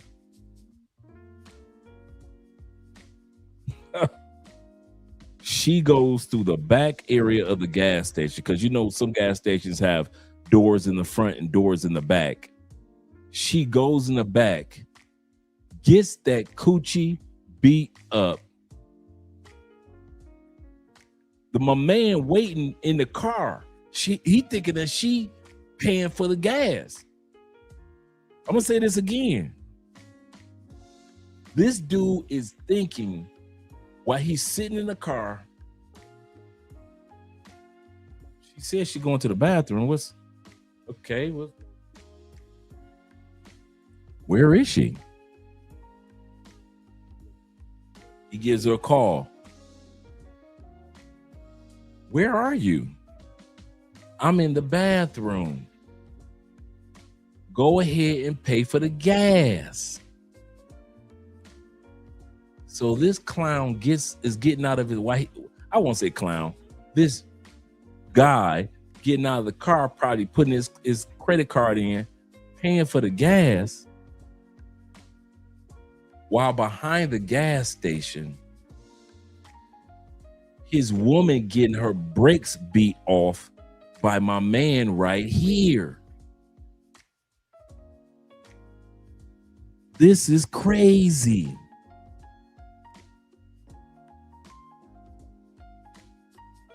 For my content, because it's dudes out here that really have no clue that this shit is like this. I'm gonna give you an example. This is how dark women are. I was fucking with this one chick, right? She said, I was like, I need to see you real quick. So she cussing her dude out while she in the car with him. Listen to the story. I said, I'm at the gas station, man. Come holler at me. I'm in a smoker rental, right? I bullshit you not. This bitch pulled up to the gas station, told dude in the car, I'm gonna go get some gas, right? So she goes in the gas station, go out the back of the gas station, hop in the car with me, knock me down real quick. Dude calling her phone while she knocking me down in the gas station parking lot. Listen, bro, she told this nigga, listen, my stomach hurting, I'm in the bathroom, can you pay for the gas? Get out of my car, bro. Sorry, I didn't know he was trying to give me his number. What? I didn't know he was trying to... Get out of my car, bro. I'm sorry. Bro, get out, bro. Look at the girl, bro. Bruh. Get off this car, bro. I don't care. Bro, alright. Don't worry about it. Babe. What, bro? I ain't your baby. I'm sorry. You literally deserve the world, you know? Thank you. I know how much effort you put in the house, like with the cooking and the cleaning. So for Valentine's Day, babe, I wanted to literally get you the best of presents ever. Like, this is literally timeless. You didn't have to. Yeah, well, like, I got you. You can open your eyes now. I got you a Rolex. What? I got you a Rolex, babe. Yeah. Oh my god, thank you so much. Yeah. Go and try it. Yeah, open it. And what's this? Yeah. Have a look at that picture, love. Who's that? Yeah, it's you and another guy. Yeah. Yeah. It's with you and another guy. Yeah. Before that, you're getting a very nice, expensive watch. Yeah, a timeless piece. Well, instead, you've got a timeless picture. I caught you cheating with me with another guy, and there's a picture there. That's not me. That's not me. Who else is it? That's not me. That's not me. What do you mean it's not you? What do you mean it's not you? You have to believe me. That's not me. That's not me. Happy Valentine's, yeah. Yeah, no, you know. Are you seriously gonna do It's this? not. Are you seriously gonna do this? What? Do what? I gave you a timeless present, love. You have to believe me. That's not me. Well, who else is it, love? Well, that ain't the same person. Yo, what's going on? What's going on? What you mean, what's up, bro? Who's this? What are you doing here? What you mean, what am I doing here? Who's Because this? you're supposed to be at work and you here questioning me what I'm doing. Who are you, bro? Who this? This is my husband. Yeah, your husband. The overbearing, Well, hold on, that don't even matter. Who is you? It don't matter who I am. Don't worry about who he is. You are always messing with my business. You always ruining my business. What business? Now, my man, this brother right here ain't got no game. I'm gonna say this again. This dude right here ain't got no game. A true player, you know when to walk away from a situation that ain't got nothing to do with you. You ain't sitting there asking no questions. You ain't sitting there answering no questions. You get, especially when you know you can stand up, bruh, I didn't know, I'm about to go. That's all you got to say to another man. Hey, bruh, I didn't know, I'm about to go. Get your ish and you walk out. True players already know this. You ain't gonna sit up there be arguing with no man about his wife. The Bible says this in Proverbs, I think it's chapter 5 or chapter 6 in Proverbs. Messing with another man's wife is like putting fire to your chest and holding it there. Say this again. In the book of Proverbs, chapter 5 or chapter 6 or chapter 7. Messing with another man's wife, and hey, it took me years to know this. So who am I to talk, right? It's like taking a stick on fire, putting it to your chest, and holding it there. It also says in Proverbs, what gift can you give to a jealous, enraged husband? What gift? What excuse can you give a man when he married? He is pissed off that his wife is either getting smashed or about to get smashed. Dude, your job is to say, bruh, I know I'm about to go. Ain't no my bad. You ain't got to apologize for nothing. Bruh, I did not know, I'm about to go. You ain't trying to hear nothing from her mouth. You ain't trying to hear nothing from his mouth. You jump in your car and you pull off. He don't know you and she barely knows you. It is not your job to be talking about some, hey, dog, hey, I'm a man. In this moment, you are dipping in somebody else's business. You are dipping in somebody else's business. That's that man's business. So to just be still sitting there, don't do that. Stand up like a man. Look that man right in his eye. I did not know. Grab your keys. I'm about to go. Now, if he put his hands on you, that's another thing. If he follow you, that's another thing. If she follow you, that's another thing. But as far as you're concerned, bruh, why he was talking to his wife, soon as she say, oh, what? Because you like, who is this? That's my wife. Bruh, I'd have grabbed my keys quietly. Bruh, I ain't know, I'm about to go. I'd have walked right out the door. Because that man would have known, hey, Andre didn't even know that was my wife. So now he yelling at his wife. He ain't yelling at me. But as long as you sitting there, he assumes that, wait a minute, he probably already knew that then. Why? Because you ain't moved. You ain't left. All that trying to play cool against another man. Dude, I have never had a confrontation with a husband. Never. You know why? I never put myself in those situations to have a confrontation with the husband. And even if I knew that was the husband, I'ma still say, I don't know, bruh. I didn't know. I'm about to go. I don't care if she been telling me about her husband for the last 3 years. The moment we get caught, hey, bruh, I ain't know. I'm about to go.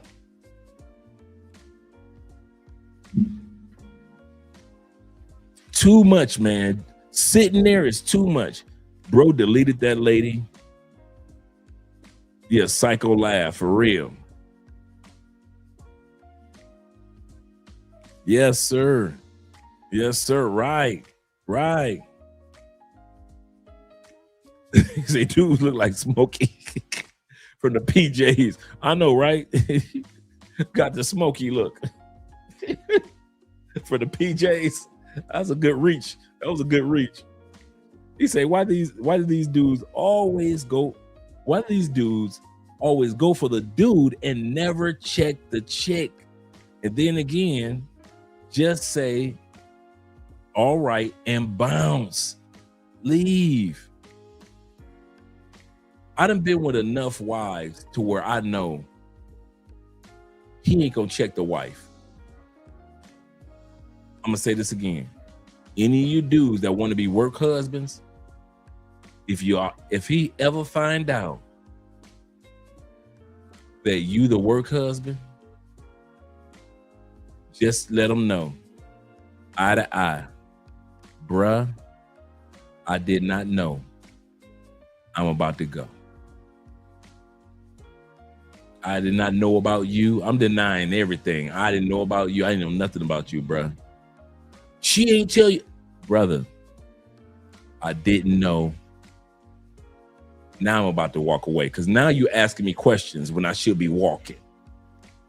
So you didn't know, but I'm walking. I ain't about to answer no questions. I'm just walking. Anytime he just run off at the mouth, I let him run off at the. So you telling me you ain't? I ain't know. I might walk backwards because I don't trust him.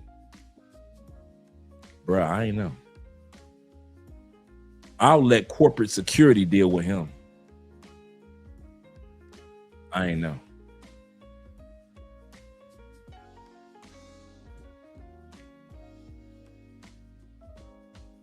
Let's go. We're at the end of it. Business, I got all my industry stuff. You always messing with stuff. You're a dance instructor. Yes, I'm a dance instructor. We are. Let me see you a dance instructor. So see what I'm saying? He doing too much. I'm a dance instructor. Bruh, I am not about to answer these questions. I already told you I didn't know. Now I'm walking out this door, bruh. All this sitting up here and see that's man, y'all ain't got no fuck. I swear. Come on, brothers. Come on, black men. We gotta have more game than this. We gotta have more game than this. Even if you knew, you don't know. A true boy toy, a true work husband already know. Even if I knew, I don't know. I didn't know she was married, bruh. Well, who are you to her? Bruh, ask her. I'm leaving. Ask her. I'm leaving. You ain't going nowhere, bruh. Hear me out. I didn't know. I didn't know. I didn't, bruh, look at me. I didn't know. Now that I know, that's between you and her. I'm about to go. So handle your business like a man would. You and her, bruh. Deep Soul correct. Stupid. Answering questions. Nah, bruh. About to waste my time in there answering questions. You ain't my daddy. He looking at him like he his daddy. Father, I've been caught. Father, what would you like to know? He say, dude getting punked. And these dudes claim to be players. Absolutely correct. Real players know how to bounce ASAP. Absolutely correct. I ain't about to sit up here and go back and forth in questions and answers. Like you guys said, they ain't gonna check the woman.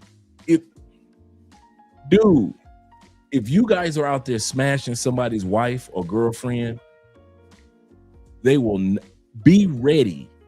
They will never check the woman. They will always check you. Why? Because real men are punks about their woman. Say this again. Most men globally, and I can say this, are punks when it comes to their woman. If they had a choice between challenging and checking their woman and checking and challenging the other dude, they will challenge and check you before they ever challenge and check their woman who's the one that's cheating on them. Most men are punks when it comes to their woman. I'll say this again. Most men that I've met are punks. So let's continue on. Checking that man. And he's sitting there. I gotta make sure, bro, you could be lying, bro. Bro, I gotta make sure you can dance, bro. No. Why this Negro ain't up and left, I do not get it. He making me mad. You know what? Here's what it is. If my man crash a chair over his head, he deserve it. He deserve it. He earned that. If he starts stomping him, he earned that stomping. He earned that stomping. You should have been gone. All this going back and forth and hearing what she's saying, bruh, you should have been gone. Most dudes are simps and punks to their women. That's a fact. Instead of just jumping her butt to dumping her butt in the streets. Absolutely correct. You should have just went ahead and just dropped in the streets. She belonged to the streets and let it go. Bro, We are in Starbucks. look here. I don't care what bus. I don't care if we're at Waffle House. I need to see if he can dance. You gotta control this. Bro, I need to see. Listen. Look. I ain't listen. I'm finna call. If I make this phone call, Starbucks gonna be out of it. Ain't no more bus for bid this star. So I need to see if it's making dance. To be in here. You better start dancing. Why is the brother still here? And why is this man trying to get this man to dance but not talking to his wife? Now I'd have been pissed. Bro, why are you talking to me when I just told you I didn't know that you even existed? Your wife is cheating on you and you talking to me. Bruh, let's be honest. You scared of your wife. I'd have straight told him, you scared of your wife. I ain't scared of nothing. Bruh, you scared of your wife. Say it again. Bruh, you are scared of your wife because you being hot with me and hostile with me. I told you from man to man, I didn't even know about this. She set both of us up. But here you go, you in my face, asking me to dance. Here's what we gonna do. I'm about to leave. You need to put your chick in check if you all about that real manhood. See, it's easy to talk to me. It's easy. Some of you dudes don't realize it's easy for y'all weak dudes to flare up in the man's face. And I see that too many times. 99% of the times I see y'all always up in the man's face, but y'all too much of a punk to say something to y'all woman. You know why? Because after she cheat, you ain't going nowhere.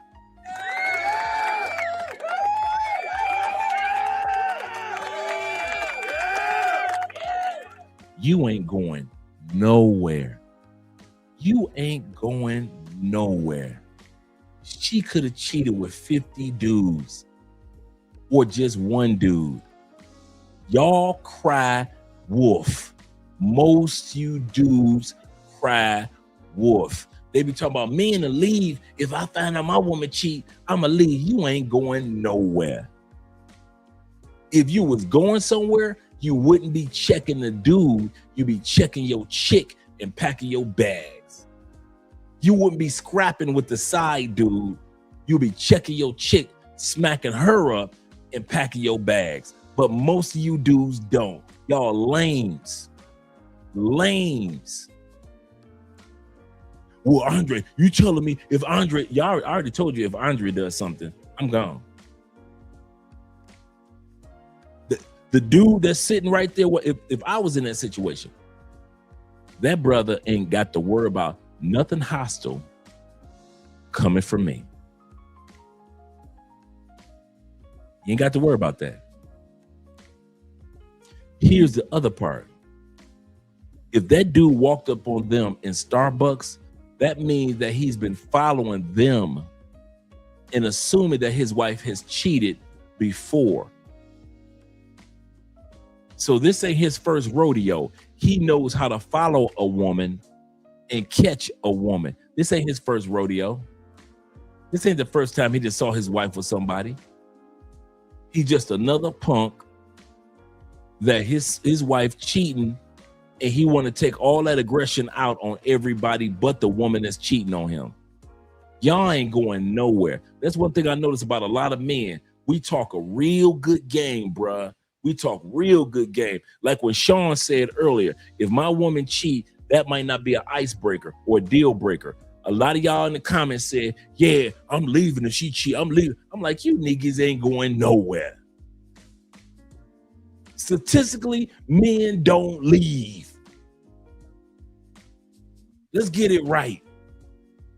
You can look up the stats. Men don't leave when women cheat. That's just a myth that we put out there. Yeah, if my woman cheat, I'm gonna leave. You ain't going anywhere. And one of the first signs that you ain't going nowhere is the fact that you trying to beat up on or do fisticuffs or attack the man for doing what men would do. Your raggedy wife opened up her legs to me, whether I knew it or not.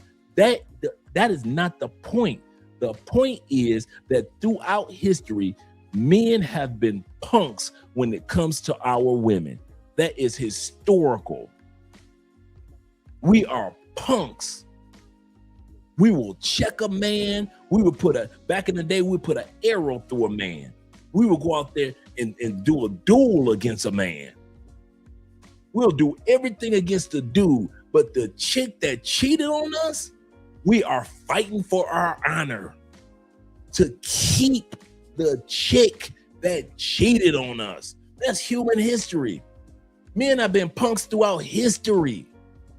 So if y'all think I'm stupid enough to think that it's 52 in here, if y'all think that I'm dumb enough to think that most of y'all would leave your woman alone after she cheated, y'all must think I'm Tom Tucker, that dumb mother.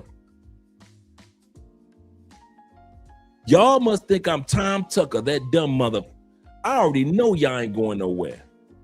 I already know. She get that coochie away, you're going to be mad, you're going to be hurt. But most men throughout human history, you ain't going nowhere. And that's why you want to take your frustrations out on the dude for doing what dudes do. He ain't take your wife. He ain't take your wife by force. He ain't take your girlfriend by force. Nah, she gave it up freely. But while you in front of him, you need to take your aggression out on somebody, but you ain't gonna take it out on that woman, are you? You know why? Because you ain't going nowhere. So you know when it comes to arguing with her, you might as well shut the fuck up. That's why you take it out on the men. Lames. Dancing. I ain't dancing. You know what? One of y'all got to dance. Let me see what you done learned then. One thing I ain't doing. I ain't dancing for you, bro. All right, let me see. Can you dance then, Rolo? Let me see what you done learned. Let me see what you done learned. Let me see what you done learned. I don't even want to hear nothing else from your mouth. Let me see what you done learned. I'm sorry for cheating. Cheating's not what I do. But I found out you cheated on me, so I cheated on you. Who's this?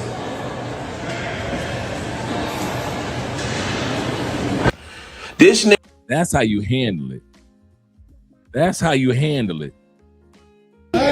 You better start dancing. I dance. You know what? But one of y'all got to dance. But let me see what you done learned then. One thing I ain't doing. I ain't dance for you, bro. All right, let me see. Can you dance then, Rolo? Let me see what you done learned. Let me see what you done learned. Let me see what you done I learned. don't even want to hear nothing else from your mouth. Let me see what you done learned. I'm sorry for cheating. Cheating's not what I do. But I found out you cheated on me, so I cheated on you. Who's this? Bam. That's how you handle it. You take it out on the woman, not on the dude. You take it out on the woman, not on the dude. But throughout history, men have always taken it out on the man for being a man. You mad at me because your wife spread her legs on purpose and let me insert myself in her, and you mad at me?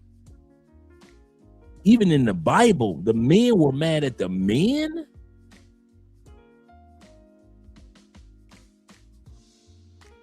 That one I cannot understand.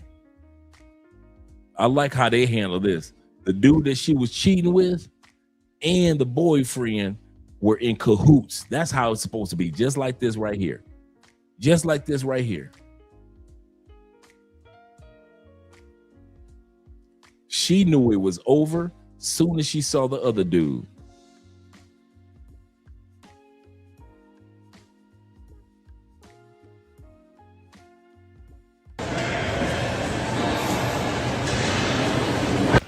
This nigga paid for the gas.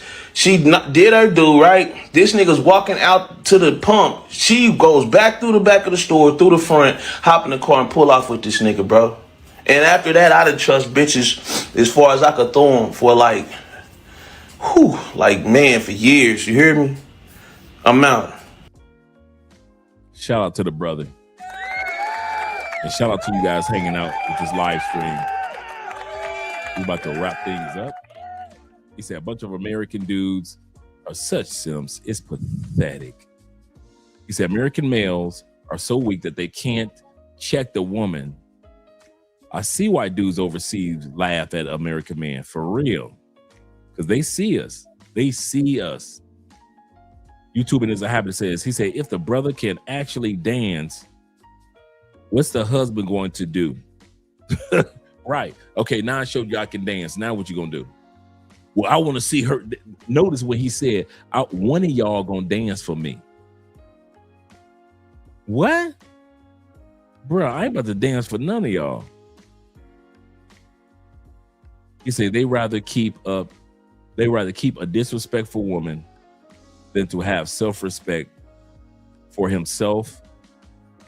Such weakness